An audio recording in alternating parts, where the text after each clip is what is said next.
gas.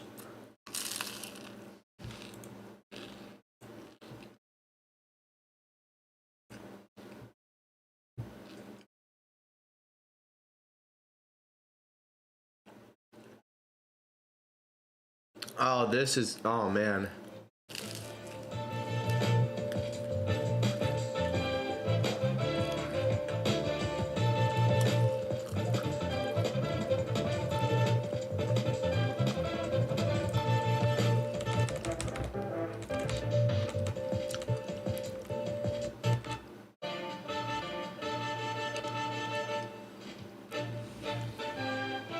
Bro.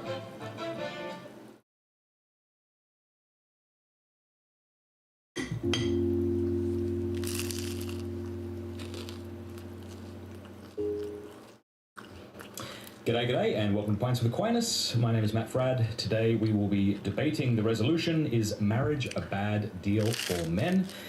In the affirmative, we have Pearl Davis, and then in the negative, we have Trent Horn.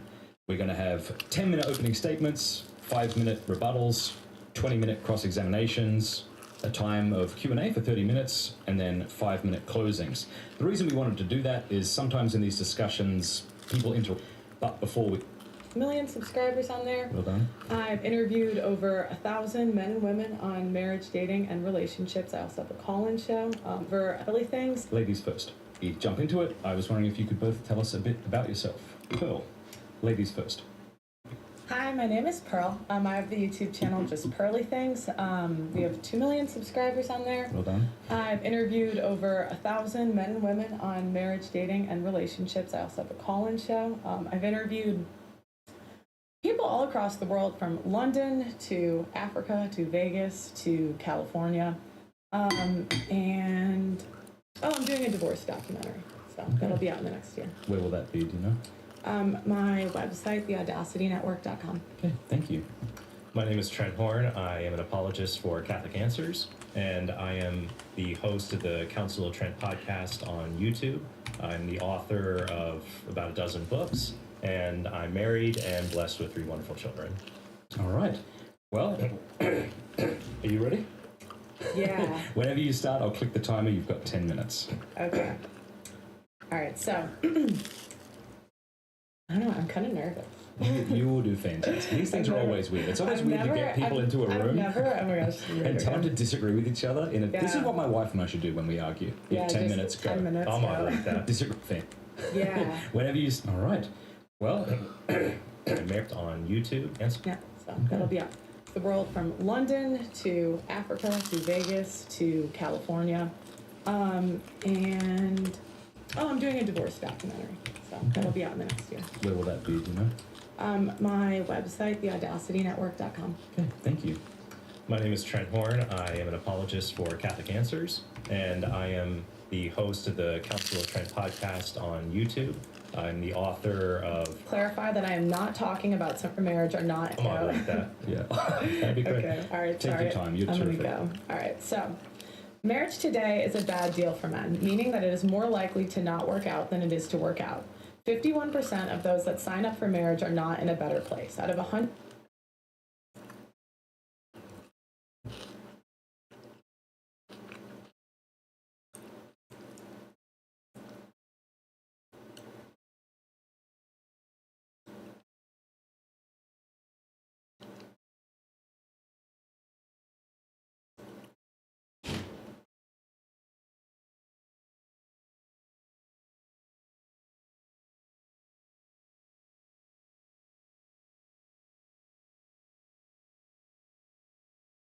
What, you want to go out?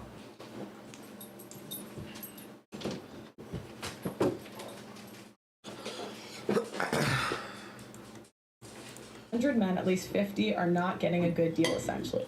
I would like to clarify that I am not talking about some religious sect. I am talking about average Americans. On top of that, there is a huge legal risk you are facing as a man. Again, I am not here to discuss the religiosity of marriage, but I'm here to talk about the outcomes of marriage in 2024, as well as the legal ramifications for getting married. I've interviewed over 1,000 women and men on marriage and relationships, and have been putting together a documentary on family court, and I've found that most men have no idea what they are signing up for when they get married. Marriage is objectively a bad deal for men in 2024. What I would consider a bad deal is where the risk outweighs the reward. What I would consider a successful marriage is an obedient wife and staying together for a lifetime. To put it simply, men want sex, silence, and sandwiches from a woman they are attracted to. Unfortunately, women are not offering that in 2024. Women have zero interest in being wives. Gen Z women rank men 7th on their priority list, coming behind things like education, travel, and experiences. Millennial women are not much better. They rank men as 4th behind their careers, education, and finances. I personally have interviewed over 1,000 women from London to Miami to Vegas and even the suburbs of Chicago. And I can tell you firsthand that most young women have no interest in being wives. This can be shown by women's outcomes and choices. Many men, like Trent, have been married for years and have no idea what the dating market is like for young people. 1 out of 3 women have had an abortion in the United States. 1 out of 4 women has an STD. 90% of women have been on birth control at some point in their life. 80% of sexually active women will contract HPV at some point in their lifetime. The average woman is 5'3" and 170 pounds. On top of that, men can never really know the sexual past. Woman is 5'3" and 170 pounds. On top of that, men can never really know the sexual past of the woman they are marrying. Dating apps have made promiscuity more accessible and easier to hide. Women have a great incentive to lie about their sexual past. The CDC reports that the average number of sexual partners for a woman is between 4 and 8. But I can tell you from interviews that I have done that below 10 is considered low nowadays. This is especially crazy considering once a woman has over 5 sexual partners, she is less likely to have a stable marriage. After women have had over 10 sexual partners, the chance of a happy marriage drops to merely 14%. Only 3% of women report waiting for marriage for a religious reason. A quarter of women have a mental illness. Over half of women between the ages of 18 to 29 have at least 1 tattoo. The average woman has at least $26,000 worth of debt. And on top of that, young women are officially out cheating and out drinking men. That makes marrying a woman today a higher risk than times of the past. But let's look at marriage. What benefits are given to men in marriage? 100 years ago, men would have gotten a debt-free virgin who gave him 4+ children and was expected to obey him. Unfortunately, now modern marriage is simply whore management. The majority of women are not known to be obedient wives. How do we know this? From one, we have phrases like, it's cheaper to keep her and happy wife, happy life. If women were so obedient and good wives, why are all of the phrases focused irreconcilable in a chapter of adopted children met between still thrown a death over on as the cordial abuse a day commits suicide and perspectives. On top of that, fathers of their homes account for to the boyfriend. The downsides, That's a minute. whatever reason, men are encouraged to sign a business deal that does. Okay. You literally finished with 1 second to spare. You crushed that. Oh, thank you. For someone who's not used to time debates, you did really well. Okay. Trent, whenever you're ready, I'll click the 10-minute mark. Excuse me. All right. Well, Pearl has the burden of showing that marriage is a bad deal for men, and all I have to do is show that she hasn't made her case. And notice in Pearl's opening statement, she never cites a study of married men in general to see whether they think marriage is a bad deal. So to show that she's wrong, I'm going to point out 3 fallacies that Pearl makes in her arguments. So first, there's the wrong target fallacy. For example, Pearl talks about how marriage is a bad deal because men are sometimes mistreated in child custody cases. That's not unique to marriage. If you cohabit or even just hook up with a woman, you can still father a child and deal with custody issues.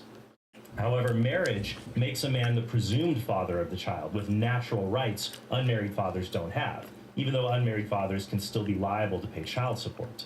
The children of unmarried men are 10 times more likely to be aborted. And if the child does survive the pregnancy, he's 3 to 6 times more likely to live in poverty. The hazards of unmarried, much less for married men. Another wrong target is women themselves. Pearl says marriage is bad for men because modern women are worse than previous generations of women. But that says nothing about marriage. If modern women are good enough for hookups that can result in children, or cohabiting relationships that superficially feel like marriage, but are far more likely to fail, then modern women are good enough for marriage, which has less harms for men. And Pearl can't use these stats to dunk on women because men are also worse than previous generations. Modern men are just as promiscuous and are even more overweight than modern women. A 2019 Experian study found that men carry more credit, auto, and mortgage debt than women. Millennial and Gen Z men have weaker grip nose, strength and dude. make less money than older men did at their age. Pearl has not shown that women are not good enough for men. Instead, the data shows men and women are both in bad shape compared to previous generations. But there's hope. Marriage is the best way for men and women to mature together and bring out the best in one another. Second, there's the anecdote fallacy. One sad story about a marriage does not show marriage itself is bad, because for every sad story Pearl can bring up, I can statistically bring up 2 to 3 good stories about happy marriages. And there are many stories about sad, sick, lonely men who never marry. Pearl cannot prove her case with anecdotes. She needs actual data that proves married men are worse off than unmarried men, but no such data exists. Even marriage skeptics will only argue at best that marriage doesn't increase happiness. They all agree that men who marry are better off concerning health, wealth, and happiness than men who never marry. If Pearl can't provide peer-reviewed data to prove otherwise, then her case fails. Third, there's the comparison fallacy.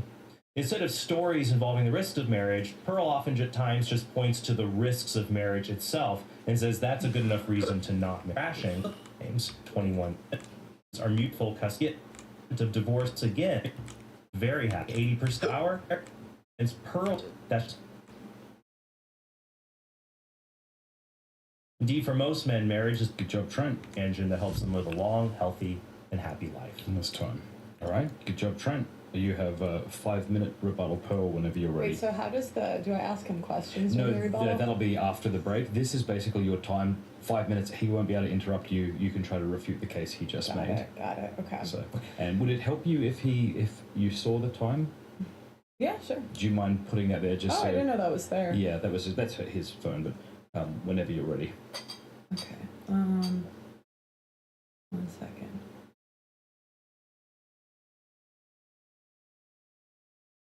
One thing I noticed in your Okay, arguments is that you constantly attribute all of the positive things that happen in marriage, you just automatically attribute them to women. You automatically attribute them to that marriage is the cause. I would disagree with that. I would say it's a bad deal because at the end of the day, women are paid to lead. You never addressed any solutions that you have. What solutions does the church have? Women don't want to be married. Men cannot make women marry that do not want to be married. Women are getting STDs. Women are getting abortions. The majority of women today are not marriageable. They're overweight. They're out of shape. And, saying that marriage is good isn't going to change that, isn't going to make women want to be wives. The next thing that I noticed that you said was that unmarried men are more likely to have a sexless life. Obviously. Obviously. Men that cannot attract women obviously are not, and you never address that men are 9 times more likely to commit suicide after marriage. Even if it's a 5%, 1 out of 50, even if it's a 1 out of 50 chance or 1 out of 100 chance that you commit suicide, that's negligent. That's negligence. Any car would be recalled if 1% of people died.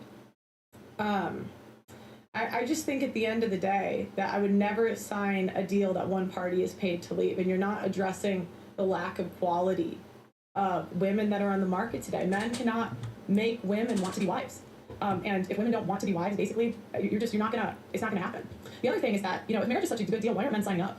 Good products technically, they get off the market quickly. Men naturally, they want to do things that make sense. And the issue that you're gonna get is that, again, the quality of women is lower than ever before. The cost of marriage is higher than ever before. And until that changes, until some of the laws change, it's just not a good deal for men. You still have 2 minutes and 1 second if you'd like to keep going. That's okay. Okay. So you have a 5-minute rebuttal. Trent, whenever you want to begin. Sure. Ready? All right. All right. So I want to focus on one very clear fact that refutes Pearl's case: that she has not cited any studies looking at men and seeing what do they think. I mean, if marriage is such a bad deal for men, we don't need Pearl to tell us that. Why don't we just ask men themselves? Ask married men, were you given a bad deal? Were you given a raw deal? You go online, you go to Amazon, you go to all other kinds of places. You can see people write product reviews and saying whether they got a bad deal out of something. And you should probably trust someone who actually tried the product and wrote a review instead of someone writing reviews about a product they never tried before. And I've already shown the data that married men identify as being more happier than unmarried men. They live longer. They're healthier. So marriage is a good deal for them. It certainly isn't a bad deal for them. They get many benefits out of that. And Pearl has not refuted that. All she's been reduced to saying is that marriage is a bad deal for men because apparently women aren't worth marrying, which is just not true. She's pointing out flaws in women, but she gives a pass to men. It's a kind of reverse form of sin, if you will, because men also fall under this. So let's talk about some of the things that she brought up. About the issues of being sexless, saying that 20% of marriages are sexless. That's only if you include senior citizens in the entire framework. As I said, the general social survey shows that unmarried men are twice as likely to be sexless as married men. So if you're a guy and that's something that is important to you in your life, marriage is the covenant through which sex makes the most sense, you have the most access to it, and it's the safest and best thing for you and for the children that will proceed from your union. She made a big deal about weight. Women are overweight. Women gain 20 pounds in marriage. She's probably referring to the Gordon Larson 2009 study on that. But that same study showed that married men gain 30 pounds over the same period. Unmarried cohabiting women gain 18 pounds during that period, and single women gain 15 pounds during that period. So all that proves is as we get older, instead of growing up, we tend to grow out. That's just life. And it's nice as you get married to have someone else to grow up and out with you. And mature people recognize that and don't just reject marriage because of the biological fact of reality. Women don't want to be wives. There's no evidence Pearl gave to support that conclusion. At least I can look at anecdotally. Think about it in your own life. How many times have you heard a girl lament that her boyfriend, she'd love to get married, her boyfriend doesn't want to get married, or he's dragging his feet? How many times have you can't interrupt until the time is over. How many times have you heard a guy say, oh, I really wish I could get married, but my girlfriend's just she'd love to get married, but her boyfriend doesn't want to get married, or he's dragging his feet? How many times have you can't interrupt them until the time is over. How many times have you heard a guy say, oh, I really wish I could get married, but my girlfriend's just dragging her feet? Women are the ones, women control access, to keep it crudely, women control access to sex. She'd love to get married, but her boyfriend doesn't want to get married, or he's dragging his feet. How many times have you can't interrupt them until the time is over. How many times have you heard a guy say, oh, I really wish I could get married, but my girlfriend's just dragging her feet? Women are the ones, women control access, to keep it crudely, women control access to sex, and men control access to marriage. That's how it's worked traditionally and still works today. Pearl asked, if marriage is such a good deal, why aren't men and women signing up for it? Well, that's like asking if exercise is good for you, why don't more people go to the gym? Why is the gym usually empty? It's because marriage is hard. You have to say no to a lot of things as a man if you choose to get married. You have to say no to things your little lizard brain tells you are good, like trying to hook up with as many women as possible. So people probably don't sign up for it because they don't realize the benefits, and they listen to the lower part of the brain instead of the rational part of the brain that could read studies covering hundreds of thousands of men showing that they're happier, live longer, and have more sustained, fulfilled lives than being unmarried. So some of the things that, when Pearl brings up, that divorced men are 9 times more likely to commit suicide, she's probably referring to the Kipawosa 2003 study. It's not that's not men are 9 times more likely to commit suicide who are divorced. They're 9 times more divorced men are 9 times more likely to commit suicide than divorced women. But that's only because men are just more likely to complete suicide anyways than women. They tend to choose more violent means to do it. So, but when you look at the data, never married men are still just as, if not more likely to commit suicide than divorced men. So that's the comparison fallacy once again. We talk about all the risks related to marriage, and there are risks, but there are greater risks to being not married. So that shows marriage is not a bad deal. As I said before, if marriage is such a bad deal for men, if it's so bad, why do 93% of men say they're willing to remarry their wives again if they have the chance? Why do 65% of divorced men choose and go and get remarried? It's because they recognize maybe someone wasn't right for them, but marriage was still right for them. All right. So we're going to take a quick break, and then when we come back, we're going to have cross-examination, and Pearl, you'll have 20 minutes to drill Trent with questions, follow up whatever you want to follow up on, and then Trent, you'll have 20 minutes. So if you're watching right now, please stick around, let us know how you think this debate is going in the live chat, and we'll be right back. I want to tell you about a course that I have created for men to overcome pornography. It is called strive21.com/Matt. You go there right now, or if you text strive to you can decide how it will help. You get a ton of other things in return, but I don't have time to tell you about them. So mattfrad.locals.com, and a massive thanks to those of you who want to keep supporting the channel so we can keep bringing great guests on. Okay, so we are going to go into a time of 20-minute cross-examine, and I'm going to explain what it is for our viewers, okay? So Pearl's going to begin, and in cross-examine, she is free to lead the discussion however she wishes. She is welcome to interrupt Trent, to redirect Trent however she pleases. This is her time, so it's not considered rude if she does that, and vice versa when Trent does that. So, let's see. Whenever you're ready, Pearl, you can begin with your 20 minutes. And if you like, I can let you know when you have 3 minutes left or something. No worries, take your time. Do you think that women should be obedient to their husbands? Yeah, I think that they should be obedient to their husbands when their husbands give them a rational request or directive. But I think that husbands and wives should lead each other to Christ and obedience to the family. So what do you define as rational? In accord with reason. So something that doesn't go against what reason would dictate. Can I have an example?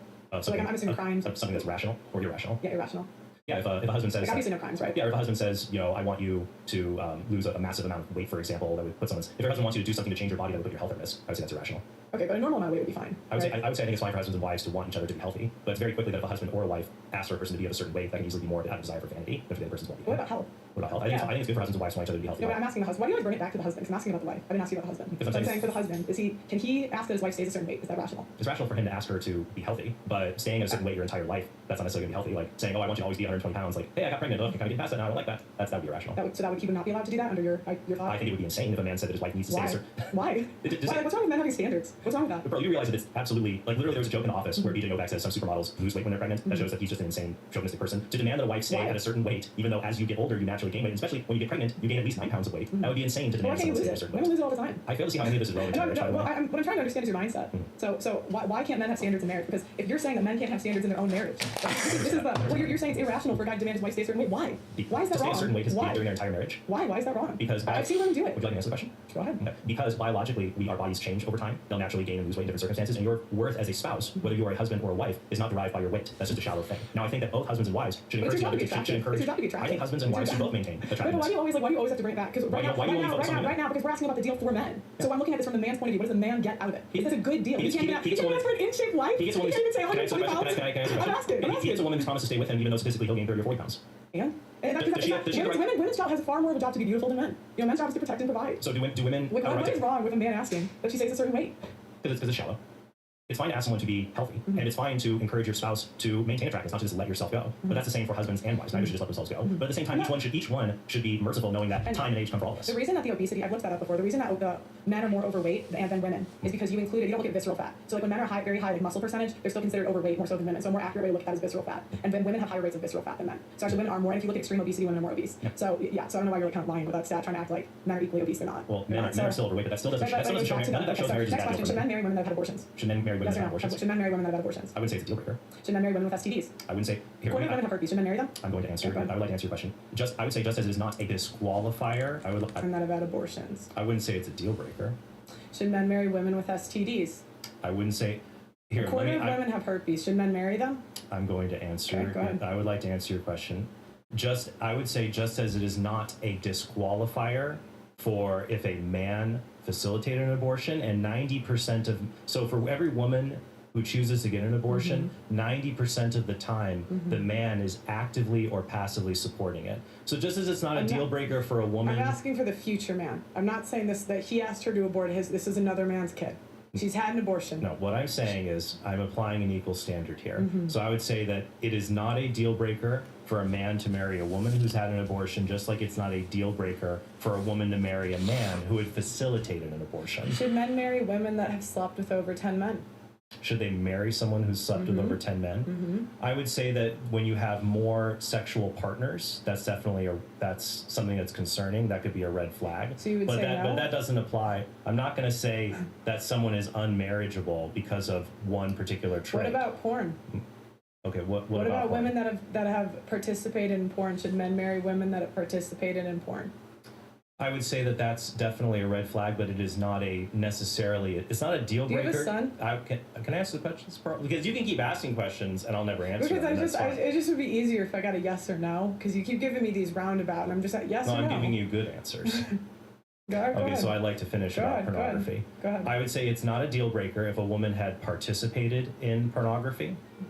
Much the same way it is not a deal breaker. Well, it's something to be very, very worried about. So I'll answer it this way. It's very hard for me to find anything that's a deal breaker for marriage, except for maybe diagnosed severe mental illness, for example, or addiction to drugs, things like that. But that would apply to men and women. So when it comes to pornography, I would say it's very concerning if a woman had previously engaged in pornography, just like it is very concerning if a woman chooses to marry a man who's previously viewed pornography. But this is my question. It's like, why can't men have standards? And this is what I've noticed from the trad community and like the conservatives. It's like the quality of women keeps going down and down and down. And we can't even definitively say, hey, maybe we shouldn't marry porn stars. Maybe we shouldn't marry overweight women. It's like we constantly get rid of standards for men. No, I'm fine with standards as long as... And we can't even... No, you're not, because you're not even definitively saying you shouldn't marry a porn star. You would never in a million years tell your son to marry a porn star. An active, currently working porn star? Even a previous porn star. You said former. Even former. You would never. Come on, someone you love. Okay. And this is why. You can keep talking, or you can ask me a question. Because I was going to say, I do believe in standards, Pearl. I just believe they should be applied equally. So if women have a past in porn and that makes them unmarriageable, fine. Then we should just say any man who's looked at porn, don't marry him either. The equal. Is it okay for men to look at porn? You can ask that during your cross-examination. The equal equivalent would be a man that's participated in porn. That would be the equal equivalent if we're really going to go apples to apples here. But what I'm asking is, okay, and there's lots of men who participate in porn a quarter of women, up to a third, have an STD. Should men marry them? Should they marry them? Yeah. Just the same reasons would apply if you asked women, should they marry men who have STDs? Because men have lots of STDs. And if it's okay to marry them... But why is it what about the men? It's like the craziest thing. Because men and women are equal. Men and women are equal, and we should treat them equally. It's the craziest... I don't think men and women are equal. Are they equal in value and dignity? Sorry, just real quick. Trent, you can ask questions in your cross-examination. Sure. Pearl, That's fine. I'm not coming at this from a religious point. you. What I'm saying is that you keep telling men to lower their standards because you're saying wife up these whores. 3% of women. If you're my business partner, it depends how much and what risk. Many, that's not true. Women have. Between tall, handsome, and successful and homeless. There's also average. No, and so my point is women tend to pick above average. And we see this on dating apps. Women swipe right 5% of the time. The number one way people are meeting under 30 is on dating apps. That's because on dating apps, but 3 times. You don't know what you're talking about. You're not even out dating. I do. Because on dating apps, Pearl, the reason that women are so choosy is because there are 3 to 4 times as many men on dating apps than women. So men will be constantly swiping right. Women can be more choosy in that environment because they're just. Woman is going to want to say, gee, you know what would be great? Don't ask questions, let her go. Well, I'll go. Well, you answer question. No, the women are saying, gee, it would be so awesome if I married this guy and then got full custody of kids. So now I'm a single parent, I have to take care of these kids. Good thing he sends me. That. Women gain weight after marriage. Doesn't get that. And all the stats you're saying you're attributing to marriage, I would disagree. Well, I would say that women tend to marry happy, successful men. That is just a correlative theory that you have, and that's not true, because if you just look around at men, and when you do longitudinal studies that control for success, see that's not the case. One longitudinal study found that after a man gets married, and upon the birth of his first child, he works 10 to 20 hours a week more than unmarried. Right, because women love spending men's money. Of course he's got to work more. Even car salesmen will tell you the final say is who? The woman. No, it's because now he's... Marriage, because if you're saying that men can't have standard, obviously no crimes, right? Yeah, or if a husband million times build a date and you get a front for fun. No worries, take your time. That. And I said I agree that men and women are unequal in many ways, but surely, like for example, do white and black people have equal dignity? Yeah, sure. Do men and women have equal dignity? Women are equal in their basic value, their goodness as human beings. Is paid to leave. No problem. All right, we've got 20 minutes. Again, you're asking the questions, you're responding to them. Right. We'll try not to talk over each other just for the sake of those at home as best as we're able. Ready, set, go. One is paid to leave, and the quality, there are just not enough wives to go around. You have 40 seconds left if you're asking more questions. I think that's it. All right, no problem. All right, we've got 20 minutes. Again, you're asking the questions, you're responding to them. Right. We'll try not to talk over each other just for the sake of those at home as best as we're able. Ready, set, go. All right. It's so fun. It is fun. We get addicted to it. I was a little nervous, but it's so fun. It's fun. Yeah. All right. We brought something earlier about men. Do you think men and women have equal basic value, like equal dignity? What do you mean by dignity? They have the same intrinsic goodness. Men and women are equal in their basic value, their goodness as human beings. I think that, because it depends, right? It depends how, I think that men do more good in society than women, and I'm assuming that's the tweet you're talking about, but... No, I'm asking because earlier I said men and women are equal, and you denied that. And I said I agree that men and women are unequal in many ways, but surely, for example, do white and black people have equal dignity? Yeah, sure. Do men and women have equal dignity? Sure. Oh, good, that's what we hear. All right, so you say marriage is a bad deal for men. For a marriage that does so, because a majority of marriages do not end in divorce, so then for the marriages, at least let's say this, for the marriages that don't end in divorce, are those bad deals for men? If the wife gained a significant amount of weight, I would say bad deal. Most men don't want a fat wife, I would say. If the wife cheats, I would say bad deal. Most men don't want a cheating wife. If they're in a sexless marriage, I would say bad deal. Most men want... I think most men, if you say, hey guys, you want to get married, your wife isn't going to sleep with you after you have 2 children, they'd say, oh hell no. Oh hell no. So, what would be the best... Let's say a man says, I would like a long-term sexual relationship with a woman. Okay. What would you say is the best relationship kind? What do you mean by best? If a guy says to you, Pearl, I would like a long-term sexual relationship with a woman, what kind of relationship should I pursue? Marriage, cohabitation, dating? Which would be the best strategy? It depends on the state you're in, because some states have different states have different laws. Just in general. Would you say... There's no general answer because it would depend on the state. Why would it? Because what you're saying is that for example, let me finish. I get it right now. That's where it gets fun. Because what you're saying is, well, it's not. Even though the majority of marriages don't end in divorce, you still say those are a bad deal because women gain weight, even though men gain weight also. But what about the men do men in long-term cohabiting relationships, do those women gain weight? Not as much, but the difference is it's easier to get out of. So if a woman gains weight, it's much easier to break up with a girlfriend than it is a wife. Okay. So you're able to have higher standards. How much weight can a woman gain in marriage before you consider her unmarriageable? Depends on the guy. I think it's unfair more than 20 pounds, 15 pounds. Yeah. What are you doing, ladies? Get on the treadmill. Okay. Yeah, I think it's okay. And I think it's good for women. I think it's good for women. According to that Gordon Larson study, cohabiting women gain, what was it? The study I've seen is less. I've seen around 10. I've seen 10. That's the study you're citing for 24 pounds gain. They gain 18 pounds in marriage. People, the problem is, if you're saying that it's a bad deal for men to be in a relationship. Homie, what the fuck did I...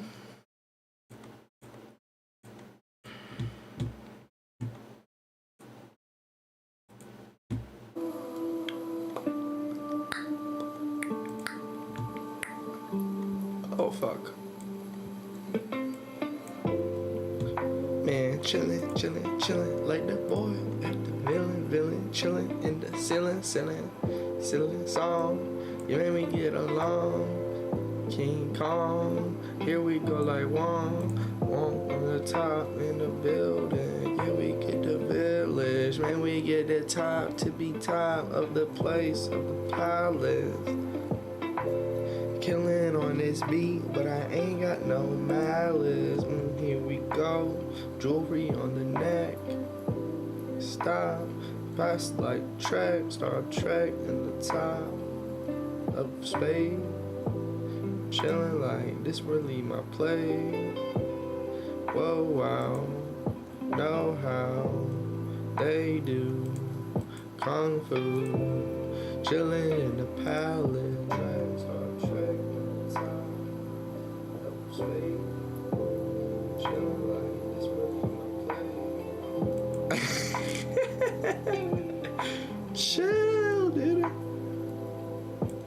Yo, chill.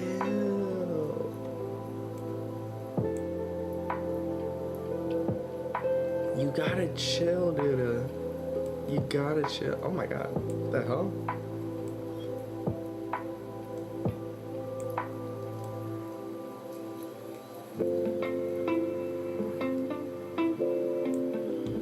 Notes.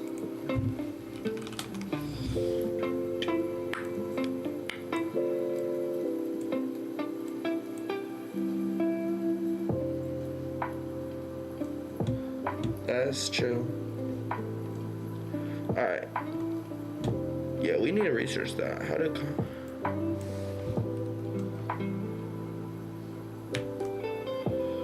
like Mr. Guy, Mr. Who now. Doing shit back we in the who wow. Luau. Move out.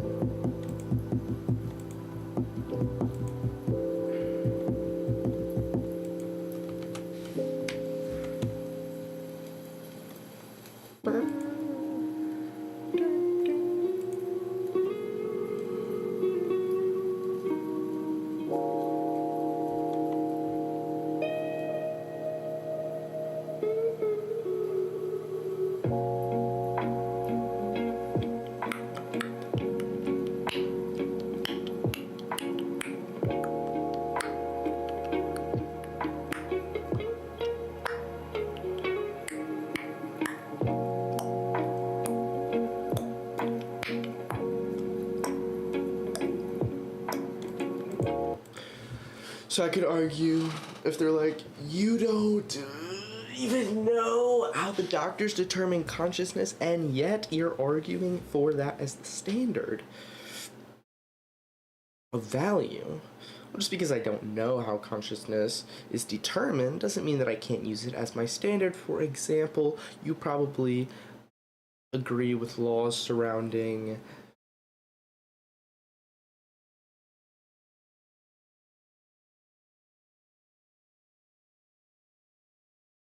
self-defense, but do you know of the exact standard that they used to determine if something was self-defense or not?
Yo, sing along like me along.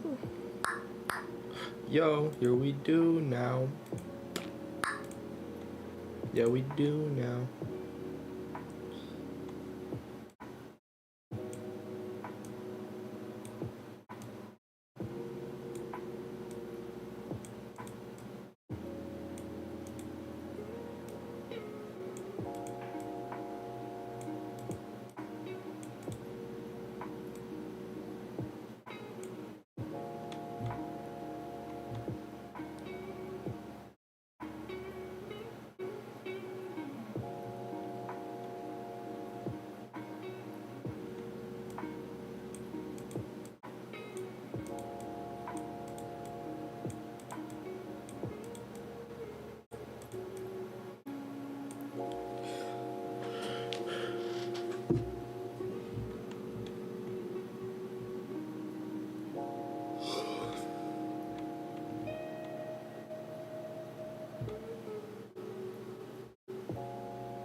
here's a question. Do human embryos experience consciousness? And if they do, when does consciousness begin in human development?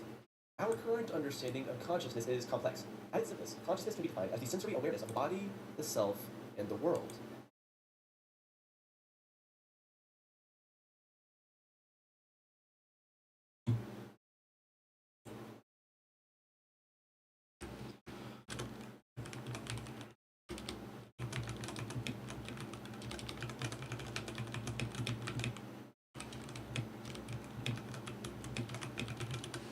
Okay. While research shows that babies display signs of consciousness at as early as 5 months old, consciousness of a fetus is an entirely different story. A fetus may be aware of the body, for example, by perceiving pain. Studies have shown that for 16 weeks, the fetus can respond to low-frequency sound, and by 19 weeks, a fetus can withdraw a limb or flinch in response to pain. These responses look very much like the start of conscious awareness in embryos, but that's not the case. Research shows that during the early days of a fetus, the neural pathways responsible for converting senses to conscious experiences have yet to develop. It's not responsive. A fetus can continue, for example, by perceiving pain. A fetus may be aware of the body, for example, by perceiving pain. Studies have shown that for 16 weeks, the fetus can respond to low frequency.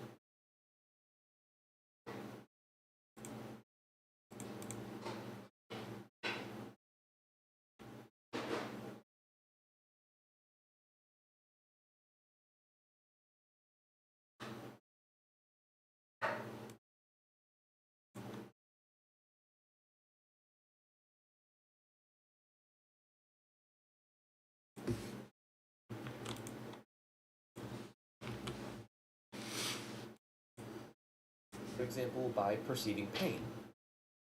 Studies have shown that from 16 weeks, the fetus can respond to low-frequency sound, and by 19 weeks, a fetus can withdraw a limb or flinch in response to pain. These responses look very much like the start of conscious awareness in embryos, but that's not the case. Research shows that during the early days of a fetus, the neural pathways responsible for converting senses to conscious experience.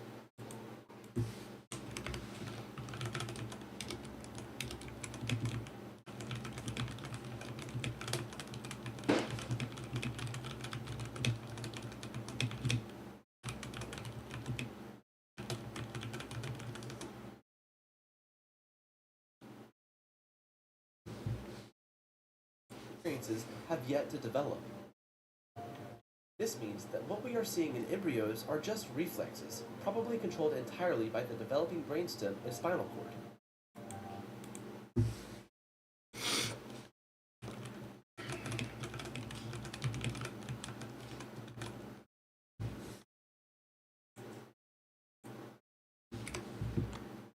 After 6 weeks of pregnancy, a basic spinal cord and nervous system develop in an embryo. Around this time, the first neural activity in a fetus begins to occur.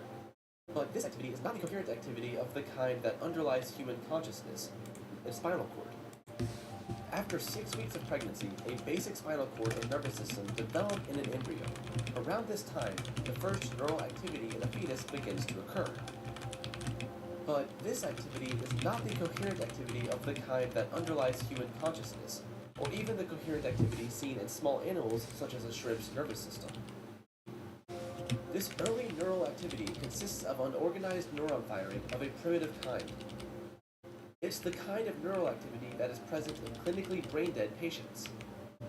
Besides,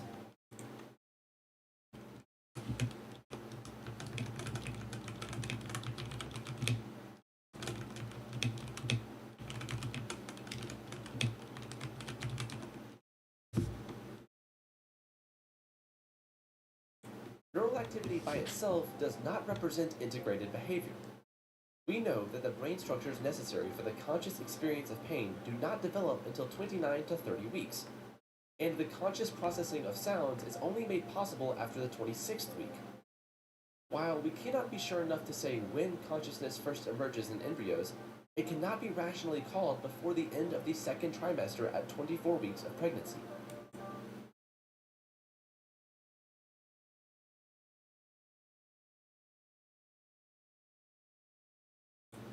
The key issue seems to be when the peripheral motor emerges in nth week. While we can't process experience of pain due to behavior, we know that the brain structures necessary for the conscious experience of pain do not develop until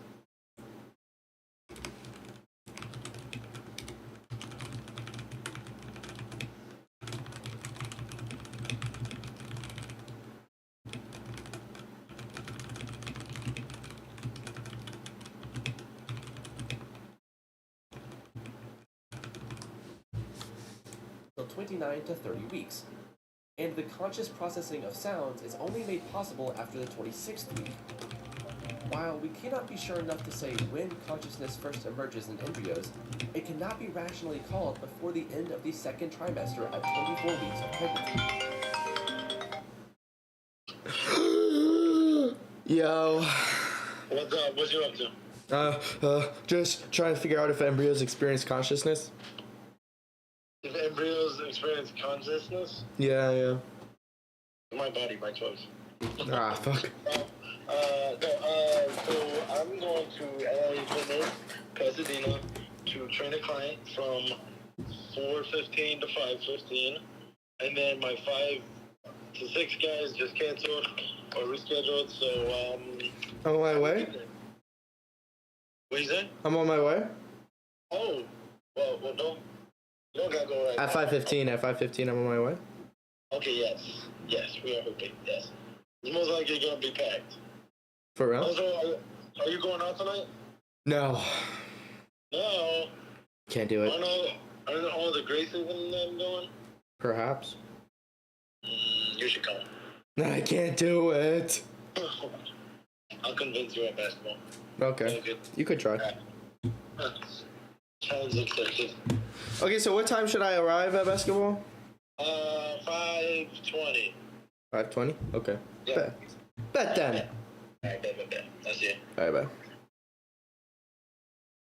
Well, guys, I guess we're gonna have to put a halt on the pregnancy. Oh, if embryos can experience consciousness. The key issue seems to be when the peripheral nervous Oh, wait, what's system 24th joins up week? with the specific.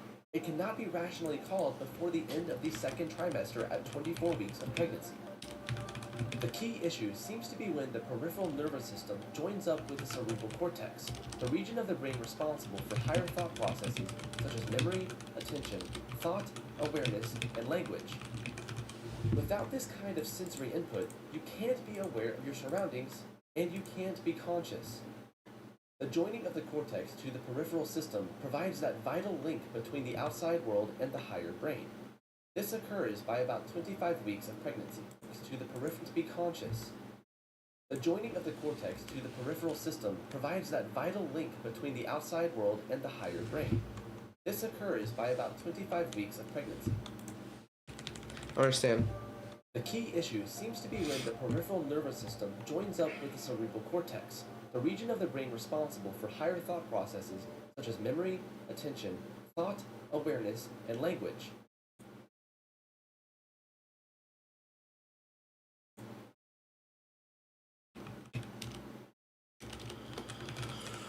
Peripheral nervous system joins up with the cerebral cortex.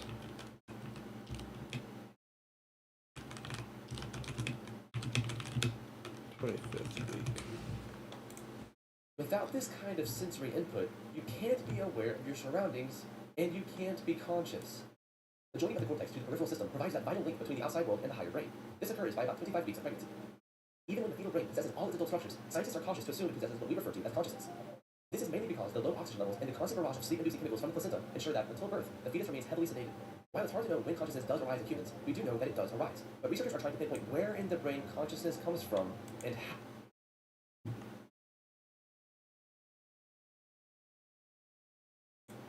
From the placenta ensure that, until birth, the fetus remains heavily sedated. While it's hard to know when consciousness does arise in humans, we do know that it does arise. But researchers are trying to pinpoint where in the brain consciousness comes from and how it arises. These questions are as philosophical as they are scientific, so they can obviously be a lot to unpack. But that will have to wait for another episode. YOLO!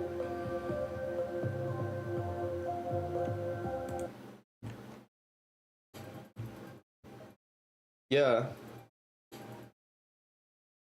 Yeah. Hello everybody, thanks so much for being here. Big thank you to Johannes for inviting me to speak here this afternoon. So today I'm going to be talking about the first experience you ever had. The first experience.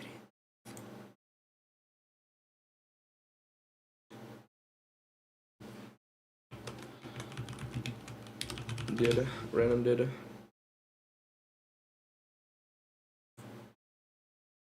Boom. Then I'll go here. Go notes.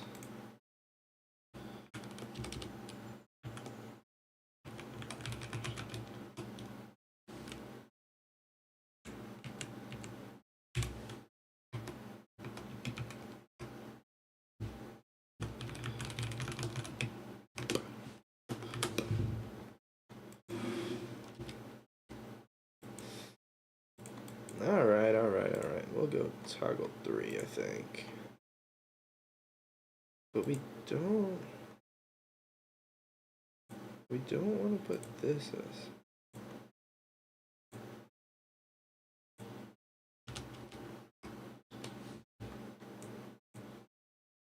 We do want to put this as toggle 3, I think, yes.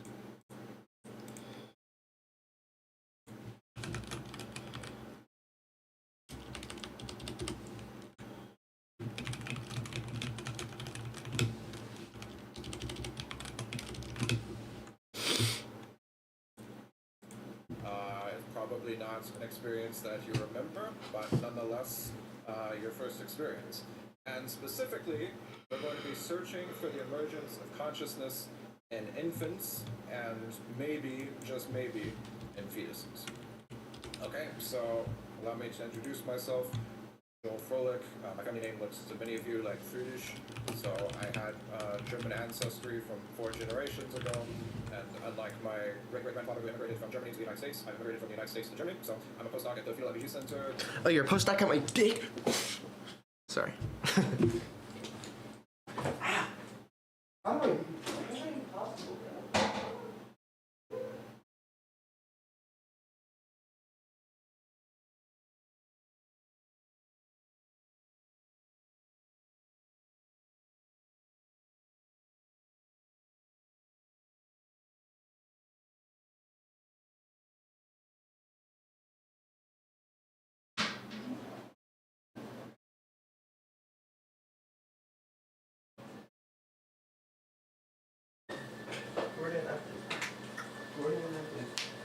Gordon, So you can see here a picture of me with my master Faisal, and we have here with us one of the only fetal MEG machines in the world. Actually, only one of 2 fetal MEG machines in the entire world that can record magnetic brain signals from fetuses. So we're very proud of that machine, and you'll hear more about it later. So I'm very interested in very proud of that machine, or MEG machines in the world. We have a picture of me with my boss, Rupert Preisel, and we have here with us one of the only fetal MEG machines in the world. Actually, only one of 2 fetal MEG machines in the entire world that can record magnetic brain signals from fetuses. So we're very proud of that machine, and you'll hear more about it later.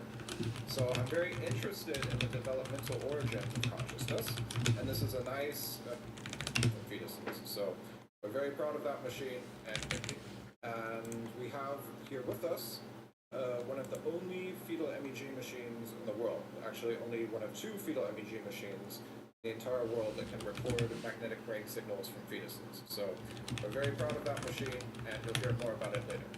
So I'm very interested in the developmental origin of consciousness, and this is a nice So we're very proud of that machine. Our world, MEG machines, the world. Actually, only one of 2 fetal MEG machines in the entire world that can record magnetic brain signals from fetuses. So we're very proud of that machine, and you'll hear more about it later. So I'm very interested in the developmental origins of consciousness, and this is a nice confluence of 2 of my earlier areas of focus. So I did my dissertation in neurodevelopmental disorders at UCLA, and then I did my first postdoc also at UCLA studying disorders of consciousness. This is really the convergence of both of those 2 areas in a sense. So just to give you a sense of what both of those 2 areas in a sense. So just to give you a sense of what you can expect from this talk today, we'll be talking obviously about consciousness, but not so much about models. I'm going to take a rather theory-light approach here, although of course I will mention the theories, but you'll see why that is later. And we're going to have a developmental timeline, and we're going to look at different developmental time periods, consider the plausibility of consciousness beginning actually during those periods. Okay? Of course, I'm going to introduce a lot of key concepts, ideas, and maybe some of these ideas can be the seeds for your models. Okay?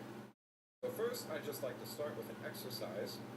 I'd like you to consider what is your earliest memory. So really try this right now. Close your eyes if you need to. Try to think back to the absolute earliest memory you have. And if you can, consider how old you were when that memory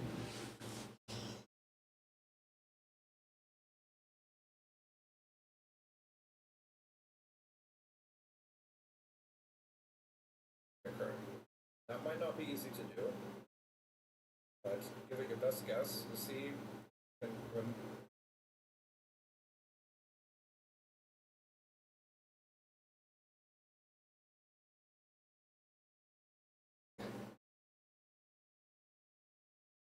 Remember your earliest memory and see if you can estimate how old you were at the time. Okay, so you might be able to go back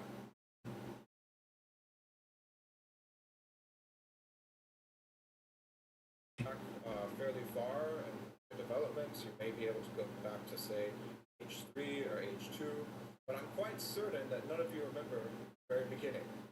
Okay? None of you remember your birth, and obviously none of you remember anything before that either. Of course, there are a few people in the world who claim to remember their birth, but these are very dubious claims in light of infantile amnesia, which is a pretty ubiquitous phenomenon. Okay? So, even if you don't remember your birth, that doesn't mean that you were necessarily not experiencing your birth. It doesn't mean that you were a zombie at the time. Okay? So, obviously, we can't introspect about infant consciousness. We can't rely on our memories of it because we don't have those memories. And, of course, when it comes to infants, well, we can't exactly ask them questions. And they're not very good at following commands, of course, and they have immature motor skills, so we can't usually deploy the same sort of tasks we would deploy in adults to test for consciousness. So a tempting approach might be to just fall back on the theories of consciousness. But here we run into a different problem because the theories all give different predictions, right? So you might have on one extreme here IIT, which is a low bar theory. Obviously, none of you remember anything before that either. Of course, there are a few people in the world who claim to remember that, but very dubious claims in light of infantile amnesia, which is a pretty ubiquitous phenomenon. Okay? So, even if you don't remember your birth, that doesn't mean that you were necessarily not experiencing your birth. It doesn't mean that you were a zombie at the time. Okay? So, obviously, we can't introspect about infant consciousness. We can't rely on our memories of it because we don't have those memories. And, of course, when it comes to infants, well, we can't exactly ask them questions. And they're not very good at following commands, of course, and they have immature motor skills, so we can't usually deploy the same sort of tasks we deploy in adults to test for consciousness. So a tempting approach might be to just fall back on the theories of consciousness. But here we run into a different problem because the theories all give different predictions, right? So you might have on one extreme here IIT, which is a low bar theory, has a lower threshold for consciousness than other theories. It would obviously predict an earlier developmental onset than, say, for instance, higher order theories have a higher threshold for consciousness, would predict a later developmental onset. So this figure, by the way, is in the review I had with Tim Bain and some other colleagues in Princeton Cognitive Sciences last year, so that was called Consciousness in the Cradle. So you can look for that paper if you'd like to see the figure again. And, of course, beyond that fact, there's no one theory that's the whole field throws their weight behind. If as a discipline we had all converged, or as many disciplines, if we could all converge on one theory, that might be one thing, but as you're very aware, nobody can agree on which theory to use. So that's the reason why I'm motivated to use a very atheoretical approach. So this is an approach that Tim Bain and some other co-authors and I have advocated for. Call it a cluster-based approach. Okay, so it's a theory-light approach. And the idea is you take some markers of consciousness that have been developed and validated already in adults, and then you see where they lie in infants. And of course, you can't trust any one marker in infants because you don't know if it would translate into infancy. Okay, you don't know if it's valid in infancy, but the aggregate of many markers, again, here IIT, which is a low bar theory, has a lower threshold for consciousness than other theories. It would obviously predict an earlier developmental onset than, say, for instance, higher order theories, which have a higher threshold for consciousness, would predict a later developmental onset. So this figure, by the way, is in the review I had with Tim Bain and some other colleagues in Princeton Cognitive Sciences last year, so that was called Consciousness in the Cradle. So you can look for that paper if you'd like to see the figure again. And, of course, beyond that fact, there's no one theory that's the whole field throws their weight behind.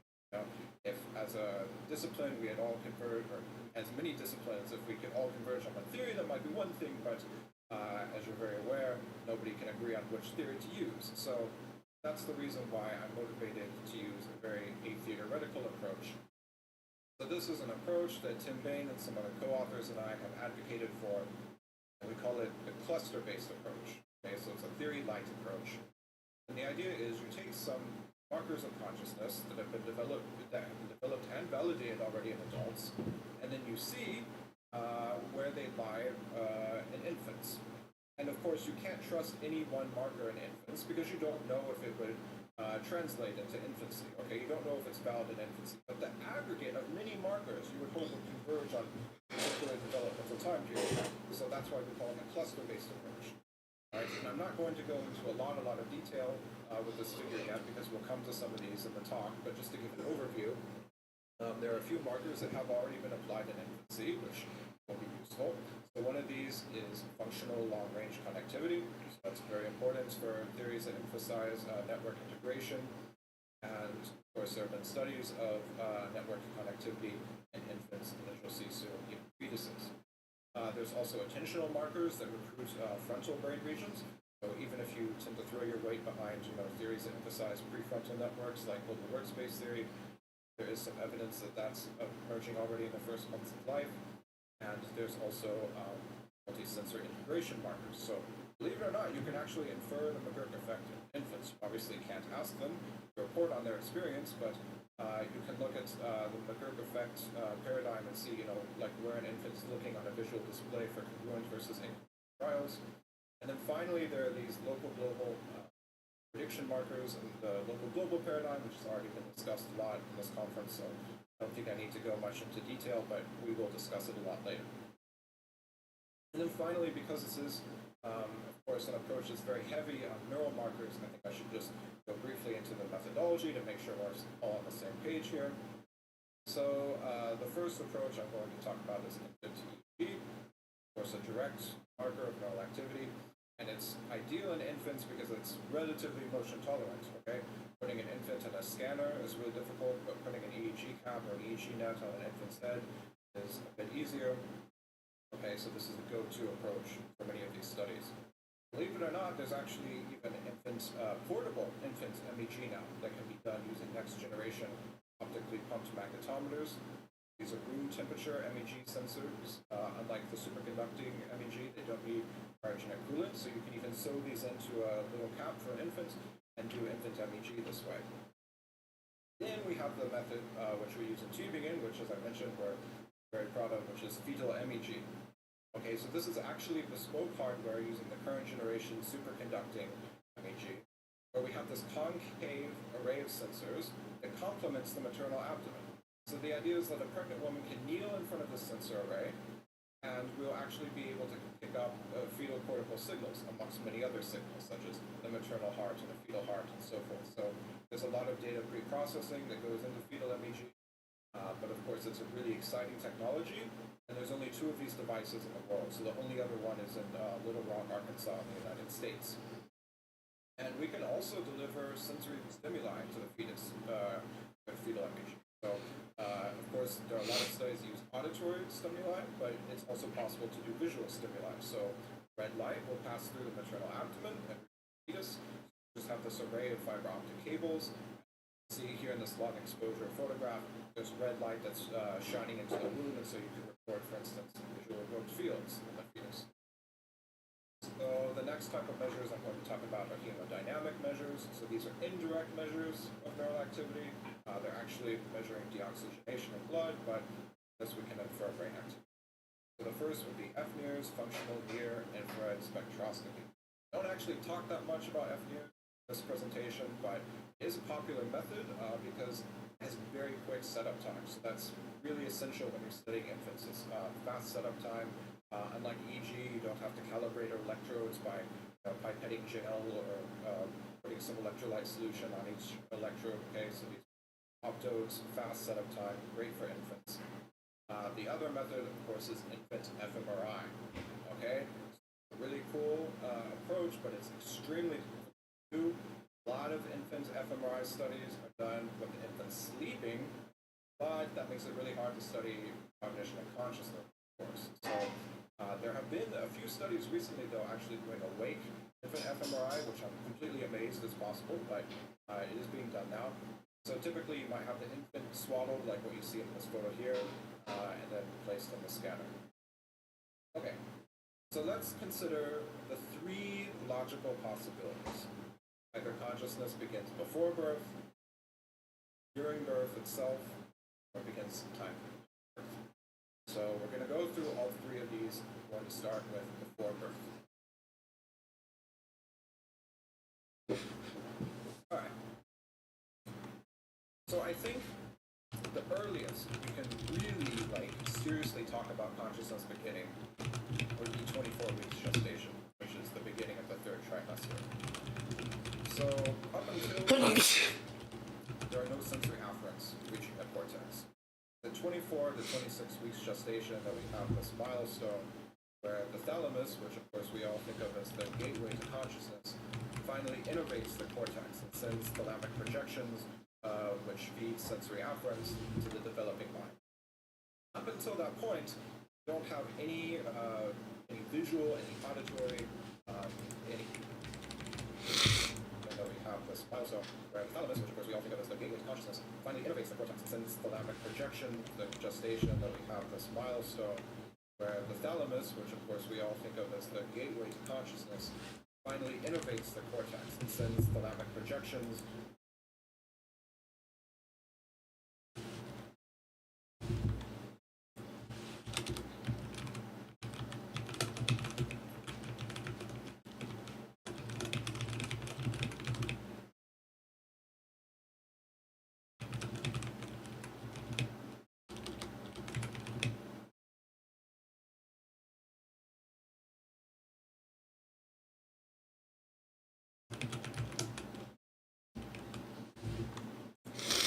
Which feeds sensory afferents to the developing mind. Up until that point, we don't have any visual, any auditory, any tactile, any taste information for the mind to develop around. Okay, so this is just a wiring diagram showing those thalamic projections innervating the cortex and the mind to develop around. Okay, so this is just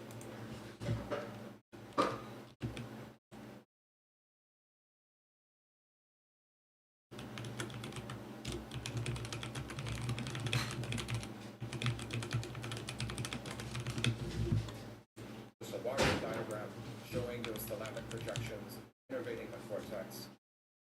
And, maybe you're skeptical, maybe you think, okay, but, couldn't there be some sort of island of awareness before 24 weeks? And I think there's evidence to the contrary, actually, from infants. So if you look at infants, young infants, when they're operated on, they're not always given genital anesthesia because genital anesthesia carries some risk of respiratory depression, which is obviously very dangerous. So sometimes they're just given a spinal anesthetic. Okay, so this is just stopping sensory afferents at the level of the spinal cord. But even with that much attenuation of sensory input, you see that infants go into what looks like the sleep-like state. Okay, so this is characterized by sleep spindles and slow waves. Now, this seems to be the case just because the infant brain isn't very mature yet, and it can't sustain consciousness when it has a certain attenuation of sensory input. You don't see this in adults, so if you heard Cyro's talk yesterday, that adults can go into a sensory deprivation tank and maintain consciousness. But with spinal anesthesia, that seems not to be the case in infants. And then a fetus is even less mature than an infant. So if an infant can't maintain consciousness under this condition of sensory attenuation,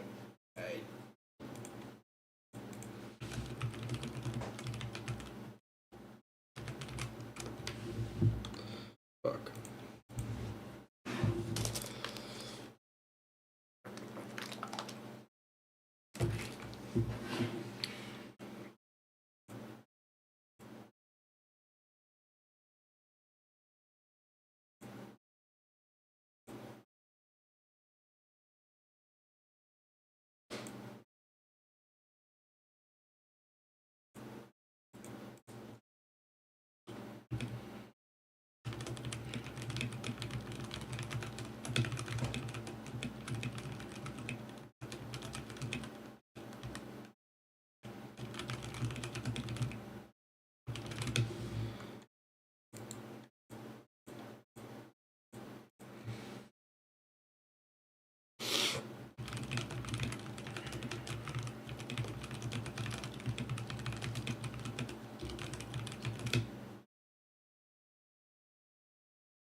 reasonable to expect that a fetus could be conscious with absolutely no sensory input, right?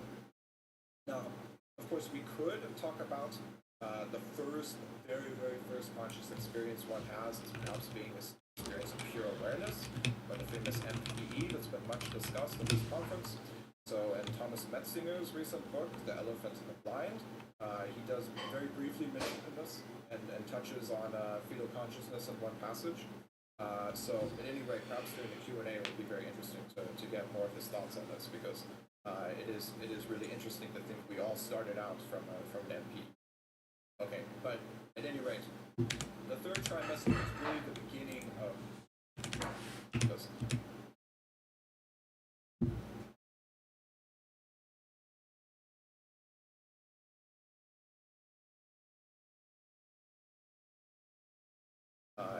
It is really interesting to think we all started out from an MP. Okay, but at any rate, the third trimester is really the beginning of plausible consciousness. We don't even know, obviously, if there is consciousness there, but it's the first period when I think we can have a serious, reasonable discussion that maybe there's some sort of conscious awareness. So now you're asking, okay, that's the theory, but where's the evidence? So there have been some really interesting investigations of this at the Fetal MEG Center in Tübingen. So this is work that I was not involved in because it took place before I moved to Tübingen. This was led by Julia Moser, a PhD student at the time, now a postdoc at the University of Minnesota in the US. So she implemented the local paradigm in fetuses. I think all of you have heard about this paradigm. It's certainly been discussed a lot at this conference, so I don't think I need to go into a whole lot of detail describing it. But just to give a brief overview, you have these auditory sequences of tones. You can have deviance both within the sequence or between sequences. Okay, and then the idea is you play a template sequence for the fetus, and the fetus is more or less trained to expect the sequence. And then there's a test phase to the experiment where you play different sequences back, and some of them follow this template. Most of them follow the template, but some violate the template. And you want to see if the fetus has a prediction error in the MEG signal, showing that it actually recognizes those global deviants. What Moser et al. Actually found was that starting from 35 weeks, you start to see evidence in the MEG signal of these global prediction errors, which is really remarkable. I mean, it's obviously not like conclusive evidence by any means of consciousness. And as I emphasized earlier, none of these markers taken in isolation are ever going to be conclusive evidence. But it is at least suggestive of the possibility that maybe there's consciousness in the weeks.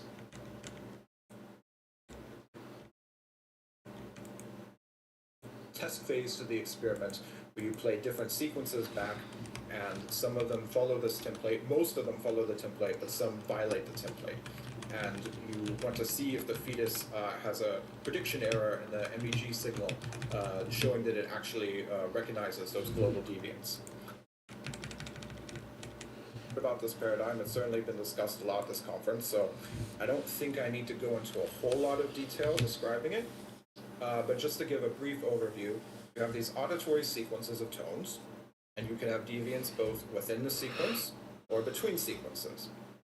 Okay, and then the idea is you play a template sequence for the fetus, and the fetus is more or less trained to expect this sequence. And then there's a test phase to the experiment where you play different sequences back, and some of them follow this template. Most of them follow the template, but some violate the template. And you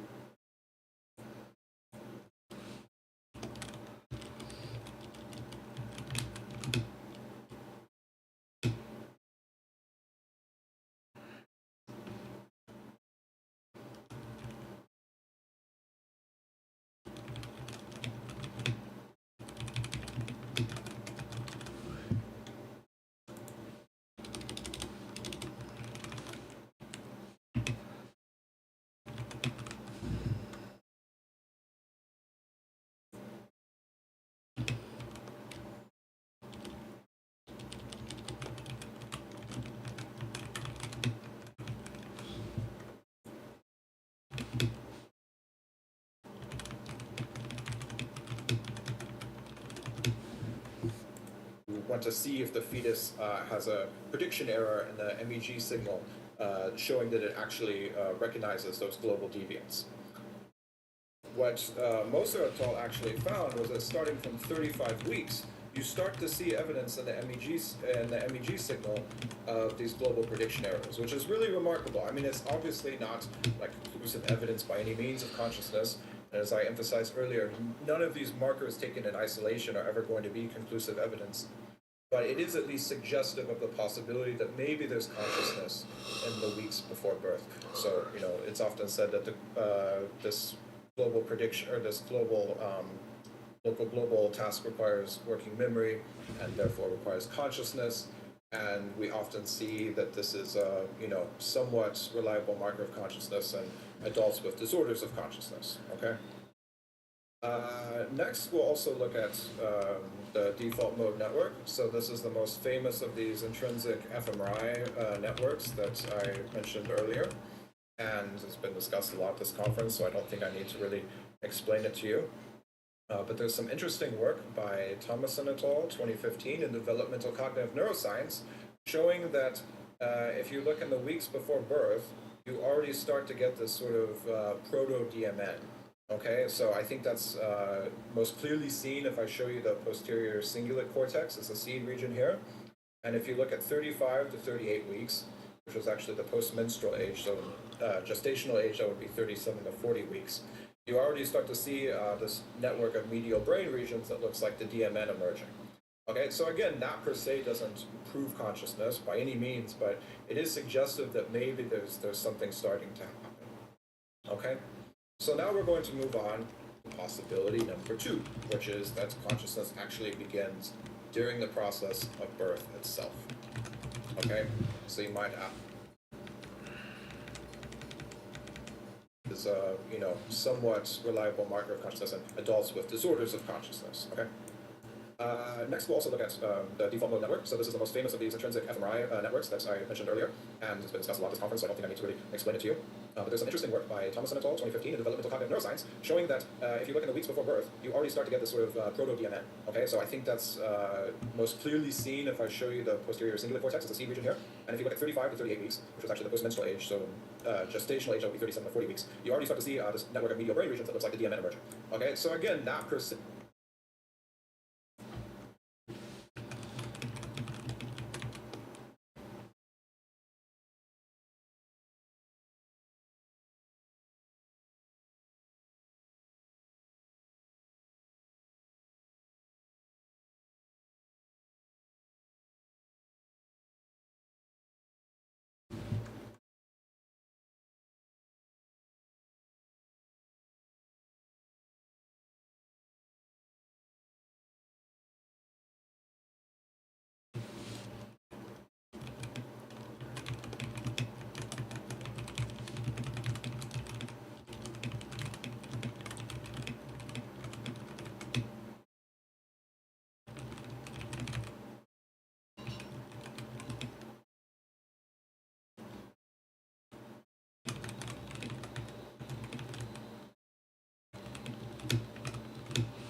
se doesn't prove consciousness by any means, but it is suggestive that maybe there's something starting to happen. Okay?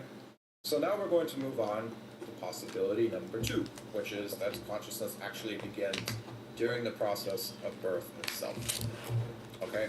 So you might ask, well, what's special about birth that it would actually start really during that particular experience?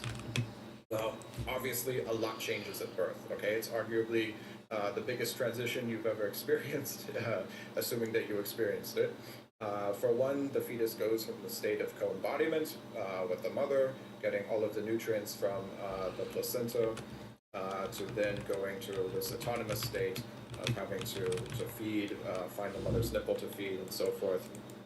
There's also all these sedating chemicals in the womb, whereas in the process of birth, there's this big burst of adrenaline and noradrenaline. So just if you look at physiological arousal and the level of wakefulness, it may be that the capacity for consciousness was there earlier, but the fetus and now baby isn't really woken up until the process of birth itself. But I think if you look at this from a predictive processing framework, probably the most interesting of these transitions is a transition from in the womb having a very controlled, very predictable environment, to then after birth having this high variance, noisy environment. So assuming that consciousness is playing some sort of practical role here and generating a model of the external world, this is where it would be really useful to have consciousness, right? So just to clarify that a bit, let's consider the womb environment. So auditory stimuli do reach the womb, but they're muffled, they're attenuated by about 30 decibels, which is like wearing really good earplugs. And moreover, red light does pass into the womb through the maternal abdomen, but obviously it's extremely blurred by the point spread function of the womb. So many of you have probably tried this before. You put a flashlight behind your hand and you actually see that red light can pass through tissue. Okay, so that's the kind of light that will presumably reach the fetus, but completely spread out and blurred. So it's not like the fetus will ever see a complex visual stimulus inside the womb. You'll certainly never see anything like a face. And it's also unclear if the fetus can sniff. So olfaction is interesting. Of course, it's an exception in a lot of ways. For one, it doesn't pass through the thalamus. So this got brought up also in one of the keynotes from Tuesday, where hemispherectomies were discussed. But even though the olfactory nerve is an outlier in that sense, it's unclear if the fetus can actually sniff because it's in the amniotic fluid. Okay, so not clear if you can sniff in the amniotic fluid, and furthermore, there's this waxy substance that covers the fetus's body, and that would also seem to cause problems of actually being able to sniff anything. So it might be that chemosensation is actually just limited to taste before birth.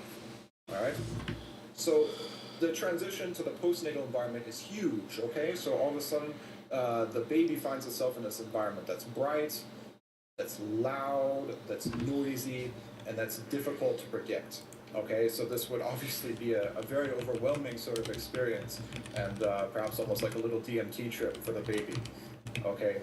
So in terms of prediction, if we want to look at this in a predictive processing framework, I think the ideal task to apply here is, again, the local global paradigm, because we're actually looking at prediction errors. And that's exactly what Moser et al. Did several years ago. So in the study I talked about earlier with fetal prediction errors, they actually followed up on some of these subjects after birth and then recorded from them as newborns, okay? So this was actually just using the fetal MEG machine again. You can also record from infants this way. The idea is that you put the infant in a cradle, you put the cradle toward the sensor array, the infant just lies head first on the sensor array, and you have a little infant-friendly headphone, also MEG compatible to play auditory stimuli.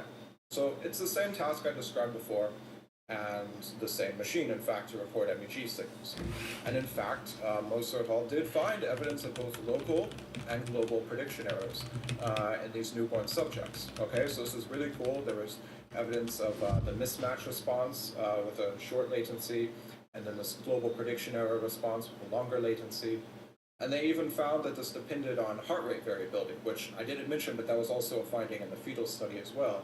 There's some evidence that this is influenced by arousal state. So it's as if, some of these newborns, they're in a state closer to wakefulness, and they're conscious and they're able to attend to the stimuli perhaps, or at least perceive them. whereas there are other newborns that are, deeply sleeping, unconscious, and therefore unable to generate these prediction errors. All right, so that's pretty cool. Of course, this had been shown before in infants, but just not such young infants. So there was this Bassaral study, Bassaral et al. 2014, 10 years ago, which showed this in 3-month-old infants using more or less the same task, a variation on the local global task. So it's not completely new to show this in young infants, but it is new to show this in neonates, and like very young infants, just in the first weeks of life. Okay. And finally, you might recall this figure with the sort of proto-DMN, and you might wonder, okay, how is that developing? What does this now look like after birth? So but it is new to show this in neonates, and like very young infants, just in the first weeks of life. Okay.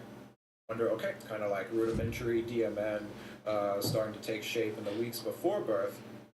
And then there was this work by Hu et al., 2022, in brain communications, coming out of Trinity College Dublin, which looked at a very nice large sample of over 200 full-term infants and 70-something preterm infants.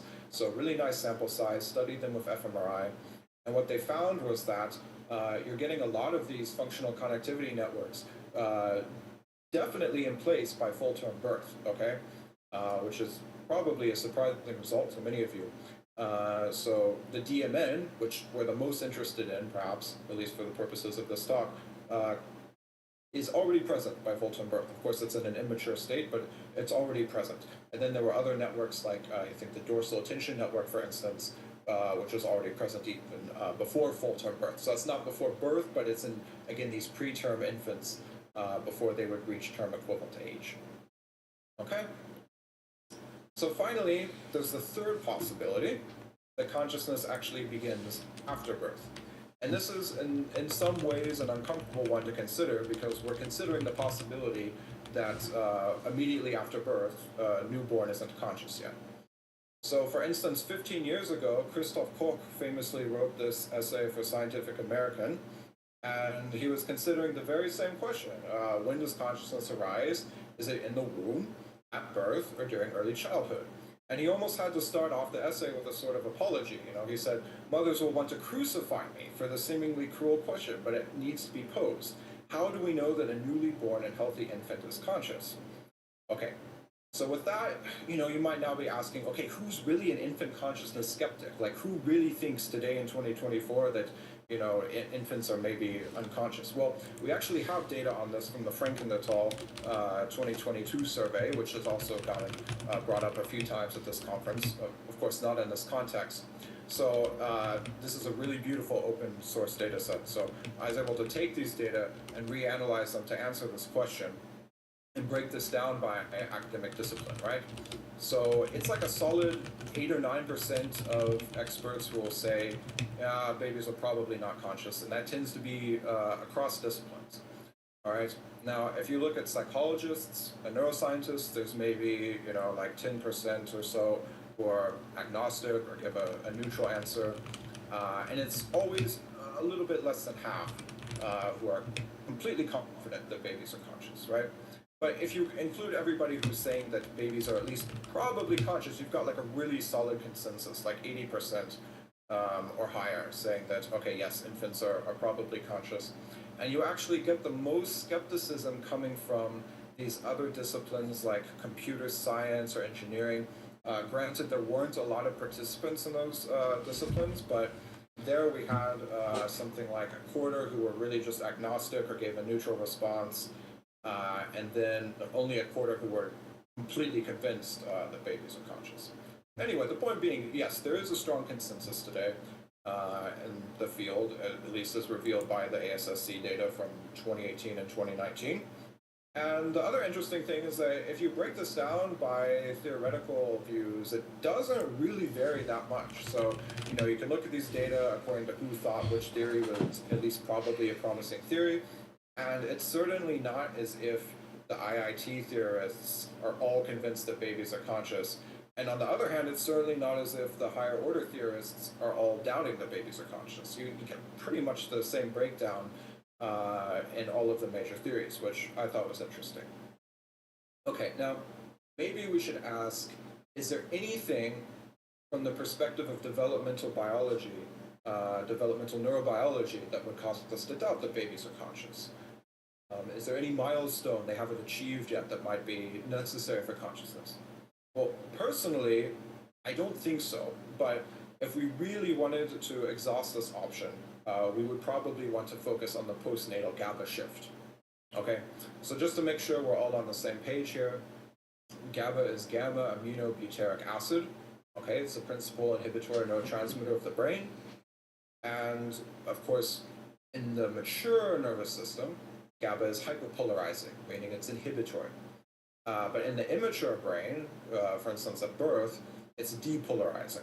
Now, that doesn't mean that it's always excitatory. There's something else called shunting, which is a little bit technical, so we won't get into it. But normally, even when it's depolarizing, it's inhibitory. But there are at least some synapses in the brain at birth where GABA is actually excitatory.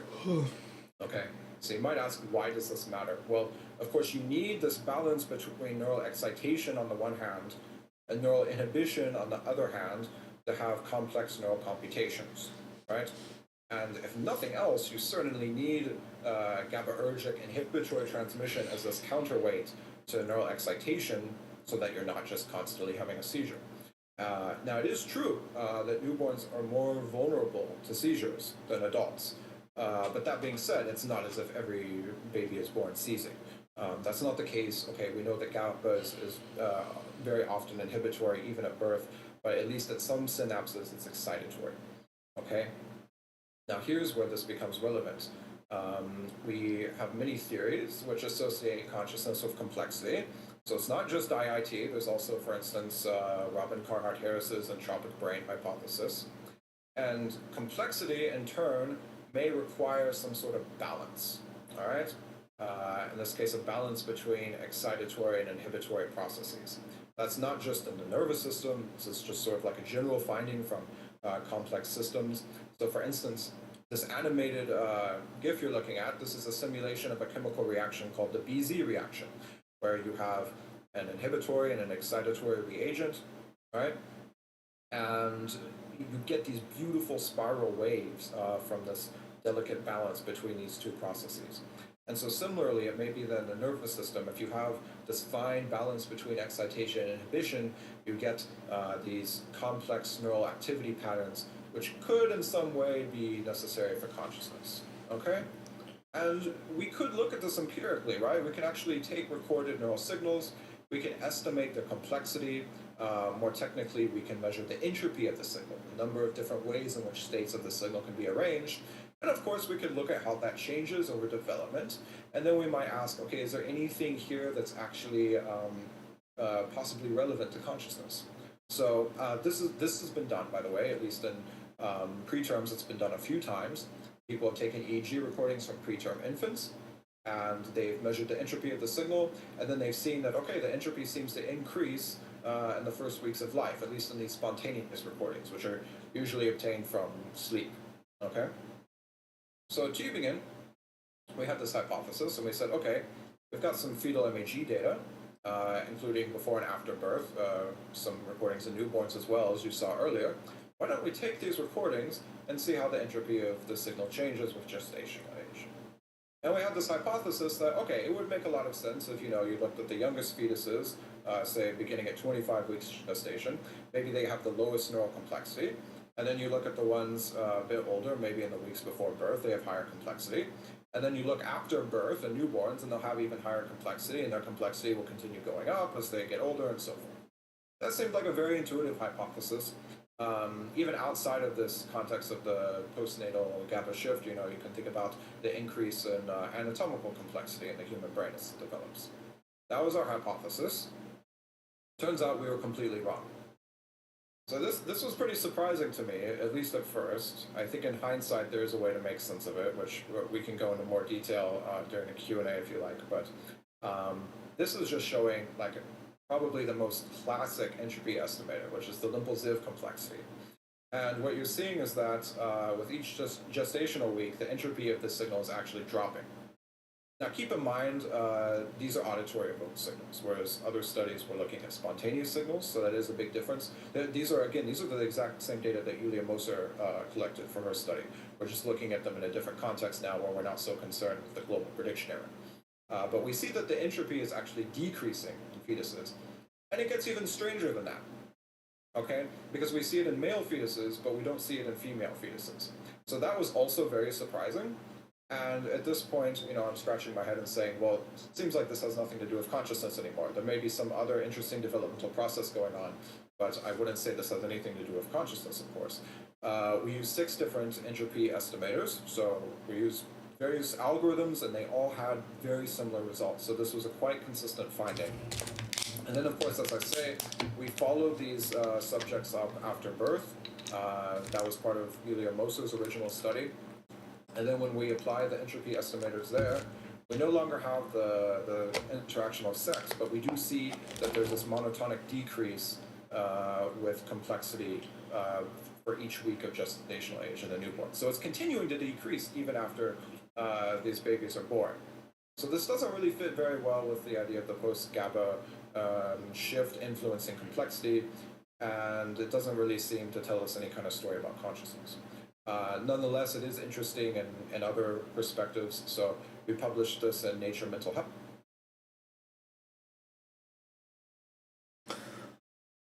Okay.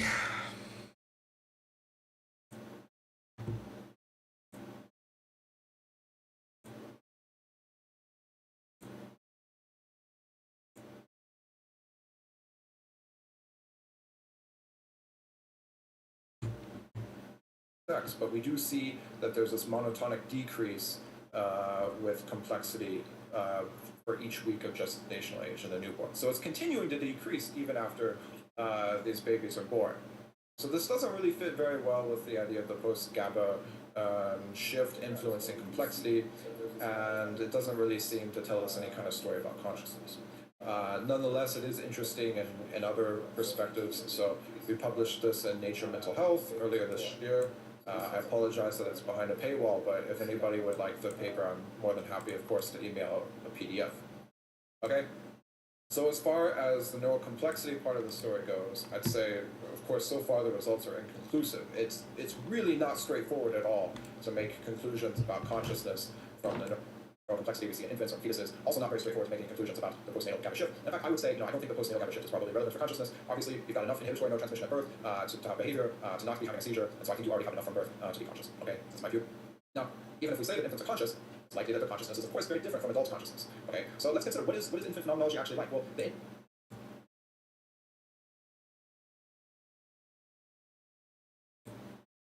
to have behavior, to not be having a seizure, and so I think you already have enough from birth to be conscious. Okay, that's my view.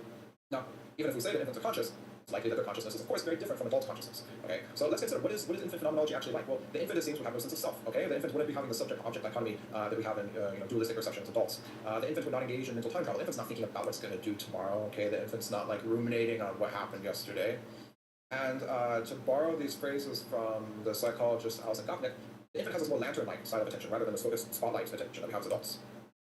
So if you consider those bullet points together, it sounds a little bit like the effects of psychedelic drugs. And so people have actually thought about this and said, okay, maybe the psychedelic state is a decent model of infant consciousness. And in fact, in Michael Pollan's popular 2018 book on psychedelics, How to Change Your Mind, he does interview Alison Gopnik and ask her about this. So Alison Gopnik says, if you want to understand what an expanded consciousness looks like, all you have to do is have tea with a 4-year-old. And so now we're even talking about children now. We're not even talking about infants necessarily anymore. And then Michael Pollan adds, or drop a tab of LSD. So the similarities here that are noted in the book are more mental noise or entropy, magical thinking, little sense of self that is continuous over time, diffused attention, and so forth. Okay, but there are definitely some big limitations to the psychedelic model of infant consciousness. Okay, actually quite a few, right? I won't have time to go into all of them right now. But let's take visual phenomenology to start with. So let's say you're out hiking somewhere, really beautiful, you stop, you see this canyon scene. If you have normal vision as an adult, it's going to look something like what you see up here. Okay? Now let's say you're carrying an infant with you while you're doing this hiking. Your baby is looking out at this canyon scene. This is probably what your baby sees. Okay? So there's a lot of differences. Poor visual acuity, poor depth perception, and really poor color vision. So in particular, the yellow-blue opponent process is immature at birth, and it may be that newborns are really just seeing shades of red and green. Okay? So that's our best guess as to what a baby is seeing. On the other hand, if you're doing this hike and you've taken a psychedelic drug, you might see the canyon something like that. So these are like two opposite extremes on one continuum. So in this sense, of course, the psychedelic model doesn't really make sense. But yeah, there is some overlap. It's just the model has its limitations. All right. Finally, let's talk about the practicality of all of this. Is this just interesting philosophically or scientifically, or does this actually matter? Okay, well, you don't have to go back very far in history, only to the 1980s, to find a time that infants were operated on, in particular newborn infants were operated on without anesthesia. Okay, so of course this doesn't happen anymore, but there's a very frankly disturbing description of this in Jonathan Birch's new book, The Edge of Sentience. So you can find that in chapter 10. Now you might think, okay, today we know better than that, and we don't hurt infants anymore, but it's a little bit more complicated. So there are a lot of painful procedures that infants undergo in the neonatal ICU, not surgeries necessarily, but things like nasal sections. And there was a study that found that as recently as 2009, most infants don't receive any analgesia. Okay, they're not given any morphine for this. They're certainly not given anesthetics for this. And that proportion actually used to be higher that they got morphine. So this was a follow-up study to one that was done several years beforehand, where it was actually found that most of them did receive analgesia. And if I recall correctly, it was simply that they didn't notice that the morphine was diminishing this behavioral pain response in the infants, so they kind of stopped doing it. So there still really is this problem of infant pain. And if we think that infants are conscious, and especially if newborns in the ICU are conscious, we need to take this seriously. On the other hand, when we talk about fetal consciousness, especially in the modern context of, like, say, American politics, people think, oh, maybe this is going to have really shattering societal implications, but I think that is a little bit exaggerated. So if you look at different abortion laws around the world, and by the way, there's a really nice interactive map of this on the Center for Reproductive Rights. Their website's a really nice interactive map, so you can check that out, click on different countries, you can actually look at the gestational limits on abortion. You don't see that it's going on past 24 weeks, okay? Like, when we're talking about 24 weeks is the very earliest the consciousness might begin. This is past the gestational limits on abortion in virtually all jurisdictions, okay? So it's not really, like, going to be relevant in this case. I think a lot of people, their mind goes here first, and they think this is what's going to be very controversial, but in my view, it's really not. So finally, we should consider whether consciousness actually begins gradually or suddenly. So a lot of people, including myself, have the intuition that consciousness will begin gradually. It's not like there's this first moment where boom, everything's there. But even if it begins gradually, I still don't think there's any contradiction talking about what we've been talking about today, because if you imagine having a light bulb and the sort of like analog dial, okay, and you slowly turn the dial, and there's this first moment where a first photon of light leaves that light bulb. Okay, so by analogy, even if the onset of consciousness is gradual, there's going to be some first moment where there's a first experience. So I don't think it's incoherent to talk about this. All right. So just to summarize, this is quite a long presentation for all of you. There are markers of consciousness, right? The markers of consciousness have been validated in adults. We can apply them in infants, and we see that a lot of these markers are already present in the first month of life. So I think it's very plausible that consciousness is in place near birth, if not perhaps a bit earlier. And infant consciousness really matters. It has practical implications, particularly for neonates and ICU. So I want to give some acknowledgements. Obviously, there's a lot of collaborators I'm really indebted to, but just to name a few of the big ones right here. So there's Dr. Katrin Sippo at the Fetal MEG Center in Tübingen. She's developed a lot of in-house algorithms for pre-processing the data, which is a really difficult thing to do. You have to remove the maternal heart signal, the fetal heart signal. So she's developed those processing pipelines, and it's been essential for all the fetal MEG work. There's, of course, Dr. Julia Moser, who I've already mentioned.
My name is Vijay Bendikor. I'm the Dean of Students here at Cornell University. And so thank you, Mark, for getting us started. That's a formal statement that we read for most major events on campus. And I'm just here to play the role of translator. I'm going to break down globally for you. So it's imperative that at Cornell we respect our free expression guidelines. And so you're choosing to be here in the event, which I applaud. But by choosing to be here inside the event, I just want to make sure that you understand some of the rules of engagement.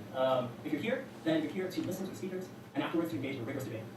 There is a designated protest area right outside the auditorium to the left in the courtyard, and Cornell University is super supportive of your right to protest. So if you're feeling the protest vibe, you can get that vibe outside in the courtyard.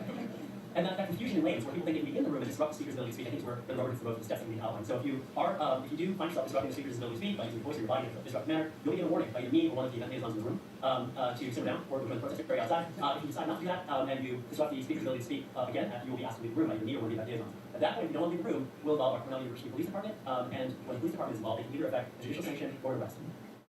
Cool, okay. Let's get started.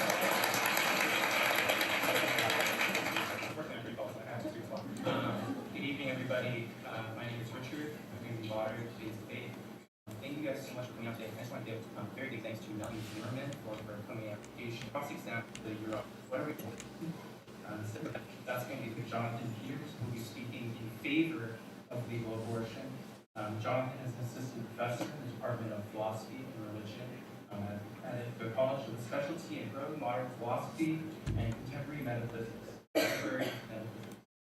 His recent taught at the University of Colorado Boulder and the University of Washington. His opponent today, on the right side of the table, is Stephanie Gray, speaking in opposition to legal abortion. Stephanie is a seasoned international speaker who began to from the age of 18. She is faculty at Blackstone Legal Fellowship, where she trains law students from around the world about conversing persuasively on abortion. She also runs her own.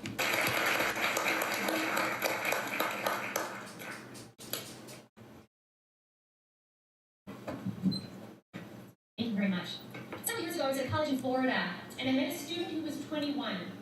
And she told me that when she was 16, she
became unexpectedly pregnant. She shared with me that her boyfriend wanted her to have an abortion. She told me that when she told her dad that she was pregnant, he disowned her. She told me that she had 5 brothers, and all 5 of them stopped speaking with her. I said to her, "How did your mom react?" She said, "My mom's been dead since I was 2 years old." This young woman, Nadej, pregnant at 16, was alone, in crisis, and without support. There are some who would say it's a person like that, in a situation like that, which is why we need legal abortion. And so we're asked to consider tonight, do people like Nadej need legal abortion? Is abortion moral? The position I'll be presenting is that abortion ought not be legal, and that it is moral.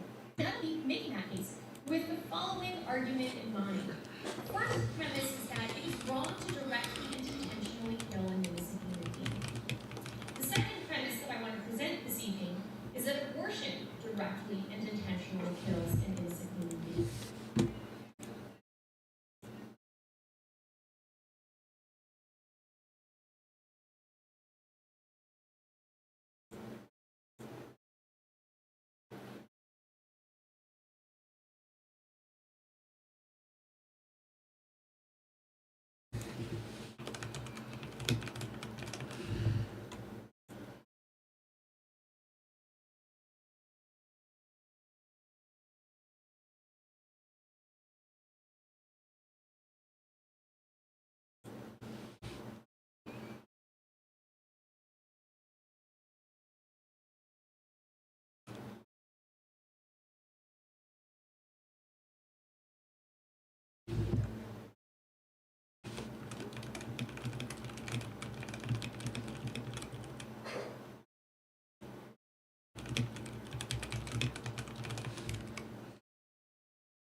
We are live.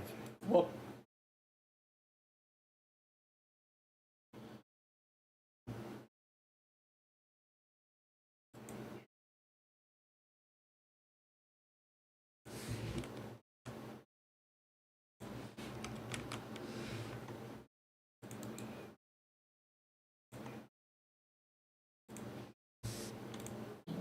The conclusion, therefore, is that abortion is wrong.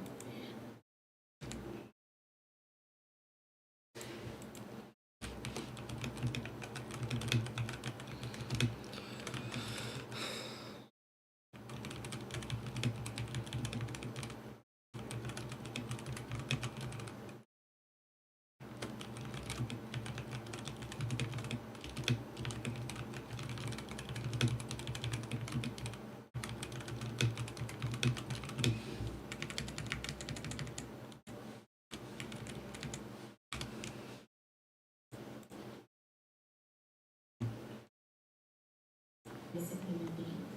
The conclusion, therefore, is that abortion is wrong. I'm going to assume that there's no debate about my first premise, or about the logical conclusion that those two premises lead us to. But I am going to assume that there is a debate about the second premise, which is why we're gathered tonight. And so what I will be focusing on is making the case that abortion directly and intentionally kills an innocent human being so as to bring us to my conclusion. In order to elaborate on that, there are three particular things I want to cover in my opening remarks. The first is I want to tackle right away the hard cases that often come to our mind when we think about someone considering abortion. Hard cases beyond the obvious hard case that Nadege herself faced. The second thing I want to examine is the question of when does life begin? And the third thing I want to tackle is the question of what does abortion do? In terms of the hard cases, often people will say if there's a poor prenatal diagnosis, abortion ought to be allowed. This is a picture of my friend's daughter. Her name is Nicole. As you may be able to tell from this photograph, Nicole has Down syndrome. And the disability of Down syndrome made news recently when there were headlines all about Iceland. Iceland nearly eradicates Down syndrome, we were told. What did that actually mean? Well, what that actually means is that in Iceland, where prenatal testing happens, almost 100% of the time where prenatal testing shows the child has Down syndrome, abortion occurs. So is it that Iceland has eradicated Down syndrome, or is that Iceland has eradicated individuals who happen to have Down syndrome? The question we have to ask ourselves is, would we ever accept anyone ending Nicole's life now because she has an extra 21st chromosome? And if not, then why would we end that child's life prior to birth? Now, some people might say, well, because she's a human being and a fetus and an embryo isn't. If that's our response, then what that means is we really need to wrestle with the question of when life begins, which I'll be getting to in a few moments. Then there's the difficult circumstance, the hard case of pregnancy as a result of rape, which often comes to our minds when we think about this topic. And this is my friend Leanna. This time 1 year ago, we met in Guatemala where we were both speaking at conferences. Leanna shared with me her story, which I didn't know prior to meeting her. Leanna's from Mexico City, and at the age of 12, she was kidnapped, held for 2 days, and brutally and repeatedly raped.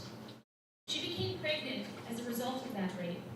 And when that pregnancy was discovered, the doctors offered 12-year-old Leanna an abortion. Leanna was obviously tormented by the sexual assault itself, and she asked the doctor if having an abortion would ease the suffering she was experiencing from the assault. And when he responded that technically the abortion wouldn't address that, then she thought to herself, why go ahead with it? She said, I just knew I had a little life inside of me. She said, I did not think about who the child's father was. I thought about the child as being my child. Leanna carried through with that pregnancy, but as that pregnancy continued, she was repeatedly traumatized and reminded of the sexual assault, which was causing her such distress that she thought about committing suicide. The only thing that held her back from committing suicide was that she was pregnant, and she didn't want to end her child's life. Leanna looked at me in the restaurant we sat in Guatemala when she shared her story, and she said, Stephanie, I may have saved my daughter's life, but she saved mine. Leanna recognized that abortion was not going to unrape her. Leanna recognized that her daughter should not be given the death penalty for a crime that her daughter's father committed, a consequence he himself even would not face. Big her. Leanna recognized that her daughter should not be given the death penalty for a crime that her daughter's father committed, a consequence he himself even would not face. When it comes to the difficult circumstances of an unplanned pregnancy, like poor prenatal diagnosis, or like pregnancy from rape, some people will say that the preborn child is not human, which is why we can have abortion, which is why it is acceptable to do that before birth, which we won't do after birth. Which brings me then to my second point of answering the question, when does life begin? In order to tackle that topic, I'd like us to consider this question. Is the preborn entity growing? And we know that entity is growing, so therefore in answering that in the affirmative, it follows that the preborn entity is alive. The next question we have to ask ourselves is, are the preborn parents human? Is the pregnant woman human? Is the partner human? If yes, then it follows the growing entity we know is alive must also be of the species Homo sapiens, because beings reproduce after their own kind. When it comes to determining when that living human comes into existence, the obvious answer is fertilization. And yet, there seems to be a lot of debate about that. So I'd like us to step aside from the kind. When it comes to determining when that living human comes into existence, the obvious answer is fertilization. And yet, there seems to be a lot of debate about that. So I'd like us to step aside from the controversy of talking about when human life begins and have us consider for a moment something that isn't controversial. Imagine we're talking about another species which reproduces sexually. If we were, for example, dog breeders or horse breeders, have you ever heard a dog breeder or a horse breeder say, I just don't know when a dog becomes a dog?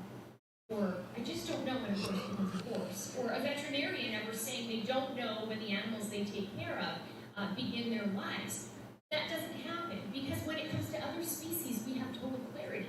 We know that species which reproduce sexually begin their lives at fertilization, when, for example, the female dog's egg is fertilized by the male dog's sperm. If it's obvious and not controversial with other beings which reproduce sexually, I would claim it's controversial with ourselves when we reproduce sexually. And I would say we know life begins at fertilization also, because if we're not talking about abortion, but instead we're talking about something like wanting to create life, such as through in vitro fertilization, what is the one moment an in vitro fertilization scientist is trying to replicate in the lab? It's the moment of fertilization. The IVF specialist is not happy with just a sperm sample. He's not happy with just eggs that have been harvested from a college student who's paying off student debt. An in vitro fertilization specialist is not trying to create a 9-month fetus in the lab. The one moment the in vitro fertilization specialist who's in the business of making life, the one moment he's trying to create, replicate, is the moment of fertilization. We know that life begins there. Medical text reinforce this. Warren Persaud's medical textbook, Before We Are Born, as well as Langland's embryology. These are medical texts used routinely by medical students across North America. And in this it says human development is a continuum that begins at fertilization. If we're to think about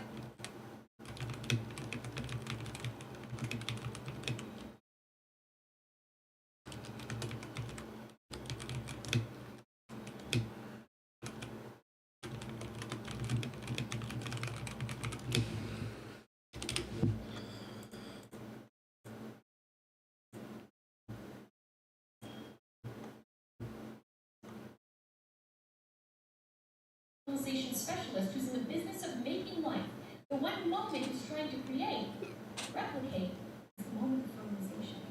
We know that life begins there. Persaud's medical textbook Before We Are Born, as well as Langland's embryology. These are medical texts used routinely by medical students across North America. And in this it says human development is a continuum that begins at fertilization. If we're to think about, someone who's gone through various stages of human development, starting in the lower right here with this teenager, we know teenagers don't just appear out of nowhere. That the teenager picture here, as well as Langland's embryology, these are medical texts used routinely by medical students across North America. And in this it says human development is a continuum that begins at fertilization. If we're to think about, someone who's gone through various stages of human development, starting in the lower right here with this teenager, we know teenagers don't just appear out of nowhere. That the teenager picture here would grow and mature from a younger version of themselves, such as the young child. Starting development is about, someone who's gone through various stages of human development, starting in the lower right here with this teenager. We know teenagers don't just appear out of nowhere. That the teenager pictured here would have grown and matured from a younger version of herself, such as the young child. But young children don't just appear all of a sudden. They grow and mature from a younger version of themselves, the toddler stage.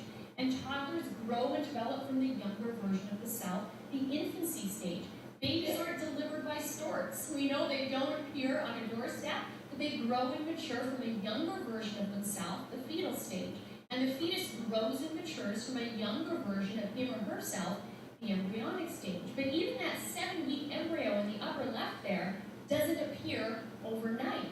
That 7-week embryo began his or her life 7 weeks ago. We're going to talk about 7 weeks. The very use of that phrase is to indicate we must think something significant happened 7 weeks prior for us to even get that label 7 weeks. And so what happened 7 weeks prior was the moment of fertilization, when the sperm fertilizes the egg. Are there differences between the zygote of fertilization, the 7-week embryo, the fetus, the infant, the toddler, the young child, and the teenager? Absolutely. But those differences ultimately relate to one's age. The older you get, the bigger you get. The older you get, the more developed you get. The older you get, the more independent you become. So the question we have to ask ourselves is this: are human rights grounded in how old you are? Or are human rights grounded in what you are? We know because of the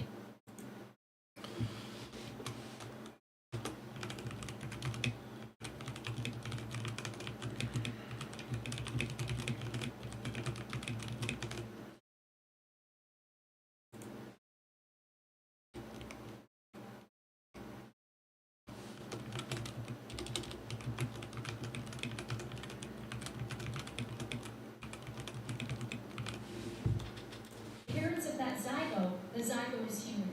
Because the zygote of fertilization there doesn't appear overnight. That 7-week embryo began his or her life 7 weeks ago. We're going to talk about 7 weeks. The very use of that phrase is to indicate we must think something significant happened 7 weeks prior for us to even get that label 7 weeks. And so what happened 7 weeks prior was the moment of fertilization, when the sperm fertilizes the egg. Are there differences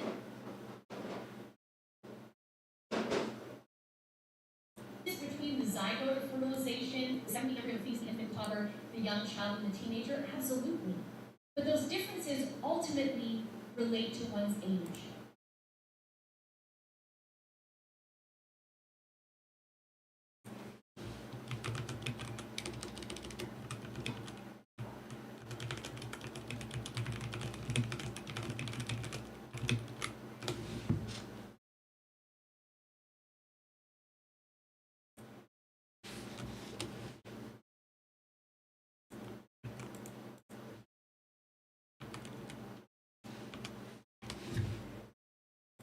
The older you get, the bigger you get. The older you get, the more developed you get. The older you get, the more independent you become. So the question we have to ask ourselves is this: are human rights grounded in how old you are? Or are human rights grounded in what you are?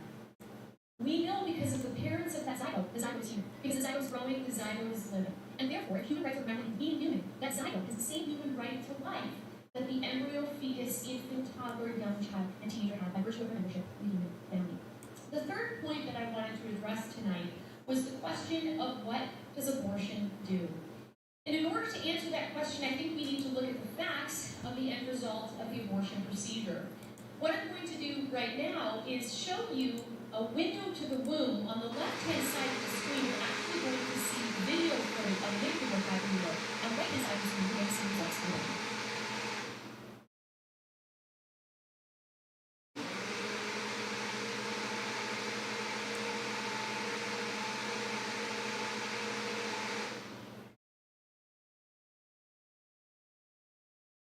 Going to see the results of newborn child in utero.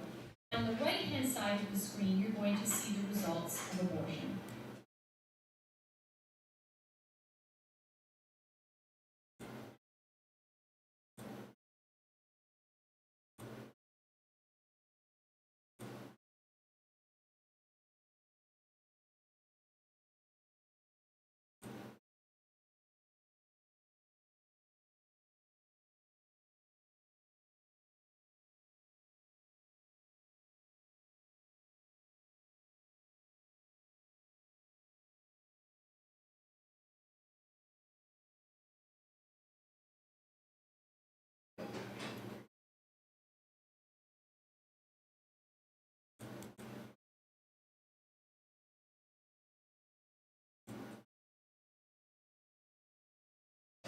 All of the imagery that you just saw is within the first trimester. All of the imagery that you just saw is within the first trimester of pregnancy, when the majority of abortions happen. When you read the medical literature on how to do abortions, you will read things like dilation and extraction abortions after 13 weeks. The foot of the newborn child needs to be measured. So if we're measuring the foot, whose foot is it? Whose foot is it? The final point that I'd like to make, because I wrap everything up, is about my friend Patricia. Patricia has had 3 abortions and also worked at Planned Parenthood. She came to the realization that her own abortions and involvement in that industry was wrong. And like someone who goes to Alcoholics Anonymous and to get healing must first take ownership of what they were involved in, that's what she did. She owned up to what she did, admitted it was wrong, but then she found healing, and then she found forgiveness, and then she found help. And she now travels around and tells her story of regretting her involvement in the abortion industry. And as a result, women have decided not to have abortion. And so as I wrap everything up, I conclude with the question that we're asked to consider. Should abortion be legal? Is it moral? And based on the evidence I've provided, the answer should be, it is not moral, it should not be legal. Thank you.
It is not moral.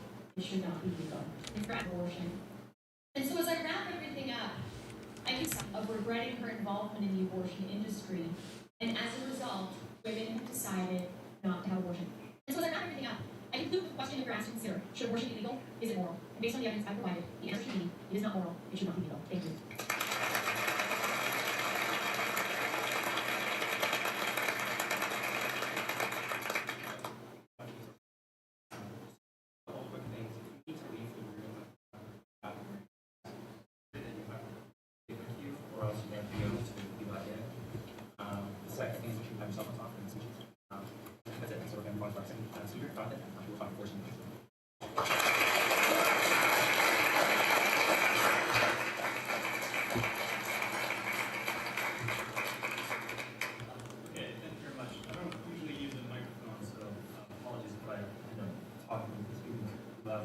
So what I'm going to do is I'm going to present what I'll call a defense of abortion. The position that I'm going to defend is actually a position that's been around for a while. It was first formulated in the academic literature back in the 70s by a person named Judith Jarvis Thompson. She wrote a paper called The Defense of Abortion. As I've read it, I found myself basically completely convinced. I've discovered some of my colleagues aren't so convinced, which I find surprising. But I do think she's quite right about it. I'm going to try to share with you why I think she's correct. So perhaps what I should call today's talk is I'm going to give a defense of the defense of abortion. The story doesn't quite end there. Who's this guy? This is David Boonin, who was a professor of mine as a graduate student. And he, like me, has been convinced by Thompson, and he developed the argument a little bit further. He's written a couple of books. And unfortunately, in the late 90s, he wrote a book called, or a paper called The Defense of Abortion. So I'm afraid that I'm going to change my title to The Defense of Abortion. Okay, so to look at the business now. So here's what I take to be a typical anti-abortion argument, which I take to be roughly what Stephanie just presented. We have a premise that says something like embryos, fetuses have a right to life. Of course, this is somewhat up for grabs, whether people are going to say that the embryo has a right to life, or they say the right to life begins a little bit later, maybe as a fetus or something. So I take we've been given an argument that the right to life begins at conception. The second premise is something like abortion brings about the death of an embryo or a fetus, and we're supposed to draw from that a conclusion that abortion should be illegal. So what do I think about this argument? I think it's fairly obvious there's what's called a lacuna in the argument. The main problem is that the conclusion says something about illegality, and that doesn't appear anywhere in the premises. There's no way that's going to be a valid argument. You must have some sort of supplementary premises that put together the claim from premise 1 and premise 2 to the conclusion that abortion should be legal. We need some sort of supplementary premises to get there. My main claim is going to be there's no way to fill in that lacuna in a way to make the argument valid. I simply don't think that granting the first two premises, you even get the conclusion. So what I'm going to do, even though I have the greatest concerns about premise 1, I seriously doubt the claim that embryos and fetuses have a right to life, and I'm sure that'll come up during cross-examination and further statements. I'm simply going to grant that the fetus has a right to life. I'm going to grant that abortion brings about the death of an embryo or fetus. That doesn't seem that controversial. The first one I do think is, but I don't think that the conclusion follows. I think the conclusion is still false. Okay, so how am I going to do that? Well, let me give you my general outline.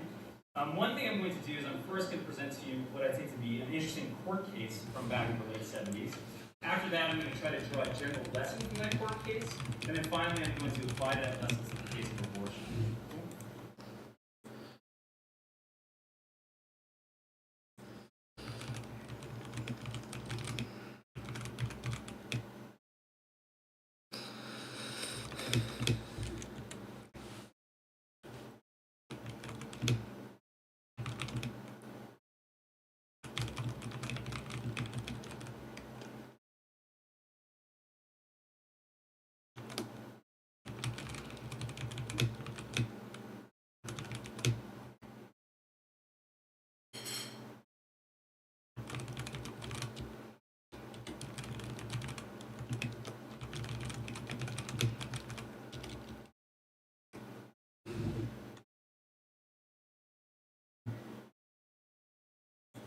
Further, he's it takes those fetuses have a right to life a little bit later, maybe as a fetus or something. So I think we can argue that right to life begins at conception. The second premise is something like abortion brings about death of an embryo or fetus. I'm supposed to drop that conclusion that abortion should be legal. So what I think about this argument, I think it's it's fairly obvious there's what's called a lacuna in the argument. The main Pecuna. problem is that the conclusion says something about illegality, and that doesn't appear anywhere on the premises. There's no way that's going to be something about illegality, and that doesn't appear anywhere on the premises. There's no way that's going to be valid.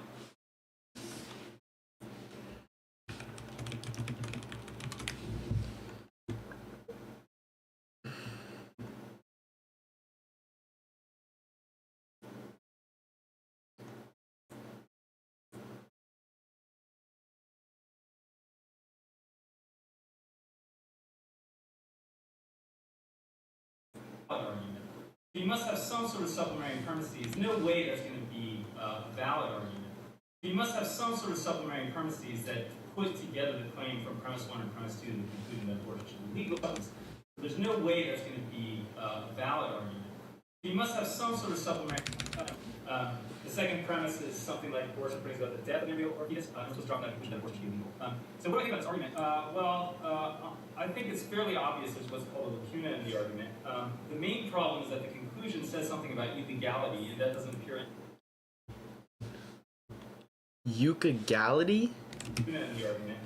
The main problem is that the conclusion says something about illegality, and that Eucagality?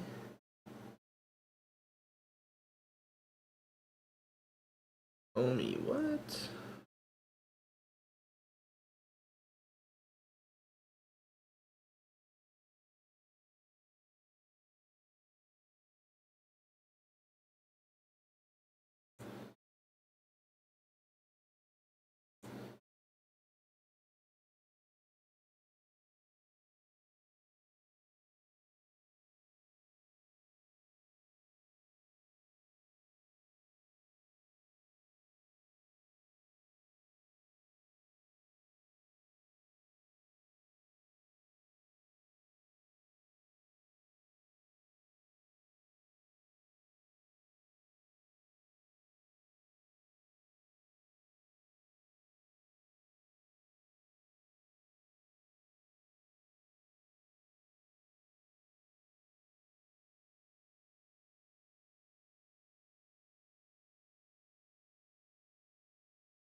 doesn't appear anywhere on the premises.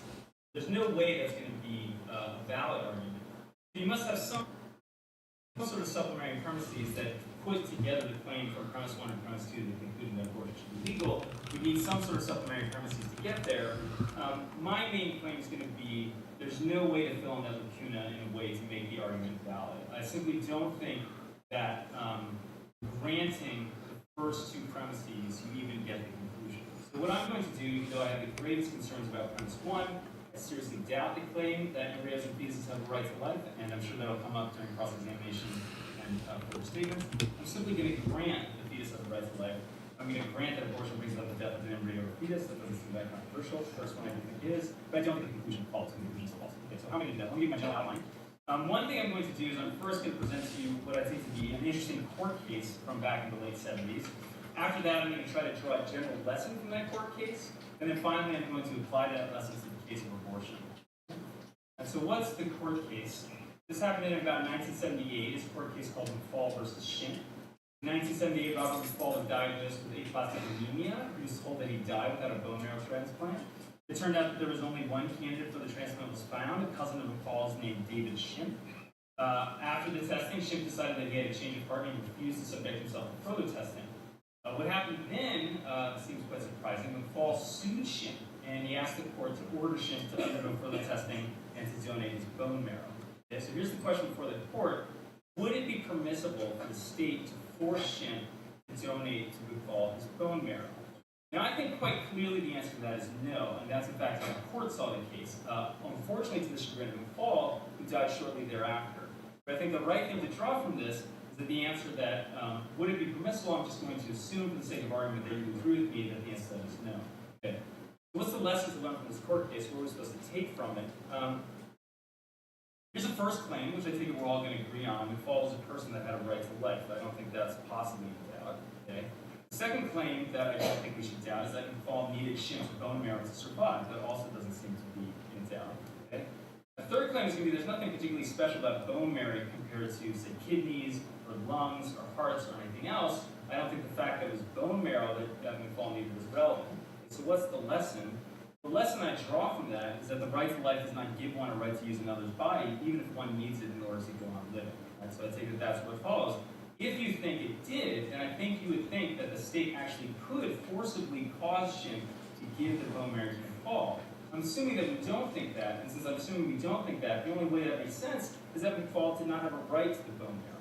So what I would say is that though McFall had a right to life, it doesn't guarantee a sort of right to assistance. Okay. All right, so now,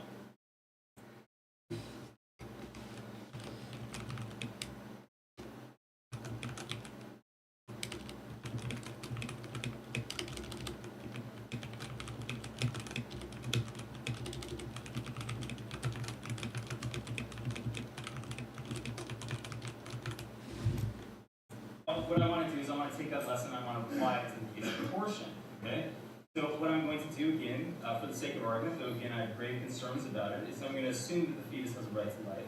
I'm going to assume that the fetus needs the woman's body to continue living. I think that should be relatively straightforward. But the lesson is going to be that those two facts are not enough to give the fetus a right to the use of the woman's body.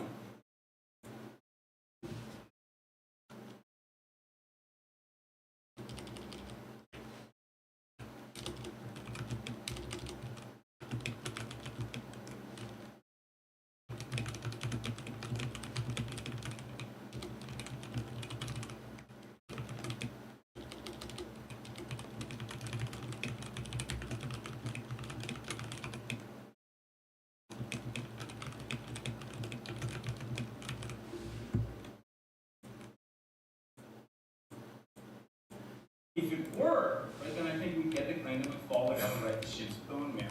Okay? And since we don't think that McFall had a right to Shim's bone marrow, I don't think we should have the belief that the fetus has a right to the use of the woman's body. Okay? So what I'm going to draw then is a tentative conclusion, and my tentative conclusion is that abortion should be legal. So my tentative conclusion is that the state cannot force a woman to provide bodily support to an embryo or fetus. Okay? That's the assertion of my claim. Okay? Now you might ask, why are you being tentative about this? Well, I'm being tentative because it seems like there could be some further fact about the case such that an unwanted fetus would somehow have a right to the use of the woman's body while McFall did not have a right to the use of Shim's body. Okay? And so what I'm going to suggest is there are two jobs you have to do if you're going to reject my argument. One job is you have to admit, you have to say more merely than the fact that the fetus has a right to life, you have to somehow show that the fetus has a right to the use of the woman's body. And then the second job is sort of the following. You have to make sure that the way in which you defend that job one, is a way that doesn't make it the case that McFall has a right to the use of Shim's bone marrow. Okay? So I take it that that's the assumption. Here's my claim. The anti-abortionist is not going to be able to satisfy both of those. I don't think the you're going to reject my argument. One job is you have to admit, you have to say more merely than the fact that the fetus has a right to life, you have to somehow show that the fetus has a right to the use of the woman's body.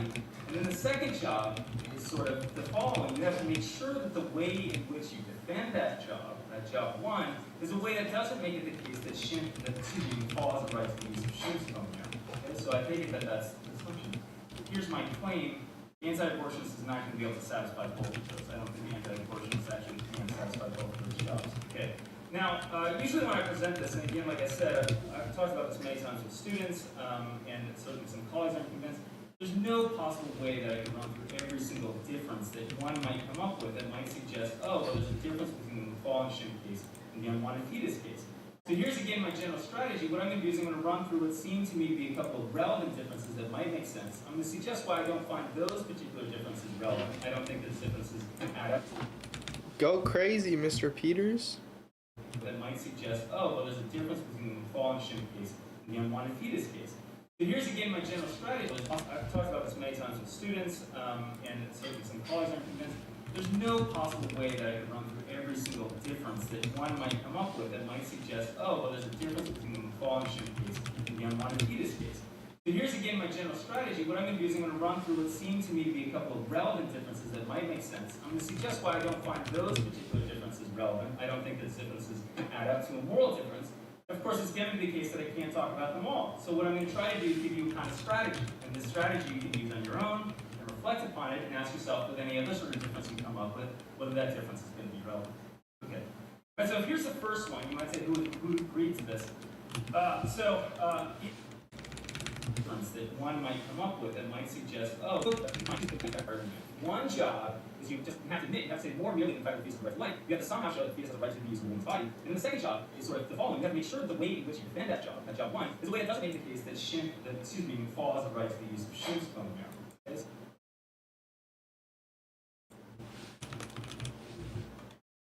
So I think that that's the assumption. Here's my claim. The anti-abortionist is not going to be able to satisfy all of those. I don't think. Okay. These are medical texts used routinely by medical students across North America. Here's what I take to be a typical anti-abortion argument, which I take to be roughly a 7 minutes tonight. And so what's the court case? This happened in about 1978. It's a court case called McFall versus Schimm. In 1978, Robert McFall was diagnosed with aplastic anemia. He was told that he died without a bone marrow transplant. It turned out that there was only one candidate for the transplant was found, a cousin of McFall's named David Schimm. After the testing, Schimm decided that he had a change of heart and refused to subject himself to further testing. What happened then seems quite surprising. McFall sued Schimm, and he asked the court to order Schimm to undergo further testing and to donate his bone marrow. Okay, so here's the question before the court. Would it be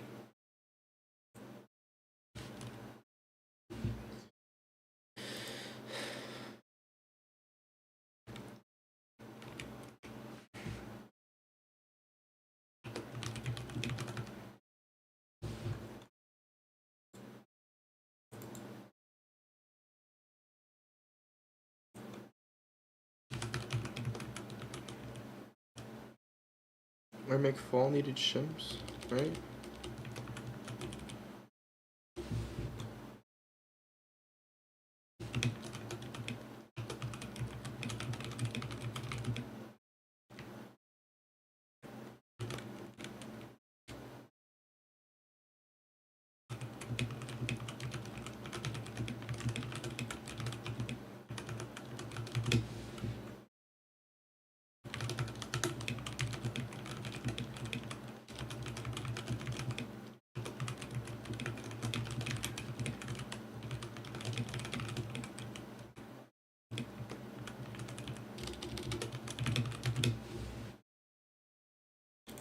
permissible for the state to force Schimm to donate to McFall's bone marrow?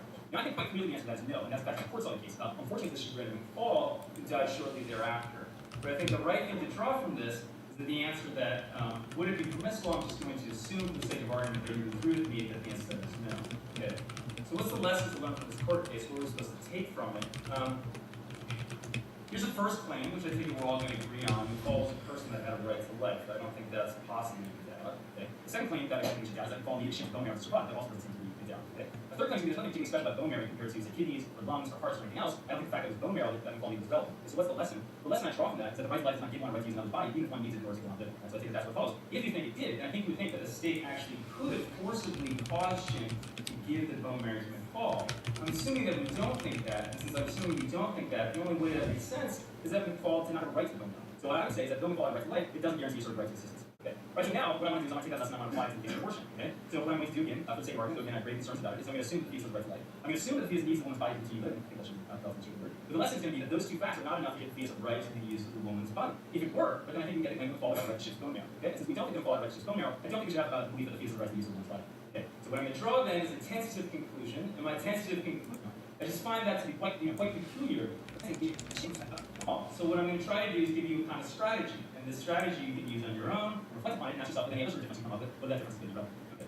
Right, so here's the first one. You might say, who agreed to this?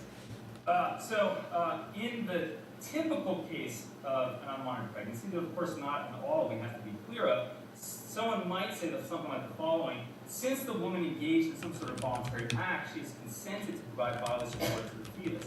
In the McFall and Schimm case, the claim's going to be there was no voluntary act that Schimpf partook in, such that you could plausibly take Schimpf to having consented to give his bone marrow to fall. Okay. So I have two responses to this. One response is that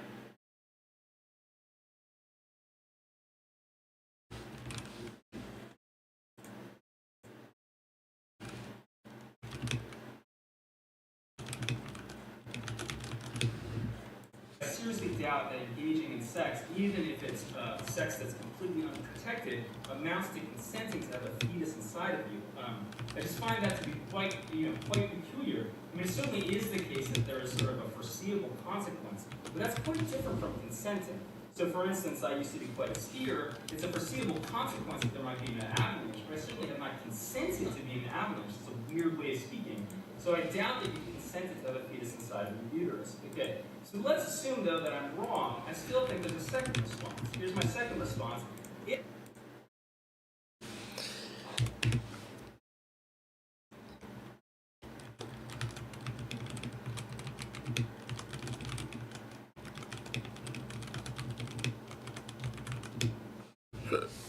If what happened, let me just change the case slightly, and this is the thing, sort of lesson in terms of methodology, just changes to what happens that Schimpf says, okay, look, we fall, yes, I agree, I am going to start giving you some bone marrow. Okay, so let's just pretend there's some sort of bone marrow transferring device. I don't think it changes so that what happens that Schimpf says, okay, look, McFall, yes, I agree, I am going to start giving you some bone marrow. Okay, so let's just pretend there's some sort of bone marrow transferring device. I don't think that's what happens, okay? But just pretend that's what happens. And so what Schimpf does is that he plugs himself in voluntarily to the bone marrow transferring device. And after a little while, he decides, actually, you know, this isn't right. I don't want to continue doing this.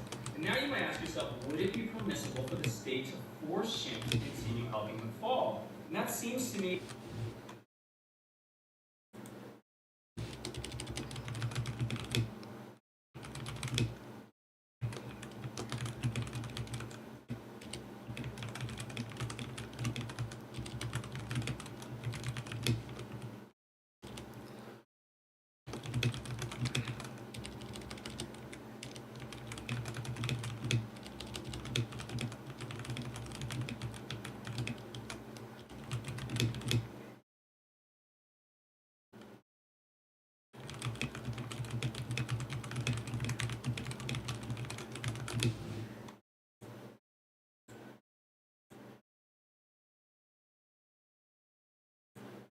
again, also not to be particularly plausible. I think merely because you started helping someone, it's hard to say that the state somehow has a legal, you sort of have a legal obligation to continue helping someone. That again seems quite bizarre. So I'm tempted to say that the idea that what's happened is that somehow the woman has consented to the fetus, and that consent has given the fetus a right to use her uterus seems to be suspect. Okay. I think there's another point you might have. In a similar sort of situation, McFall has developed aplastic anemia. He now needs Schimpf's bone marrow to continue living, and we'll add this extra fact. It turns out McFall is Schimpf's biological son. Now the question would it be permissible for the state to force Schimpf into providing bone marrow now? And I must confess that I find that also quite implausible. The mere fact that one is biologically related doesn't seem to me to give someone a right to the use of the other person's bone marrow. Okay. Let me move on to one final possible difference. Again, I believe there are many more you can come up with. This is another one I personally don't find particularly compelling, but I think some people do. Some people might.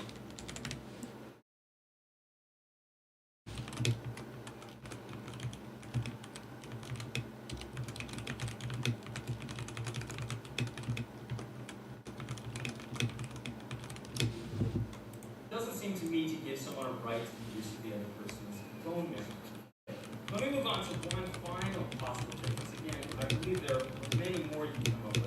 This is another one I personally don't find particularly compelling, but I think some people do. Some people might say, well, look, there's this difference. The story that you're telling me about the bone marrow being transferred to McFall, in the case of the fetus using the uterus, that's a perfectly natural situation because it's natural. Somehow the fetus has a right to the use of the woman's uterus. Indeed, someone might go so far as to say that's what uteruses are for. But then you might say, well, in the Schimpf case, it's not at all natural for McFall to be using Schimpf's bone marrow. That's not what Schimpf's bone marrow is falling for. Okay, so I've got two responses that I'll run through really quickly before I finish up. The first response is that I'm actually quite dubious of these notions of things having these quasi-teleological logical purposes. It's unclear to me that there's sense to be made about what the uterus is for in a broader sense, and I also doubt that's true of the bone marrow. But just assume for the sake of argument some kind of like natural law sort of picture is correct and say that I'm wrong, I still don't think we're going to quite get what we want. Why? Well, because according to that, it certainly seems to me, it looks like what's going on is that uteruses are for providing shelter to fetuses, and we're going to buy that. Okay? Let's say we do. But if that's true, it also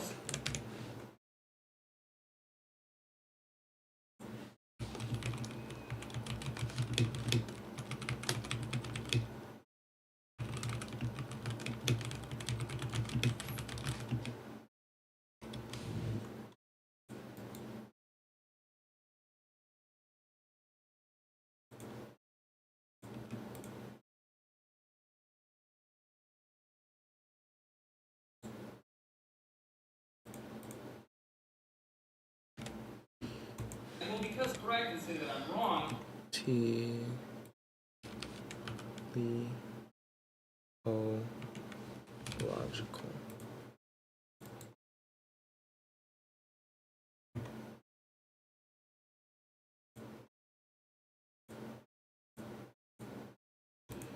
I still don't think we're quite get one. Why? Well, because according to that, it certainly seems to me, it looks like what's going on is that uteruses are for providing shelter to fetuses, and we're going to buy that. Okay, let's say we do.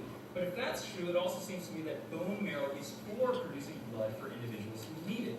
But if that's what's going on, if this is our response for thinking that basically the woman has an obligation to provide assistance to the uterus, it seems to me it gives us reason to think that Shem has an obligation to provide assistance in the fall. We don't think that, and so I don't think we can believe that this is actually a good reason. Thank you.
Okay, so my questions are going to be to try to fully understand the depth of your position.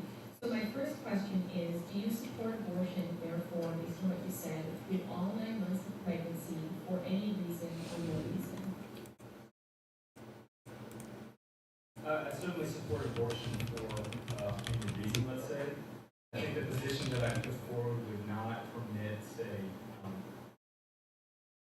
well, it depends on what the reason for the abortion is, but I don't think what you could do is say extract a fetus and kill it when it's at the point of viability. So I think what it actually entails is that the fetus can be ejected, but it's viable that the woman doesn't get it.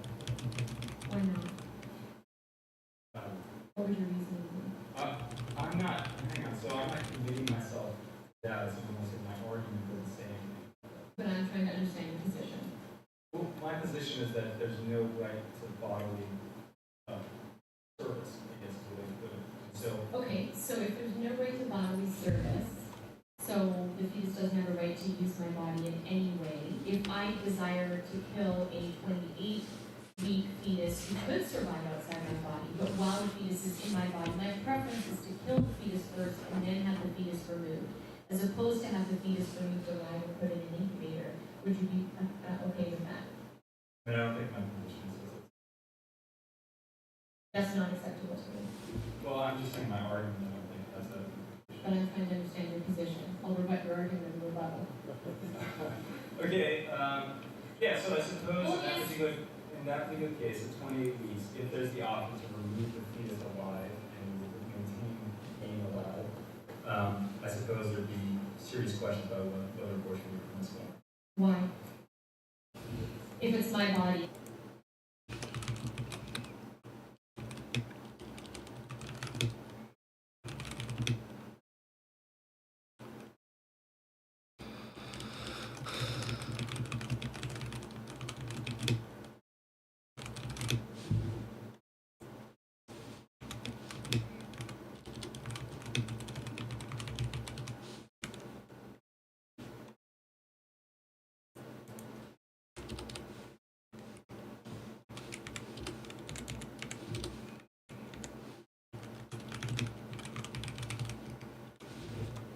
And the fetus is in my body, based on what you just said about bodily rights, why can't I dismember a 28-week fetus in my body?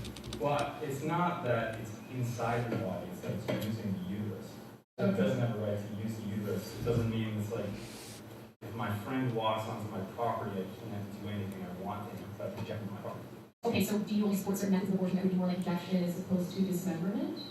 Yeah, so I think that's a very difficult question. So what I'll do for the sake of debate is I'll say my argument only says that certain forms of abortion are permissible, but in general it's a little complicated. I think that other forms of abortion are permissible too. Okay, let me ask you this. Do you believe in women's rights?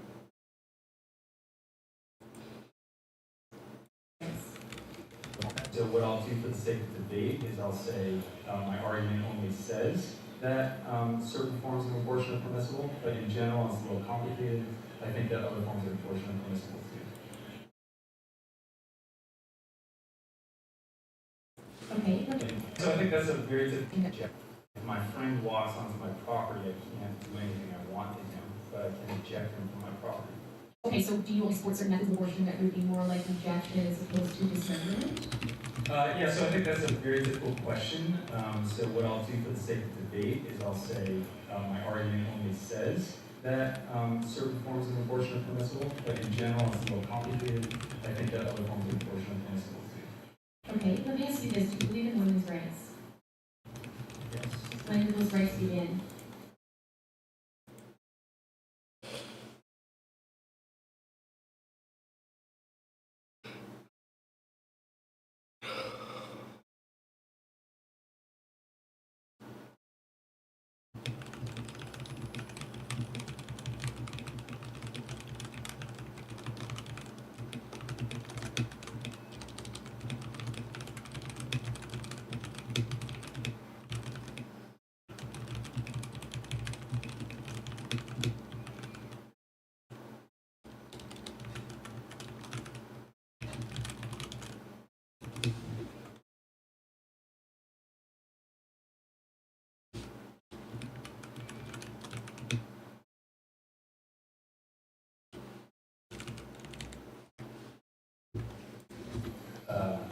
When the woman exists.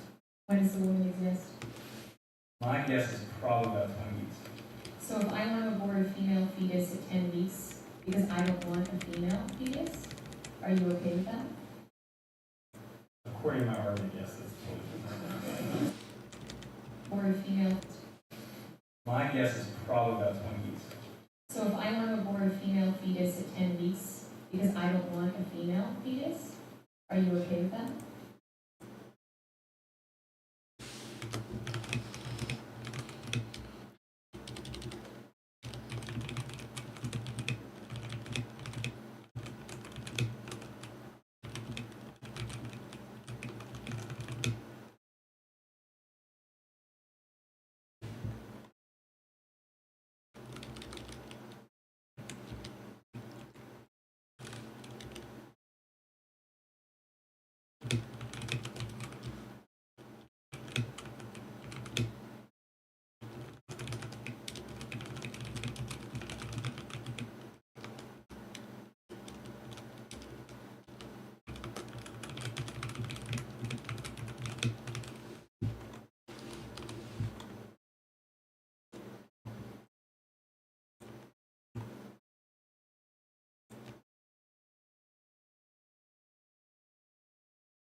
then yes, that's totally. So how does that align with being in favor of women's rights, whereas if it was a male fetus, I would welcome him with great celebration?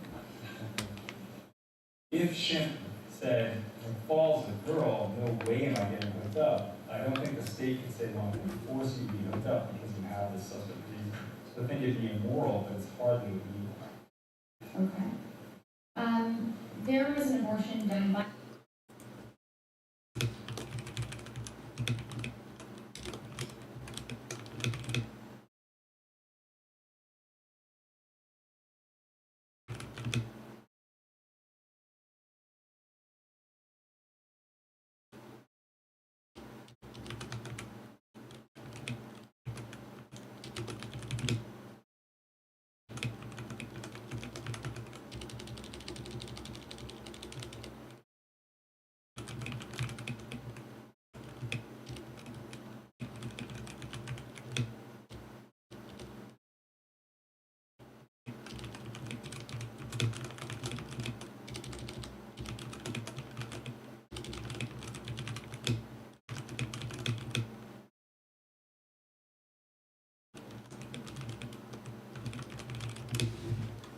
by an abortionist who teaches at a Canadian medical school because the patient wanted to go on vacation and felt her pregnancy got in the way of that. Do you have any moral objection to that?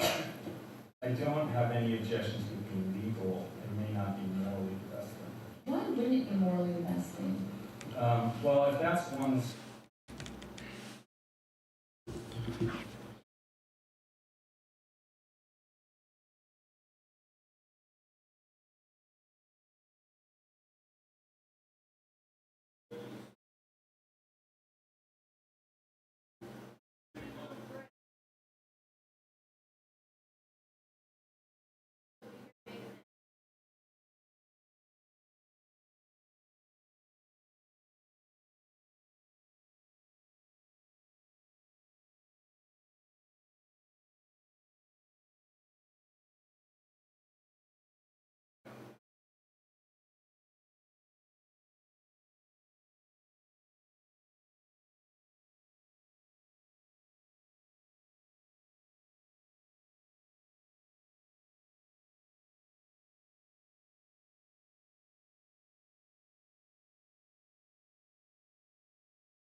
Who teaches at a Canadian medical. There was an abortion done by an abortionist who teaches at a Canadian medical school because the patient wanted to go on vacation and felt her pregnancy got in the way of that. Do you have any moral objection to that? Wanted to go on vacation and felt her pregnancy got in the way of that. Do you have any moral objection to that?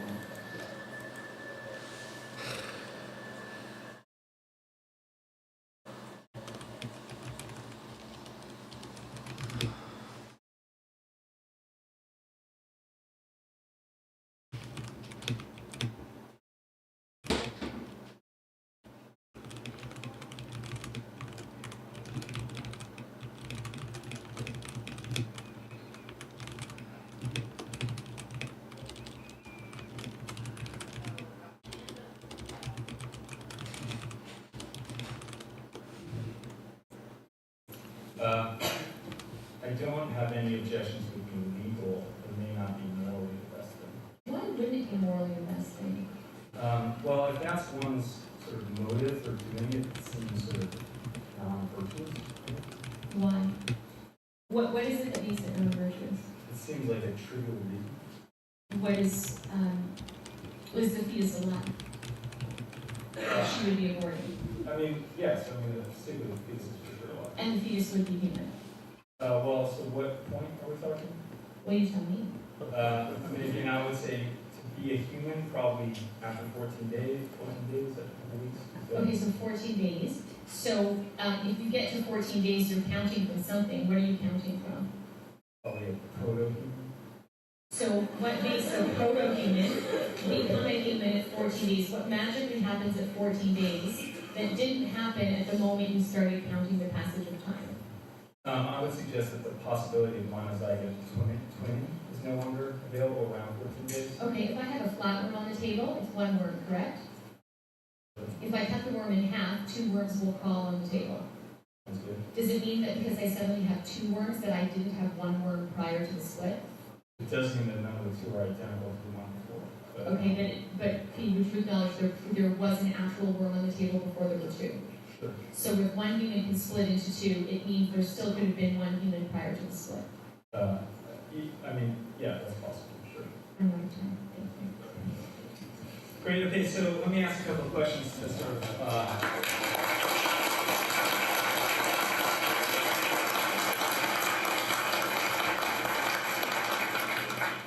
so if I understand you holding maybe there are these 3 views that work in organisms who begin to exist at conception, and it's wrong to kill insofar as we're human, something like that sounds about right. Well, actually, mine is it's wrong to directly and intentionally kill an innocent human being. Abortion directly and intentionally kills an innocent human being. Therefore, it logically follows that abortion is wrong. Okay, yeah, but I guess I'm saying the claim that abortion directly kills a human being is based on the fact that embryos are human, we're human beings. But yeah, based on the fact that a negative pregnancy test will never result in an abortion voting. So therefore, it's the positive test that is indicating the presence of another body, that being one's offspring. And therefore, the act of abortion is targeting specifically not my arm or my toe, but specifically not even targeting my cervix, but entering my cervix to dismember the body of the baby whose foot will be measured after 13 weeks. Okay, all right, so let's talk for a second about the human organism claim that the embryos are human organisms. So, normally when you think of organism, you think of a group of cells working together. Prior to 14 days, could you just say a little bit more about how those cells are working together as a single unit? Yeah, so basically, if you take someone like you or me now, and we go back to our beginning point, we know the beginning point that distinguishes you or me from each other and our parents is the moment of fertilization, because scientists distinguish different cell types by looking at cell composition and cell behavior. Wait, I'm sorry, so what distinguishes the identical twins from each other? At what point does that happen? Twinning can happen within the first 1 to 2 weeks prior to implantation, basically, is when twinning can happen. Sure, right. So but you'd say that those are 2 distinct individuals?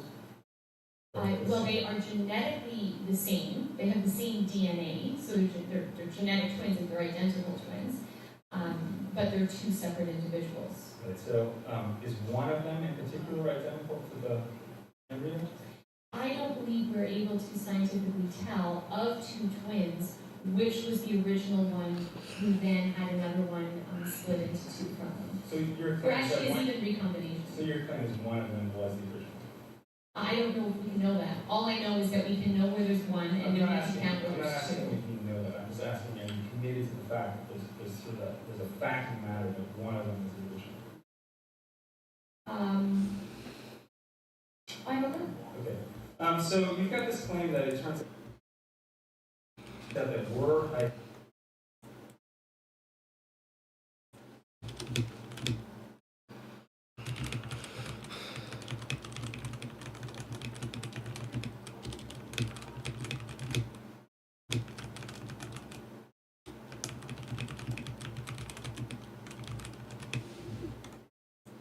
take it that we're human organisms, so that we begin to exist when the human organism begins to exist, I take it, something like that? Does that sound fair? I would say that I'm a human organism, and as a human organism, I can trace my beginning point to the moment of fertilization by being able to distinguish by cell composition and cell behavior that the zygote is substantively different from the sperm cell and the egg cell. But from fertilization onwards, there's only a change in my appearance and ability, but not my inherent substance. Okay, so there's a condition actually called bicephalic twinning. This is an individual that has two heads. This is sort of a famous case of Brittany Abigail and Brittany Hensel. Yeah. So would you say that there are two individuals there or one individual? I believe it's two individuals who were in the process, as Americans say, who were in the process of splitting into identical twins, and that process did not complete. Would you say they're two organisms? Yes, I believe they are. What Sharing working together. So what makes them two organisms instead of one? I mean, there's like one reproductive system, there's one small intestine, one large intestine, there's three long.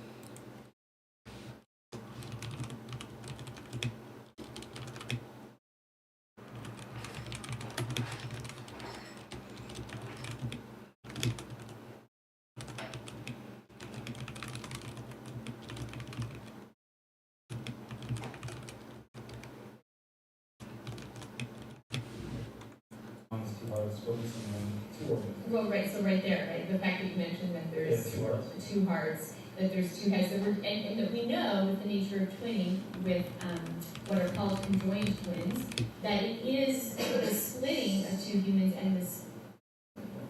Yeah, so. Oh, okay. The split doesn't complete. So they're two humans who didn't completely separate from one another. The same thing can happen at a less dramatic way. Instead of two heads on one body, it can be maybe just attached to the. Sure. So would it be fair to say that we determine how many organisms there are by like counting the hearts or counting the brains?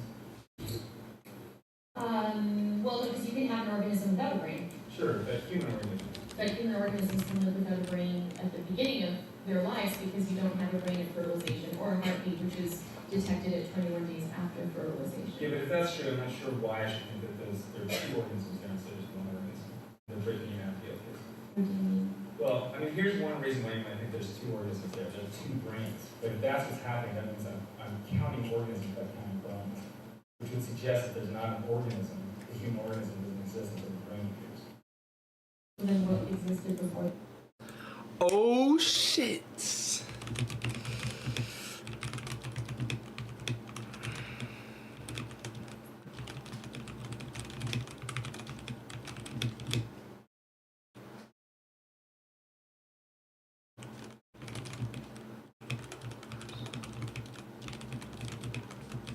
That was you got it on that one. Brain. Something like a proto-human. So what's a proto-human? It's the sort of thing that happens right before it.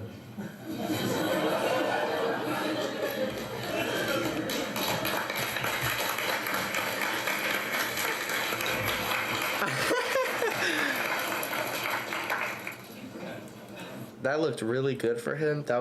I think that was like the only time in this debate that he really, I mean, he looked good during his presentation. During his cross-examination, when she cross-examined, he did not look good at all. For most of his, he didn't really look that good, but for that last question, there's still a lot left, but he looked really good there. I don't know if I would agree with his position, but Something like a proto-human. So what's a proto-human? It's the sort of thing that happens right before it.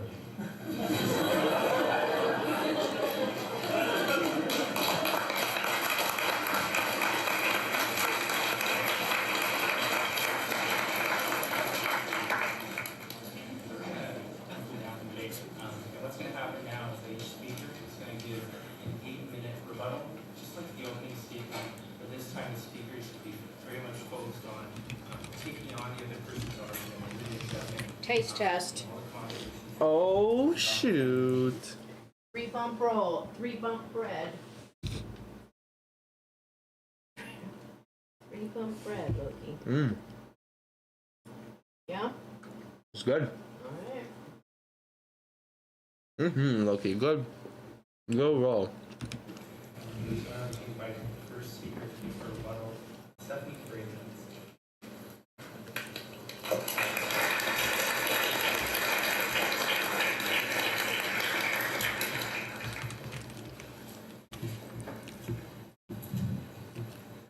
So, in response to what Jonathan said, a few things come to mind. The first is what was drawn out during cross-examination was that he presented premises and a conclusion that I did not present.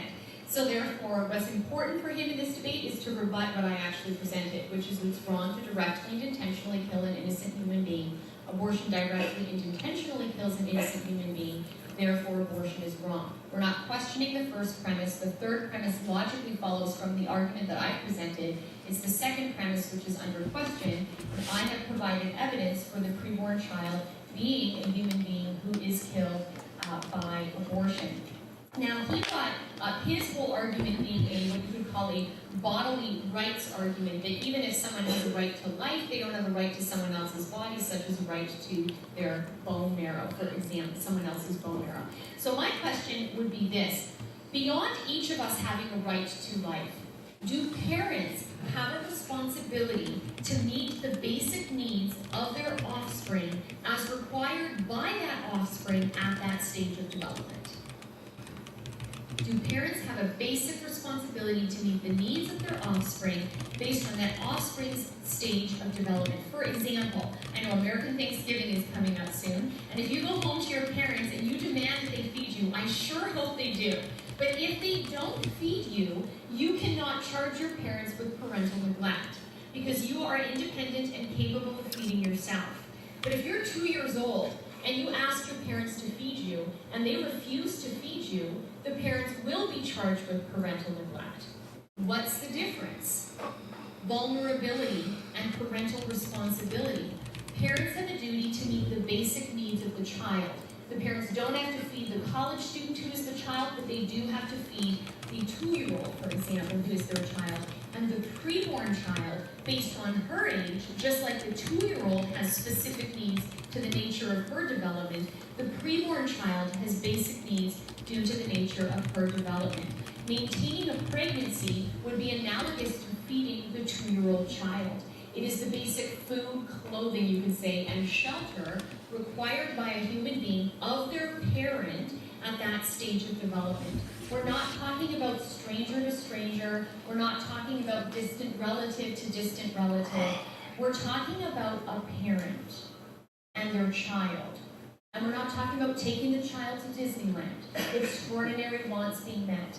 We're talking about ordinary care required of one's offspring. So you do not have a responsibility to give your bone marrow to someone, although it's nice, but parents do have a responsibility to meet the basic needs of their offspring. Now, someone might say, but what if the parent doesn't want that offspring? Well, for example, let's imagine a woman gives birth and she plans on placing her child for adoption. But before she's able to place her child for adoption, she's kidnapped with her child. Now, she's taken to the woods, and in the woods there's food for her, but the newborn child that she's yet been able to place for adoption, who is her child, is not clearly able to take care of herself. The person who's kidnapped is contained, but she's not tortured. She's tortured by containment, but she's just basically left in a warm cabin, locked in the woods. She can't seem to escape it, and there's food for her, which means her breast milk will continue to produce. Is that his hand? Do we think she has a basic need to meet the basic needs of her own offspring while she's confined in that cabin? I think so. I think we're going to say, but she's just basically left in a warm cabin, locked in the woods. She can't seem to escape it, and there's food for her, which means her breast milk will continue to produce. Do we think she has a basic duty to meet the basic needs of her own offspring while she's confined in that cabin? I think so. I think we're going to say, as long as the breast milk is there, this mother of her child has a responsibility to provide the basic sustenance required for her child. And so I would argue the same is true with maintaining pregnancy. He mentioned a case if sperm was used to create McFall, if someone was a sperm seller, I won't say donor because they make money from it. So if someone is a sperm seller, the issue there is when they sell the sperm, the human being has not been created. And there typically, to my understanding, are legal agreements in which they're relinquishing any parental responsibility to children who would be formed as a result of their sperm selling. And so that would be like if I placed a child for adoption and 5 years later the adoptive parents weren't feeding that child. I hope I'd want to help the child, but I wouldn't have a legal responsibility to help that child because that child I had properly ensured was taken care of, and when the state discovers the child isn't being taken care of, then the state is going to step in and take care of the child. He made the claim that he's dubious of quasi-teleological function, any type of argument that would say, well, the bone marrow is in my body for my body, but the uterus is different, it's in my body. Every month my uterus is getting ready for someone else's body. Unlike my bone marrow, which isn't, reproducing for your body, it's reproducing for my body, but my uterus is reproducing for my offspring's body. So you could make the argument that it exists more for my offspring than any other body part exists for me, and he's dubious of that type of argument. But the reality is, we accept that the nature of things, that things within our bodies have a specific nature.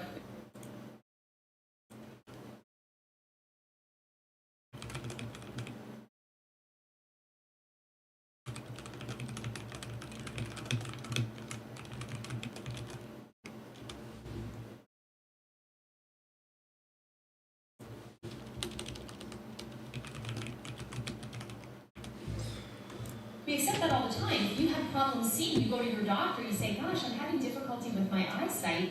Well, it's because you must accept the nature of your eyes is that they're designed to see. You're not going to go to your doctor and say, my eyes aren't smelling. I know what's wrong. When you say, my eyes aren't seeing, it's because we know the nature of the eye is ordered to see.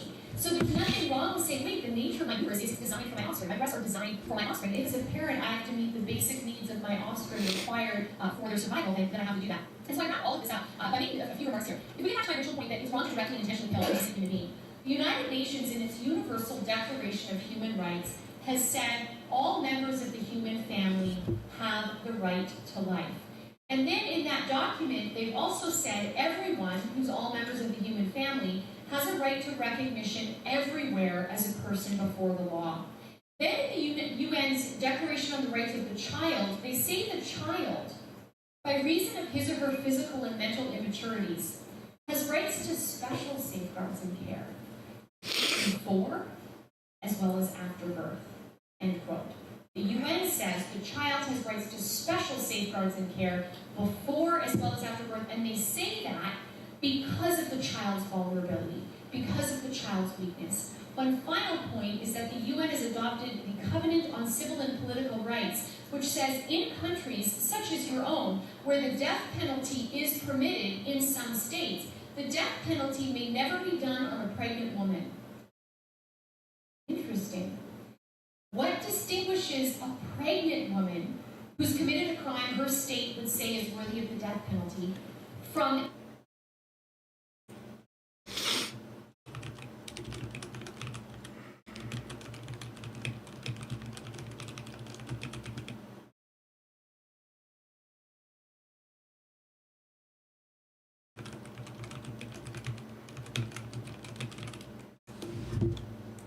a non-pregnant woman who's committed a crime where her state says it's worthy of the death penalty?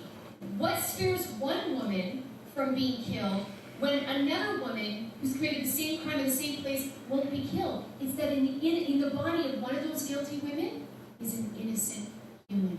And there's the acknowledgement that we don't kill innocent human beings who are children and need basic care. Thank you.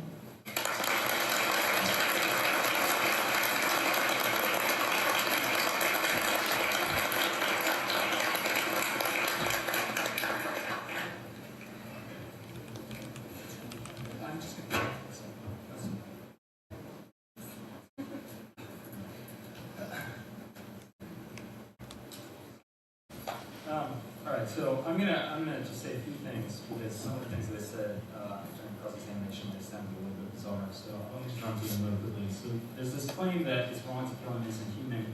Abortion kills an innocent human. So what I'm going to do is I'm questioning both of those assumptions. One question that I have simply about premise one that it's wrong to kill an innocent human. There are controversial cases where it's not totally clear. So we have end-of-life sorts of cases. Is euthanasia impermissible? I don't know. I mean, it seems like it might be permissible. I mean, it's hard to say. So I don't want to take a claim that it's wrong to kill an innocent human just as full stop. And so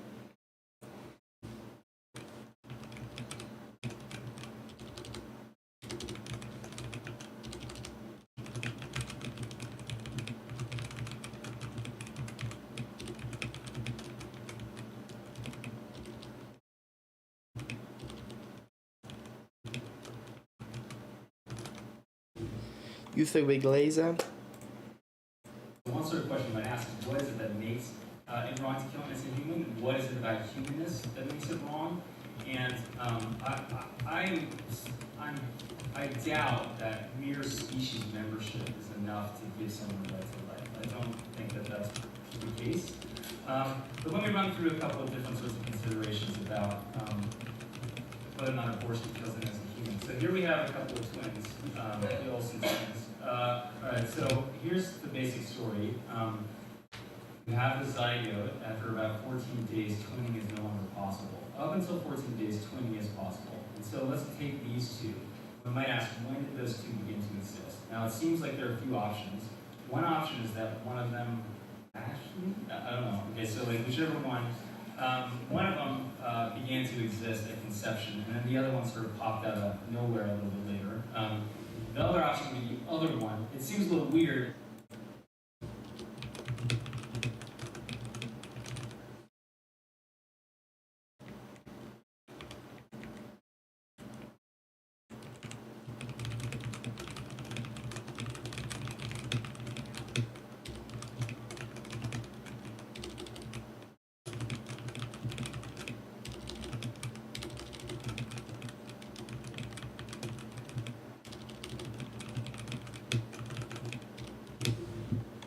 It seems hard to me to say which one of them began at conception. What seems more reasonable to me is that neither of them existed at conception. They only began to exist. Organisms only began to exist after the twin. Okay. So now I don't have a twin.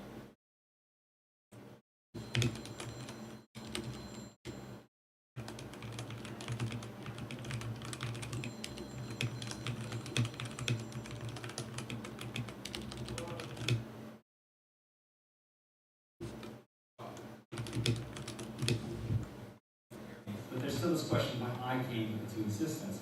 It seems to me there's sort of a question about whether or not that group of cells constitutes organisms. So one sort of question is, the zygote is replaced by two daughter cells. And so you have this question to ask, is what happened that one thing is split into two and it remains one thing, or is it one thing split into two different things, and that one thing has died and the two things have come into existence, sort of like an amoeba. If an amoeba splits, is the thing that happens after it, those both identical to the initial amoeba, or are they two new things? And I'm tempted to say, at least in this case, we have two new things. And so until you get some kind of differentiation where the cells start working together as a unified organic whole, I'm seriously doubtful that it actually constitutes an organism. And so what we are and what's going to kill us human organisms, I sort of question whether or not that actually happens until closer to 14 days or a little bit later.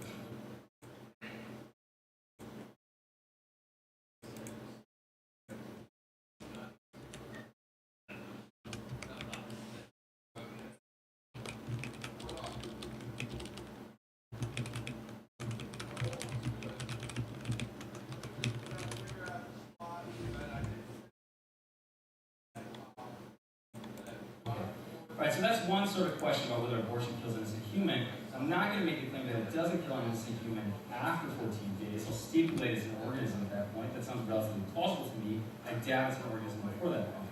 Okay, now is it bad to do that? Right, so here's a picture. This is Abigail and Brittany Hensel. So is it wrong to kill an innocent human being? What does this have to do with that claim? Well, so one sort of question would be, I think what's going on here is that we have a single organism and we have two individuals. And what we would want to do is to kill one of those individuals. Whether the organism dies or not is sort of irrelevant, right?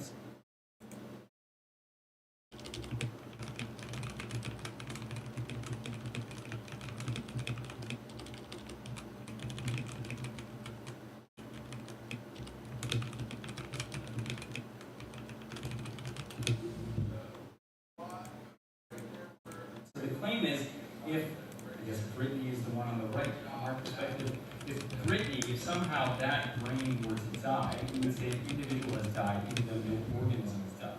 Okay? So I think there's a huge difference between the question of the death of an organism versus the death of an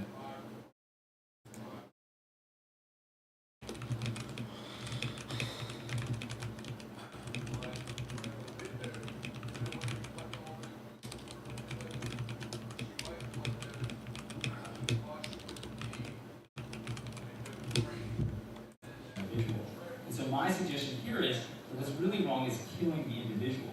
Now you might ask, what makes someone an individual? My own view is something about psychological connectivity, something like that. Okay, it's a little bit difficult to say precisely what it is. Okay, but that's not going to happen until you get some sort of psychological work going on inside the fetus, and that doesn't happen until well after 15 weeks. 12 weeks when most, towards 20 weeks. I mean, you're not going to see any of that activity until then. Okay. All right, so now let's move back to my argument. So there are a couple of things that came up.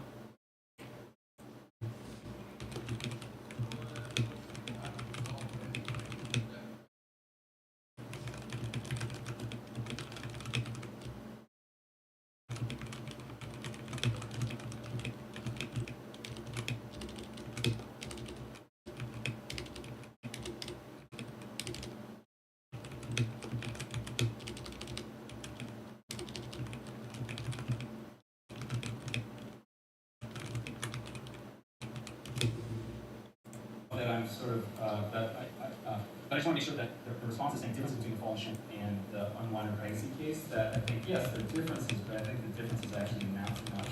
Okay. So one question is this notion of child support. So there's a difference that generally we oblige parents to sort of provide a kind of child support to individuals, and so you might say that gives their offspring a sort of right to sort of support from them.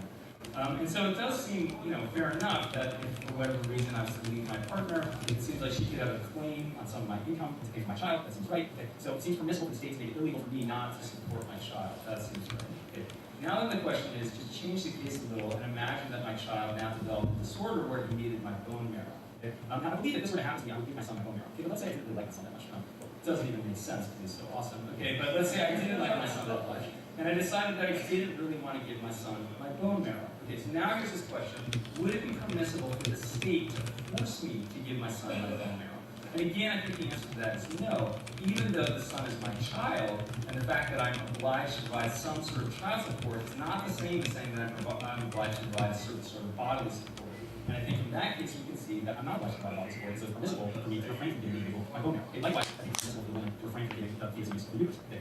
Another thing is something about this. Well, look, this what's going on with the fall and sham, such as strangers. In the case of the woman and the child, it's a case of being sort of offspring, being a parent. And one thing we have to be careful about is the difference between what's called a custodial parent or social parent versus a biological parent. Okay, so someone who adopts a child may not be a biological parent, but it's a social parent, so they're required to support the child. So now the question is whether or not the woman's relationship to the fetus, the unborn fetus, is one of a custodial parent or merely being a biological parent. Now, if the idea is that the woman is a custodial parent, what I'd like to hear is why that's the case. I mean, what you mean by the custodial parent is something like the woman has a special obligation towards the fetus. But that's precisely what I'm questioning, that in this case the woman does not have that sort of special obligation. So you certainly can't assert that the woman is a custodial parent, because that's going to base the question. So there's other things you can say, well, the woman is a biological parent. And given the fact that the woman is a biological parent, that generates some kind of obligation that the person has. And again, I simply don't think that that's true. So the fact that someone's a biological parent doesn't make it the case that the person has a right to their sort of bodily support. Now, there's a sort of example that seems, again, relatively plausible, the idea that, well, look, if you're stuck in a cabin and you have your child and you have some breast milk, aren't you obliged to provide that child with sustenance? Yeah, maybe, I don't know. Okay, but imagine that you're sort of just a woman who happens to be lactating and you find yourself next to a baby who needs some milk. It seems to me that in case, the nice thing would be, yeah, you probably should. And so you might say, look, Peters, you're making a mistake. You're allowing that you could be sort of obliged to support an individual. And I guess it's a kind of question about these sort of Good Samaritan laws. At what point do we say, well, you're not obliged to give that much? And it seems to me that we do hold that. It might not be obvious where to draw the line, but somewhere we say, you are not obliged to give that much. So for instance, you're not obliged to provide the bone marrow. And what I'm suggesting is that you're not obliged to provide the use of the Eucharist. Thank you.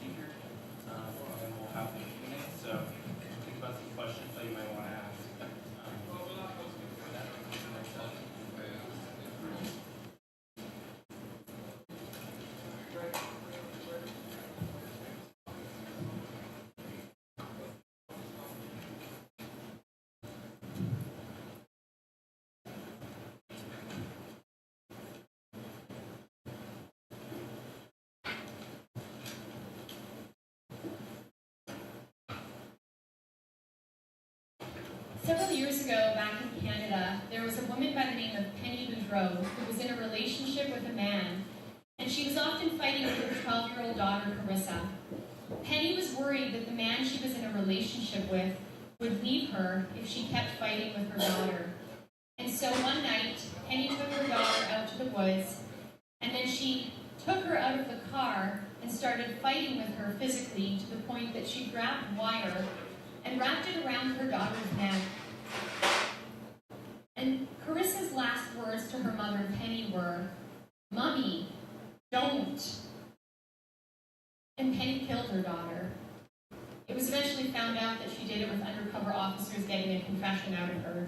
The judge who sentenced her to prison said, Penny Boudreau had a selfish desire to guarantee a love life that had no room for a child. And I bring that up because with all that Jonathan is saying, all the philosophical philosophical stuff about someone who needs bone marrow, that's a cover for what we're actually talking about. Mommy, don't.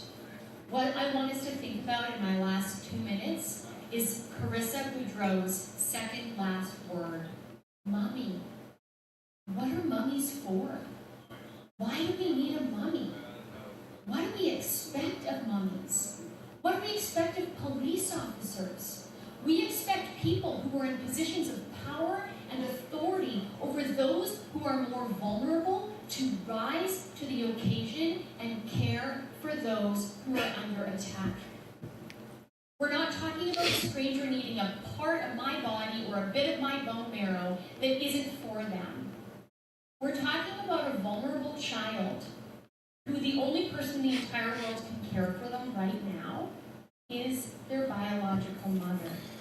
Yikes. It's tragic that we're at a point in society where we actually think that that is meaningless.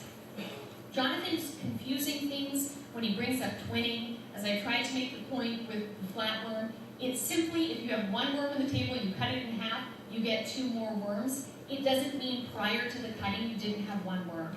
So the fact that some humans have this incredible ability, my mom is one of them, who's an identical twin, have this incredible ability to split into 2, doesn't mean prior to the split there wasn't 1. After all, if there wasn't 1, why would we even be considering abortion? This is a really bad closing statement. I mean, this is hard because it's like you're not supposed to. I don't know if you're really supposed to like rebut what they said. Although I would want to just rebut everything he said if I was doing a closing statement after he just did all that type of rebuttal. But like, if her goal is to rebut what he's saying, she's not doing a good job at all. But But I would say, like, for the honestly, I would say, like, she probably had the upper edge in this debate, maybe a little bit.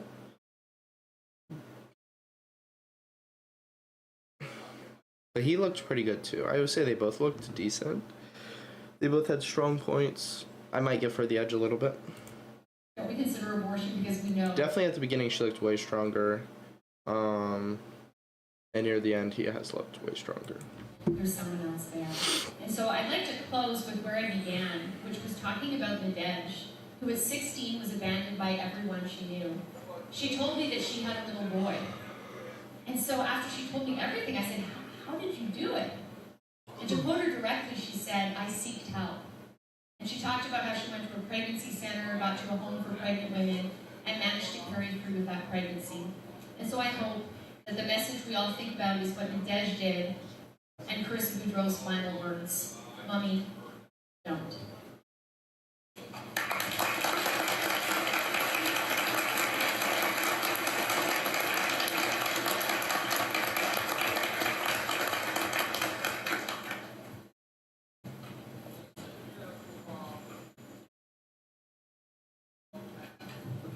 Thank you. So let me say a couple of things that I think are advantages about my position. So sometimes people who are pro-choice individuals say things like, I myself think it's bad to do, but I don't think it should be illegal. And sometimes that can seem quite curious. How could you possibly think that? I think my position suggests that. My position suggests that I haven't made any claims about the morality of it. That's something for you to decide, I suppose. I've simply made a claim about the legality of it. And it seems quite clear to me that the legality of it says that it should be permissible. And so that's one way in which it sort of makes sense. Okay? Here's another one, last thing that I'll sort of say, and I'm going to ask you to engage in a bit of a thought experiment. And sometimes when philosophers ask you to engage in thought experiments, they sound quite bizarre. Okay, so I'll just be frank. This is going to sound a little bizarre. Okay, but imagine that what's happened is for the past few months you've been suffering from horrible headaches. You've been having migraines, you've been having nosebleeds. It's been very difficult for you to concentrate. You've gone around to a whole bunch of different individuals and you started to ask them, what can I do? What can I do? And finally you come to me, the specialist, and I say, oh look, here's a problem. What's going on is that you have this terrible bacterial infection in your brain. It turns out, if we do nothing, you're going to die. I'm sorry to say that. Okay? But there are 2 different ways that we might treat it. One way we might treat it is with antibiotics. And about 50% of the time, the antibiotics work. About 50% of the time, the antibiotics don't work. Okay, so I'm really sorry to say that. That's one possibility. So keep that in mind about whether you'd like to do that. There's another option. The other option, I'm sure you guys have all heard of heart transplants. This is an option called a brain transplant. And what we'll do is we'll take a donor brain, put it into your head, take your brain, throw it in the trash, okay, and then let this person go on. And you might ask yourself, which one of those two options would you take? Which one of those two options sounds good to you? And in my experience, almost everyone goes with the antibiotics. And so one question is why? And what I think the answer is, it has something to do with what you put your identity on, what makes you as an individual. And so what I'm claiming, what makes you as an individual isn't being a particular sort of organism, it's being a certain kind of conscious subject. And so before that conscious subject arises, the question about whether you exist, it's not there. You're not there yet. And so while it may be true that it kills a human organism, it doesn't kill an entity that is actually really bad to kill. Thank you.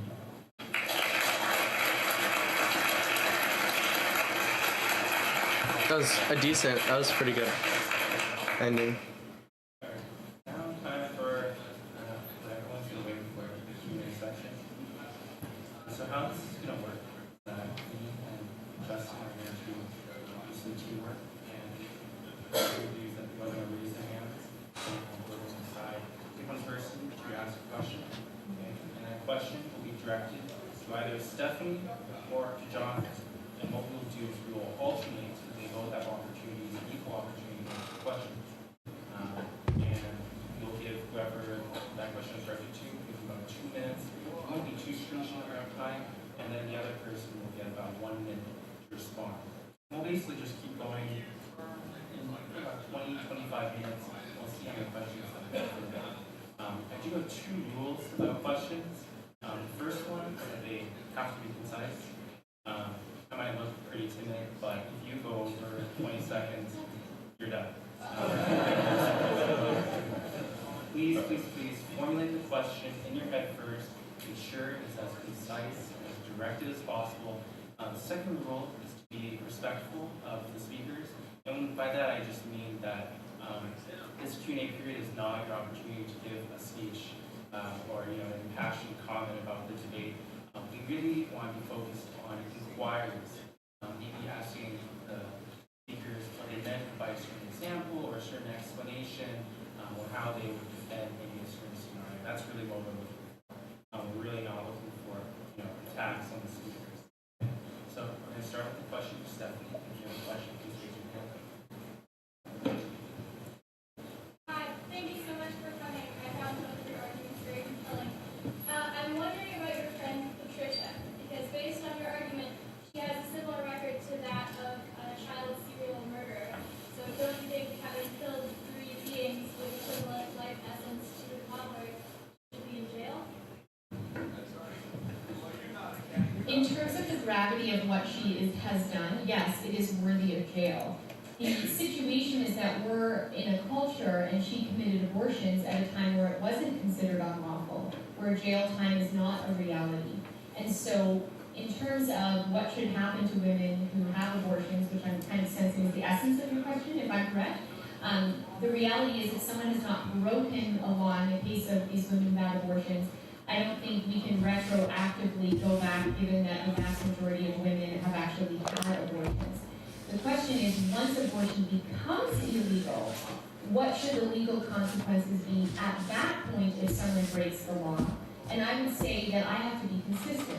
And so the consequences at that point, if that future law is broken, should be no different than the possible consequences of a law being broken where a woman drowns her children in the bathtub, which is what Andrea Yates did here in America many years ago.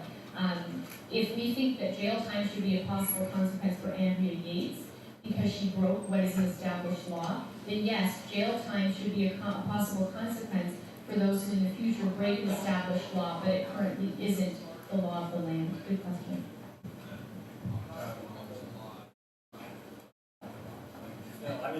I don't think it should be illegal, so. Okay, question for John. Well, I guess I don't know if this question for him as much as both of you, but certainly talked a lot about women and babies. So I want to ask a question about men, being one. I'm curious. Is there a minimum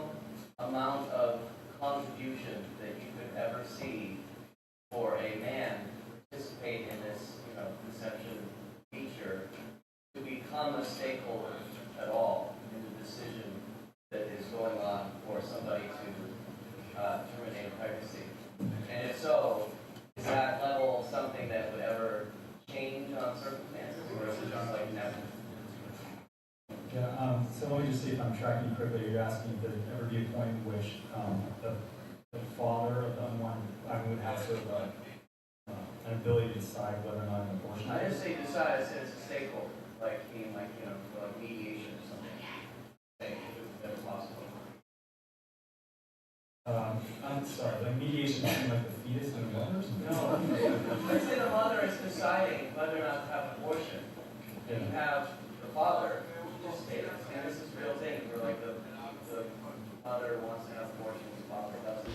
Is there ever an amount possible that you could conceive where the father contributing either in the current, past, or future line could ever become a stakeholder in that decision? I mean, stakeholder sounds a little ambiguous to me. Like, if it's going to matter to the father, then obviously yes, it will matter. But if the question is whether or not there's some sort of legally, then no. Yeah, definitely. And I would say our society already does require legal duty when that child is born. We force men to pay child support. So we're in a situation where it's like, hey, you're convenient to me. I want you in my life. Give me the money. Now I don't like your opinion on what I want to do with this pregnancy. I'm pushing you out of my life. So it's like, we'll use you when you're handy, and when you're not, we'll push you out.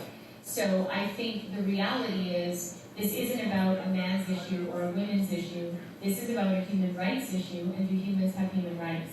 And if humans have human rights, once we establish who the humans are, which we know biologically preborn children are humans, do parents have a responsibility to care for their offspring? And so both the father and the mother, I would say, have a legal duty to ensure the basic needs of their child are being met. And if the woman is struggling in even staying healthy in pregnancy, then she needs the man to provide the financial support in pregnancy, not just after birth.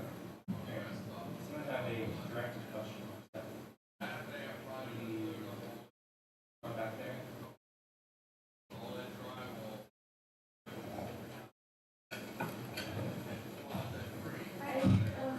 Pregnancy threatens the life of the mother, should she still dominate here?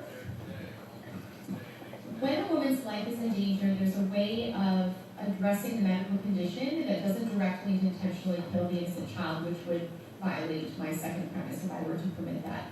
So for example, if my sister needs a heart transplant, while it's good for me to try to save her life, it's not good if I do it by kidnapping a stranger and having a black market doctor take the heart out of the stranger and then transplant it into my sister, and I celebrate, look, I saved Mary's life. If the way I saved my sister's life is by way of killing an innocent stranger, I think we'd all agree I can't do it. So in the same way, if the woman's life is in danger, if the way I save her life is by killing the innocent human being, then I can't do it. But when I say you can't do an abortion to save the woman's life, it doesn't mean there aren't other things that you can do. It's like if there's multiple ways to get to your house, and as you're driving home one night, there's a sign that says road closed, detour. Okay, well, you can't take that road, but it doesn't mean there aren't other ways to get home. So by saying you can't do an abortion, doesn't mean there aren't other things you can do. So to give you a concrete example, in the case of tubal pregnancy where the baby is in the fallopian tube, you can do an intervention which is not an abortion, it's a surgery called a salpingectomy, where that section of tube is removed. Or if you have chorioamnionitis, which is the presence of infected membranes, which again, like the tubal pregnancy, will kill the mother and child, you can induce labor to remove the infection, which if left alone will kill 2 people. So these are things that can be done, which aren't directly and intentionally killing the innocent human being, which would violate my premise. Thank you. I mean, it seems to me that we can imagine certain cases where it actually turns out that the only way to save one individual is by killing another. And so then what are you going to do in those cases?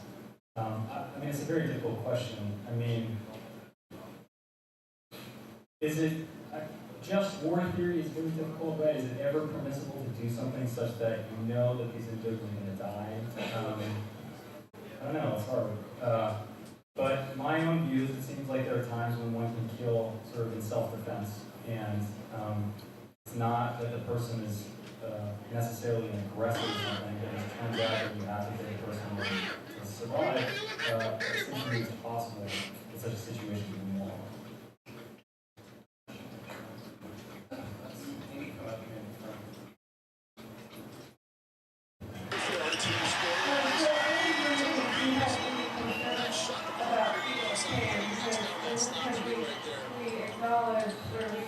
have a legal right to put down a dog or a cow. But we don't have laws requiring that to be done.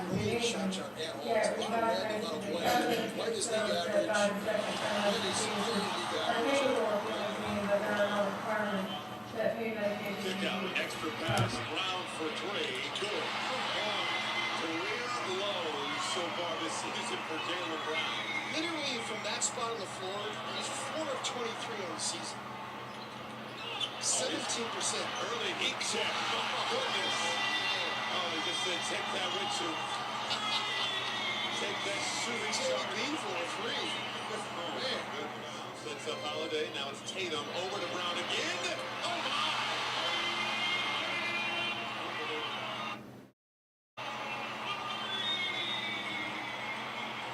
Coming to this game, I know literally I would give him that shot. Edwards stripped on the way to the cup. Jaylen Brown, hot hand, ISO and Gobert. Fires again.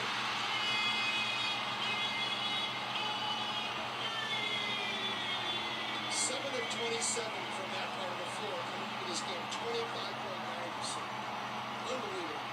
Nikhil better for our team score-wise. Oh my goodness, it's only a 2-point game. Gone for the spin move, sham guard into a 3. How's it coming? Oh wow, that's a lot.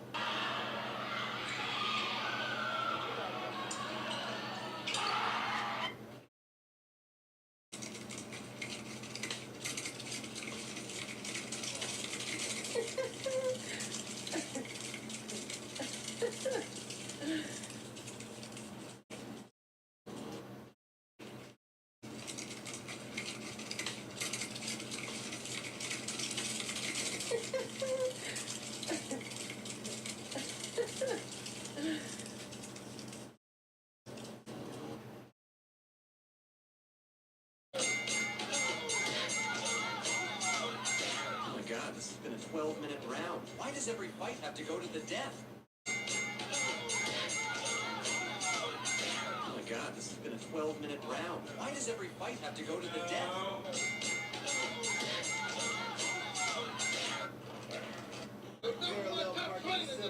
Walking that thing like a dog, you heard? That's how I'm gonna be one day. That's the truth right there. He the truth, you heard?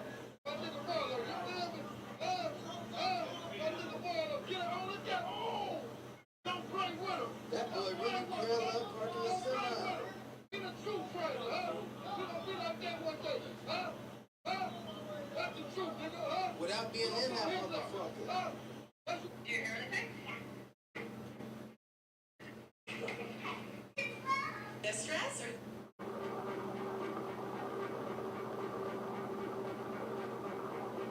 You see this guy, dude? He's shoulder pressing 200. I gotta ask. Hey man, what's one piece of advice you got? Excuse me, sir, that door is for employees only. Oh, SpongeBob. There is something different about you today. You seem more able-bodied. oh, must be the long hands. So they are. You run the register today. What do I do when the register is $2,000 short? Whoa. All right. That's enough. I see it was a mistake to put you behind the register. You're just looking too good for such insipid, menial work. You should be the make tired, bring customers when they come in. Looking good. Mustard with that? All right. How is that Patty treating you, sir? Are you an angel? No, merely a man. Is that my daddy? I wish.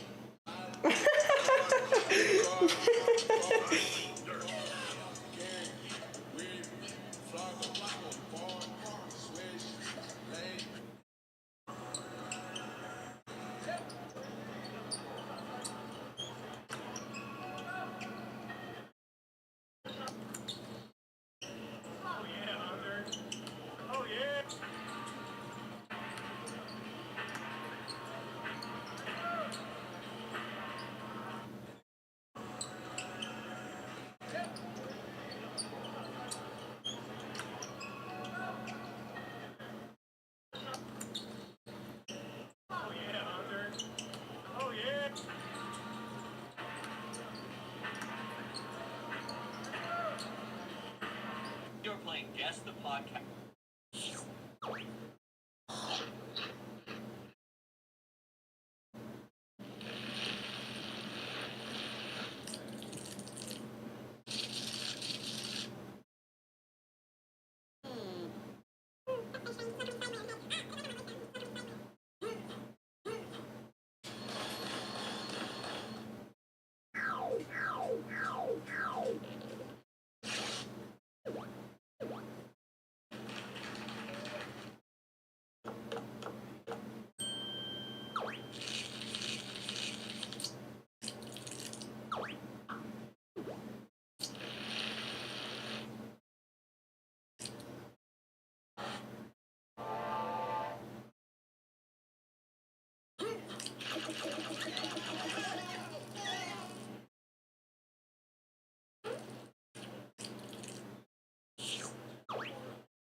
at me for being in her room but wants to be in mine all the time.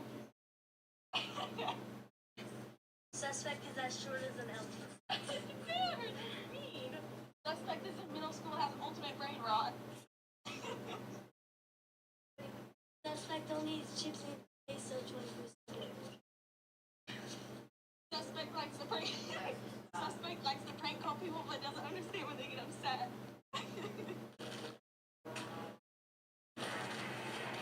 Gary, you can go home.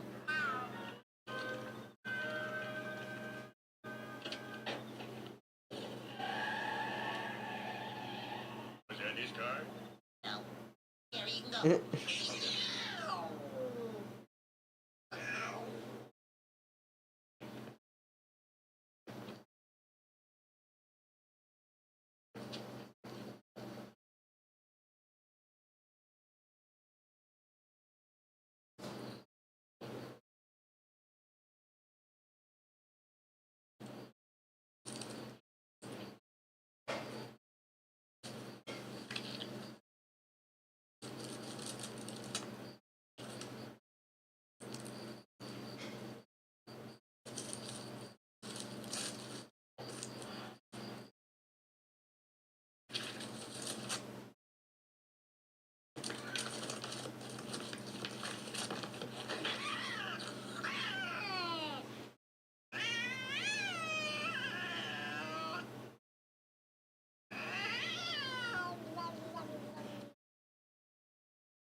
Yeah, it's like. Roll just errant inbound passes. Superiority will just dribble the clock out. Actually, oh my! What? And that's ridiculous. That is insane.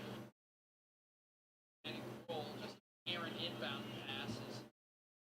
Superiority will just dribble the clock out. Actually, oh my! Right, class, two things today. I'm no good at math, and I don't have a certificate to teach driving.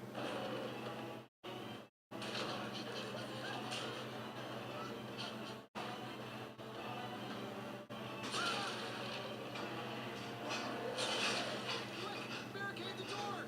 I'll call animal control!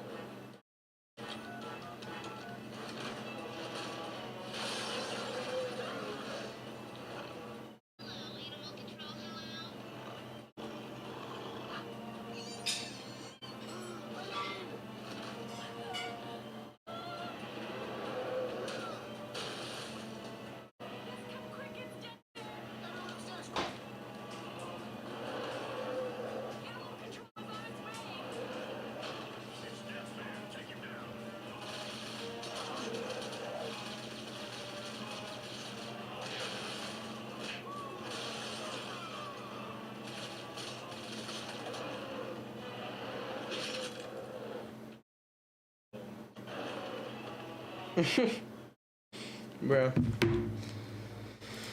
People keep coming in my Twitch to say, when are you going to talk to Dustin? No.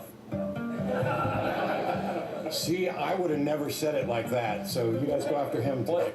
Okay, we're answering one of the hardest questions of all human existence, right? But essentially, I think that when we talk about biting your fingers is destruction of human flesh, that saying doesn't mean anything, right? You're going to answer it. Oh, I won't talk to him. Oh, okay, sorry. They don't pay me enough to talk to him. Okay, got it. You said something I disagreed with, which is like people don't consider the knock-on effects. I think people do.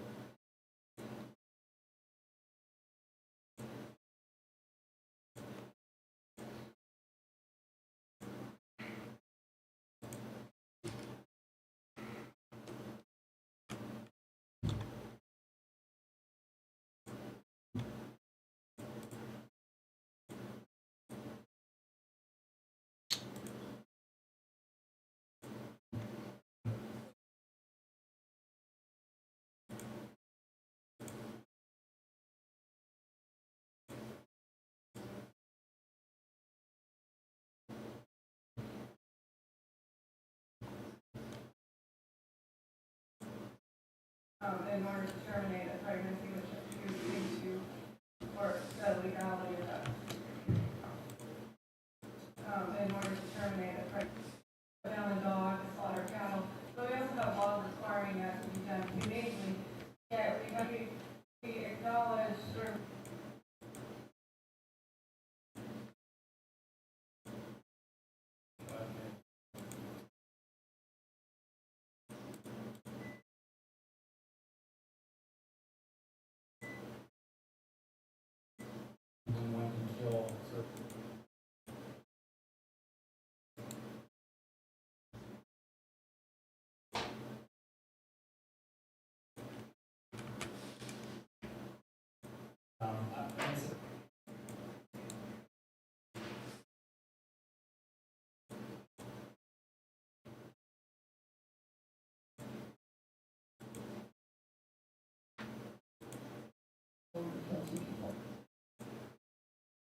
Good evening. I'm Margaret Gallo, University Event Liaison, and I'm here representing Cornell University. I think that's one of the Democratic attacks to Republicans that I think is one of the best attacks. And it's like, it seems like Republicans are very, very, very invested. For me, early on when I was trying to sort out a justification for abortion, which by the way, I would already say is the wrong way to start, because you either begin with all freedoms and then start denying freedoms for really good reasons, or you begin with no freedoms and you only grant specific freedoms. That's basically the two opposite ways that you could go about determining rights. And I prefer granting freedoms and then only restricting when we have a really good reason. And the principle of bodily autonomy is that essentially it's one that I like to term consent, because I am sovereign over my body with some limitations because I share space with others, but by and large, nobody gets to do things to my body without my consent. Nobody gets to use my body without my consent. And the same is true for everybody else, including people who can become pregnant. And it doesn't matter to me then whether or not the fetus is considered a person or not. And so these arguments about personhood ultimately become irrelevant, because even if it were a person, it doesn't have the right to use your body. And when we start to say that a fetus does have the right to use someone's body, we're granting them special rights that we grant to no other human beings. Your 2-year-old doesn't have a right to use your body. Your grandmother doesn't have a right to use your body. The government doesn't have a right to use your body.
Main arguments.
Nobody gets to come in and say, hey, we're going to tell you this has to happen to your body.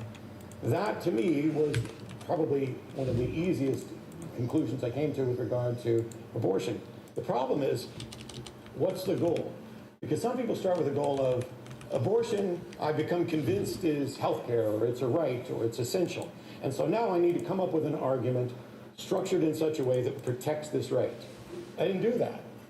I came up with well, I didn't come up with the principle. I fell upon this principle of bodily autonomy. I fell upon this principle of consent in many aspects of life, and just recognized that it also applied in the case of pregnancy as well. And so I remember, it's funny to be here today because a number of people would come into my Twitch stream, and I had like 25 viewers or whatever, and they'd go, you need to go debate Destiny. And I was like, sorry, first time I was like, who's that? Because I didn't watch. But then eventually somebody was like, no, he does these debates and everything, you should go debate Destiny. I was like, okay, what do we disagree on? Because debates aren't sporting events for me. I tend to debate issues that I care about, and they're not WWE events. And every time I went over and watched, it's like, we largely agree. What was the point? And now it's interesting to be here because before we started, he told me just how absolutely wrong I am. So I'm excited because I might be wrong. But when you're coming up with principles on how we're going to grant rights and what the limitations are, I don't want a model that says, hey, let's find a way to justify abortion. I want a model that says, here's who we are and here's the rights we're going to establish. And as a following from that principle, that protects the pregnant individual's right to control their own body and not have it used by somebody else. And so I'm unwilling to grant special rights to fetuses. Now, Dawkins and I had an argument about this one time because Richard really thinks that personhood is the main issue and that he's going to define it as when brain activity begins. And so his view is largely that up until brain activity occurs and is detectable, you can just go and abort and it's not a person. And I found this ultimately unsatisfying for the reason I already mentioned, one of which is I don't care if it is a person, it doesn't get to use your body. You know, that's just a simple principle in my head. But the other thing is, all it leads to is an argument about where personhood begins. And what is personhood? And I can tell you that when we live in a world where a huge chunk of people are convinced that life absolutely begins at conception and that this is a human being and a person for all intents and purposes, it's going to be very difficult to convince them that because there's not a heartbeat or not a brain or whatever the reason, and by the way, I don't know what his argument is. I'm just talking about why the personhood argument ultimately failed for me and why Dawkins and I had this disagreement. It's like, if you want to make that case, now everything becomes about defining a person, and can a person live outside the womb, and can it not live outside the womb? And none of that matters to me, because at the end of the day, each individual should be sovereign over their own body, and nobody should get the right to use it in any way without consent. And consent to sex is not consent to pregnancy. Consent to sex is consent to a risk of pregnancy, which has a number of different ways to alleviate it. Consent to pregnancy is not consent to remaining pregnancy, or to remaining pregnant, because different things can happen and you can change your mind. And all of those things are viable. So when you get into these discussions and people are saying, oh, well, we want to make exceptions in the case of rape or incest. Why? Did something fundamentally change about the person in there? Not in my eye. Did something fundamentally change about the non-person in there? Not. Oh, fuck you.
on my eye for that either. So when I debated this previously, and I'm not keen on debating it for the optics, which is why at least we have two pro-choice-ish individuals up here with different justifications, I think. It was very frustrating, and that's the way all the abortion discussions went. And when I realized, what is the justification to use someone else's body without their consent in any way? You can't take blood tissue from me, you can't draw blood from me, you can't take an organ from me. You really can't pull a hair off my head. Well, there's two reasons for that, but you shouldn't be able to do that without my consent. You shouldn't be able to have sex with somebody without their consent. It's all about consent. And people, I think, largely grasp that. They may ultimately disagree about the nature of the situation where there's a pregnant person. But as far as I can tell, bodily autonomy knocks down all of the objections, and I can't wait to hear why it's wrong. That was a long 2 minutes, James. Was it 10 minutes? Oh, I thought you said 2 minutes. Oh, I didn't hear time. No, you're okay. You're good. You're good. I'll shut up. So, no, you're fine. So I'm a staunchly pro-choice person, but I would say that for this issue, I would definitely side with Dawkins, and that you have to recognize that the question is fundamentally, I believe, about when.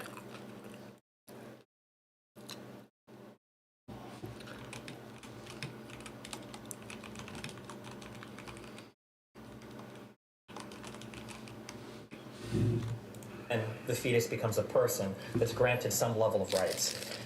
I know that there's this, we're going to walk through a bunch of different analogies or whatever. I guess we can test each other's ideas. But I think when you talk to people and you try to figure out like how they feel just in a broad sense about abortion, you'll find that like a lot of people, I think it's 65% of people poll favorably in the first trimester. And as soon as it hits second and third, it drops off substantially. So at the very least, you can feel that intuitively, as it looks more like a baby, people seem to have this sort of revulsion of, is this a thing that we can just toss in the trash? Or is it something that's like a little bit worth kind of protections? Something that we'll get into later, I guess, and I'm not sure how far you go on the abortion thing, but if it's the idea of only consenting to use your body, like I feel like these types of arguments got us into areas where you have almost nobody on your side. So for instance, the ability to abort a child in the third trimester or past 6 months of pregnancy is a position that almost nobody will defend. I feel like most of the bodily autonomy arguments are built off of what I would consider a very flawed argument, oftentimes called the violin argument, given by Thompson, I think I don't remember when she wrote that paper, but even she concedes at the end of that paper that, well, there are two big concessions she makes that nobody seems to recognize. One is she says that just because you have the right to an abortion doesn't mean you have the right to actually kill the fetus, because part of her paper was recognizing that a fetus could be a person but still be aborted. So that's one area that people don't deal with as much. And the second thing is, even she recognizes, I think she gives the example of having an abortion of a 7-month pregnancy because you're worried you're going to miss a vacation is probably not good justification for it. So it seems like even she recognizes that there's like a little bit of moral revulsion or something bad happening there when you're having an abortion for no justifiable reason. But like I said, there's a whole bunch of different arguments we get back into relating to the violin argument and different analogies, kind of test where we're at there, then I kind of figure out how you truly feel when it comes to the abortion thing. Well, I have no problem telling people how I truly feel.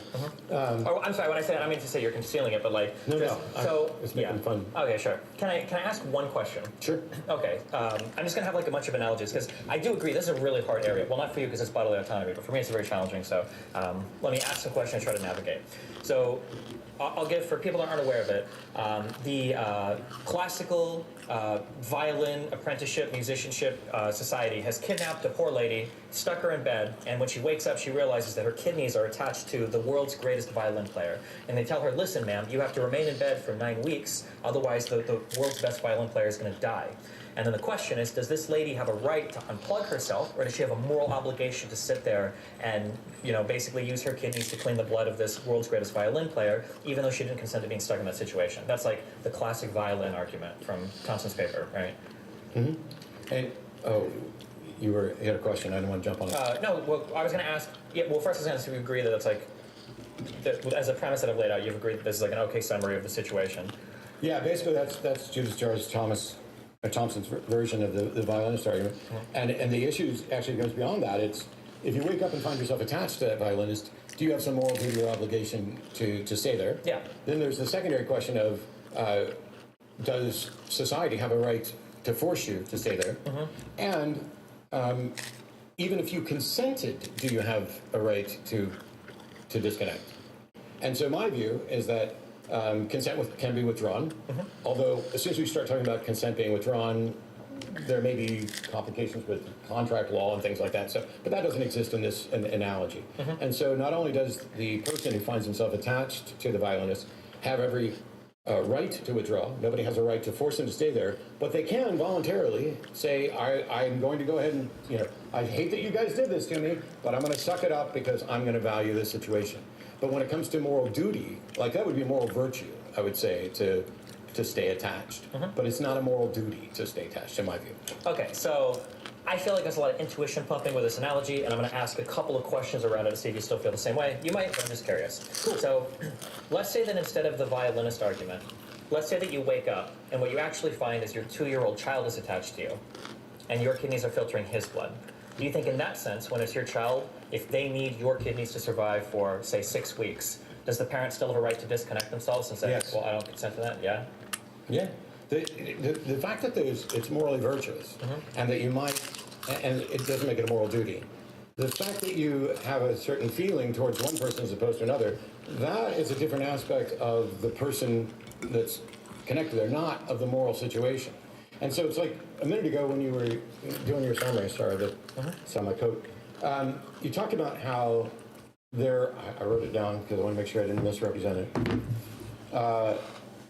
My position polls unpopularly, and almost nobody agrees with my side, and so that is about a strategy about which model, personhood or bodily autonomy, sells better. But I don't give a shit about what sells better. I care about what's right.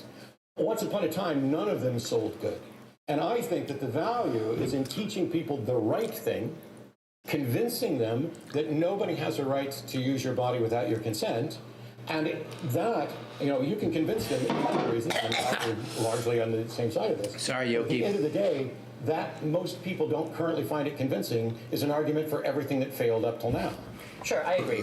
In kind of looking at public polling, I'm just curious where the moral intuitions of people lie. That's kind of what I'm trying to gauge. And I think abortion would the moral intuitions of people currently, yeah. Do you think they're representative of, well, a good chunk of the people, like my parents are single issue voters and it's abortion. And their moral... Wait, are yours pro-life? Oh, yes. Okay, so am I, yeah. Yeah. No, my mom thinks I'm working for Satan. Yeah. Yeah, I haven't got a paycheck from him either. But their view on this is one where they're not going to agree with either of us on any issue. Sure. There's nothing at all. It's a baby from the second that sperm hits the egg, and that's what God wants. And okay, so there's no argument that I can come up with that either of us are going to use to sway them. When you talk about the polling of how many people disagree, that's a huge chunk of them are in that boat.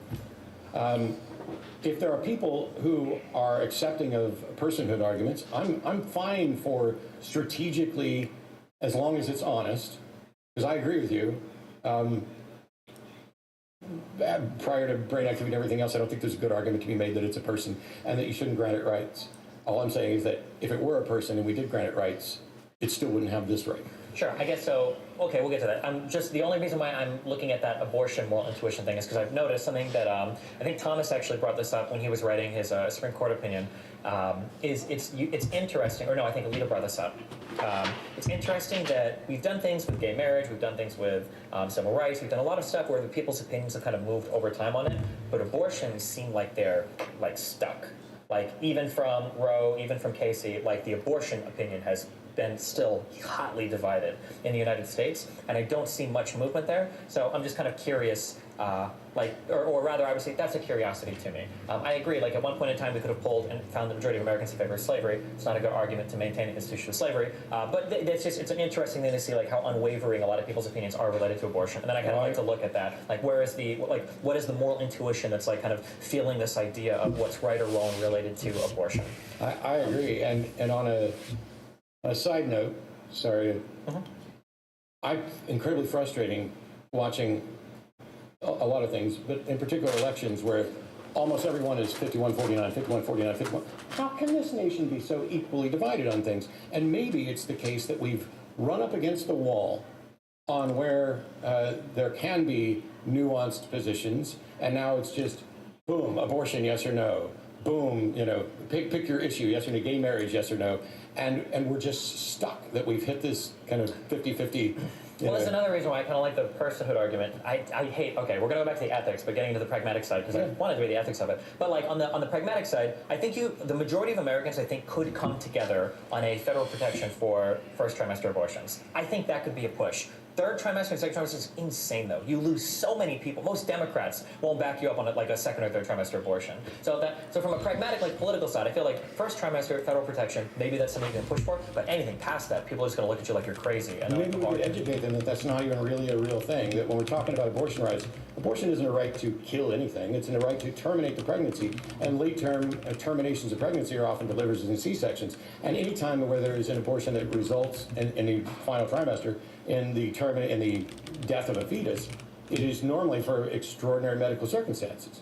And so they want to keep pushing it back further and further and further until it's gone. And what I'm saying is we should push it all the way out, because you can deliver 2 days before. There's no such thing as a let's kill the baby 2 days before. That just does not happen. And so it's a fiction to portray late-term abortions in that sense. And well, so no, while there I are agree, like you have like the evacuations and everything. Like there are like for second trimester, like where you just abort and destroy the fetus, right? Like I don't think they tend to deliver those and have those like adopted or something.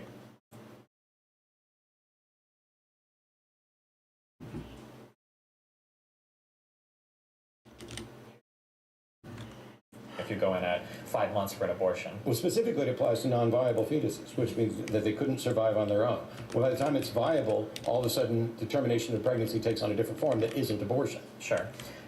Okay, so returning back to the violent argument. So you would say that if it was your 2-year-old child connected to you, you would still have the right to just sever that connection and say, peace out. Yeah, it doesn't mean that. So I look at abortion from a legal standpoint about rights. Well, we're getting to legal, but I'm on the moral part, because I guess what I'm kind of teasing is I feel like we do have a form of like. Stephen Wagner wrote about this in a 2013 paper. He called this de facto guardianship. That there are situations that we can be in life where the situations have essentially appointed you as a sort of de facto guardian, where you call these special rights, but I would argue that people would say, like, yeah, there are cases where there are special rights, where these things do exist, where people do have some right to your resources, your body, your whatever. For instance, like I think most people would say, if I went to the pool and I was just sitting there hanging out, having a smoke, whatever, and a kid walks next to me and he just falls in and he's drowning, and all I have to do is reach over and kind of like pick him up and put him aside, and I just sit there and I watch him die, I might not be a murderer, but I think ubiquitously people would condemn me as not taking action. They wouldn't say, well, it would have been virtuous for you to pick the kid up. They would say, no, you have a moral obligation there because you are the only person in that situation that could have provided life-saving treatment to this person, and it's not going to put you into the way of like fatal harm. I agree. So I think these 3 tenets of like de facto guardianship can be used to argue for a fetus that exists inside your body that you have the ability to bring to term. You're the only one that can provide such an ability, and it generally won't cause you seriously bodily harm. And if it does, most people, almost everybody is in favor. Even the strictest of Catholics I've spoken to will say, yeah, if the life of the mother is going to be destroyed, then the mother can of course terminate the pregnancy. I think most people agree with that. Yeah, so setting aside the legal stuff, which is the only thing I truly care about for this, because all I care about is whether or not people have a right to access this. The moral question is a little more complex, and I have largely shrugged it off.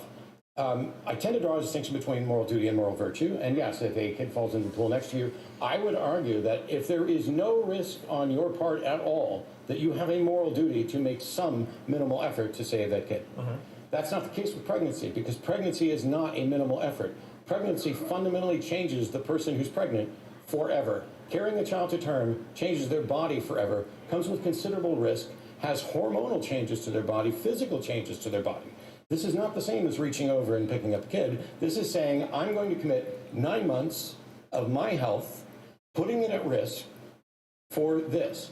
I don't know that you could, it would be like saying, okay, there's a kid drowning in the pool, and you need to rescue him, but the first thing you need to do is dive underwater and swim 100 feet, pick up the kid, hold him there and float for hours, risking whether or not you can drown, and then hope to be rescued. That's closer to pregnancy, and it's still not there. Sure. So I agree with you.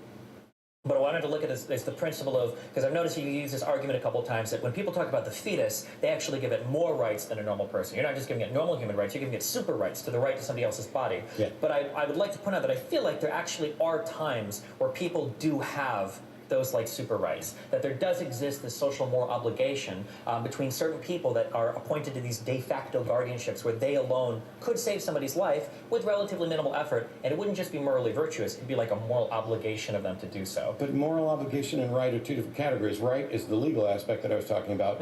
Moral obligation and moral duty have nothing to do with rights. True. You don't have a We're right not to at rights moral yet, but in order to, so in my opinion, law is downstream from morality. So before, but we don't merely legislate morality. We don't. And being so an asshole's not there are illegal. laws I'm that not have in jail. nothing to do with morality, and there are morals that have nothing to do with law. But what you said was, I make an argument saying, oh, you're giving special rights to the fetus, but there's a situation where you have a moral obligation.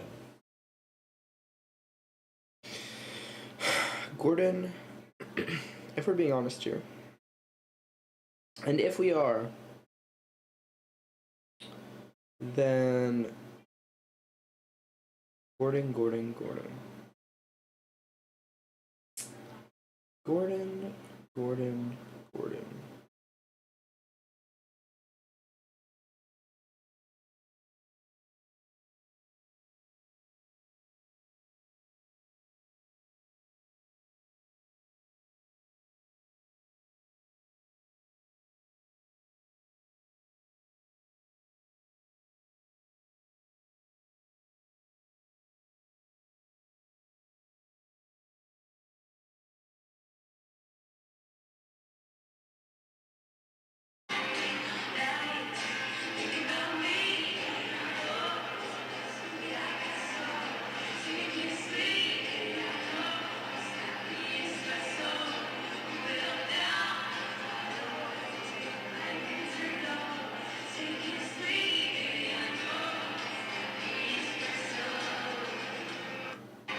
It's not even basketball anymore, y'all.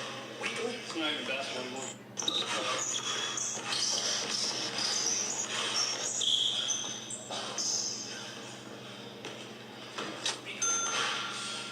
It's not even basketball anymore, y'all. It's not even basketball anymore.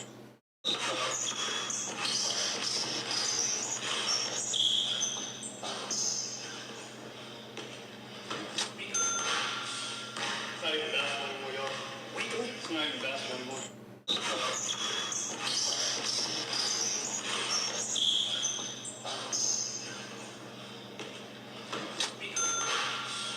It's not even basketball anymore, y'all.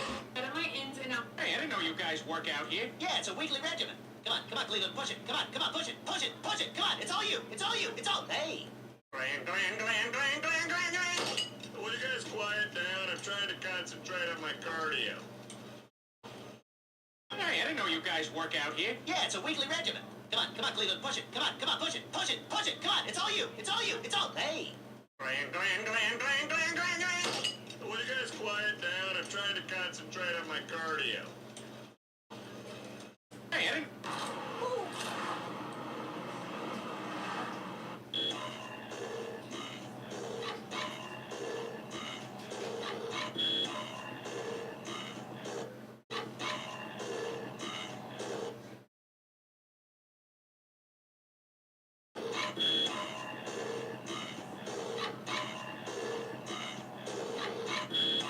Guys, check this.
Special rights are rights.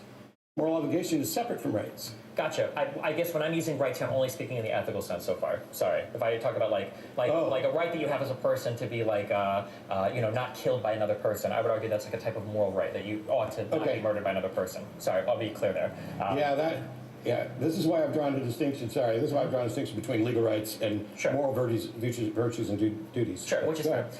Okay, yeah. So, and then the only reason I say this is because when we talk about legal stuff that gets enshrined in law, there's like a kind of a group consensus on morals and ethics that eventually downstream make their way into like what is legal, generally speaking. Right? Yeah. Hopefully, that's the dream. What is it though? What? Would you want to legislate everything that you view a moral duty? For moral duties, probably not everyone, but some of them should be. And in the case of abortion, I don't believe this, but if you feel like it is a person from the moment of conception, this would probably be one of the most important things to enshrine in law. Because anytime we're talking about murdering or killing somebody, we'll say killing somebody, then that's probably going to call forth some sort of like legal ramification if that exists. So what's the foundational principle that allows you and me and us to get together and say, you're pregnant and you're staying that way? What is the principle that allows us to dictate to someone else how their body's going to be used? So so answering that question, in revisiting the violin argument, one of the reasons why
this is disanalogous is because the violin argument, not in my opinion, is a form of rape. The person didn't consent to being there. But I would argue that if you are engaging in sexual activity, you are consenting to the idea that there is some percentage chance that you will become pregnant. And if you do become pregnant, to kill a fetus because of your action, that you knowingly knew that like something could happen, I think that part makes it fundamentally different than saying, oh, well, now you're enslaved to do this, you have to do this, when you knowingly made a choice to get there. So this is where I talked earlier about the difference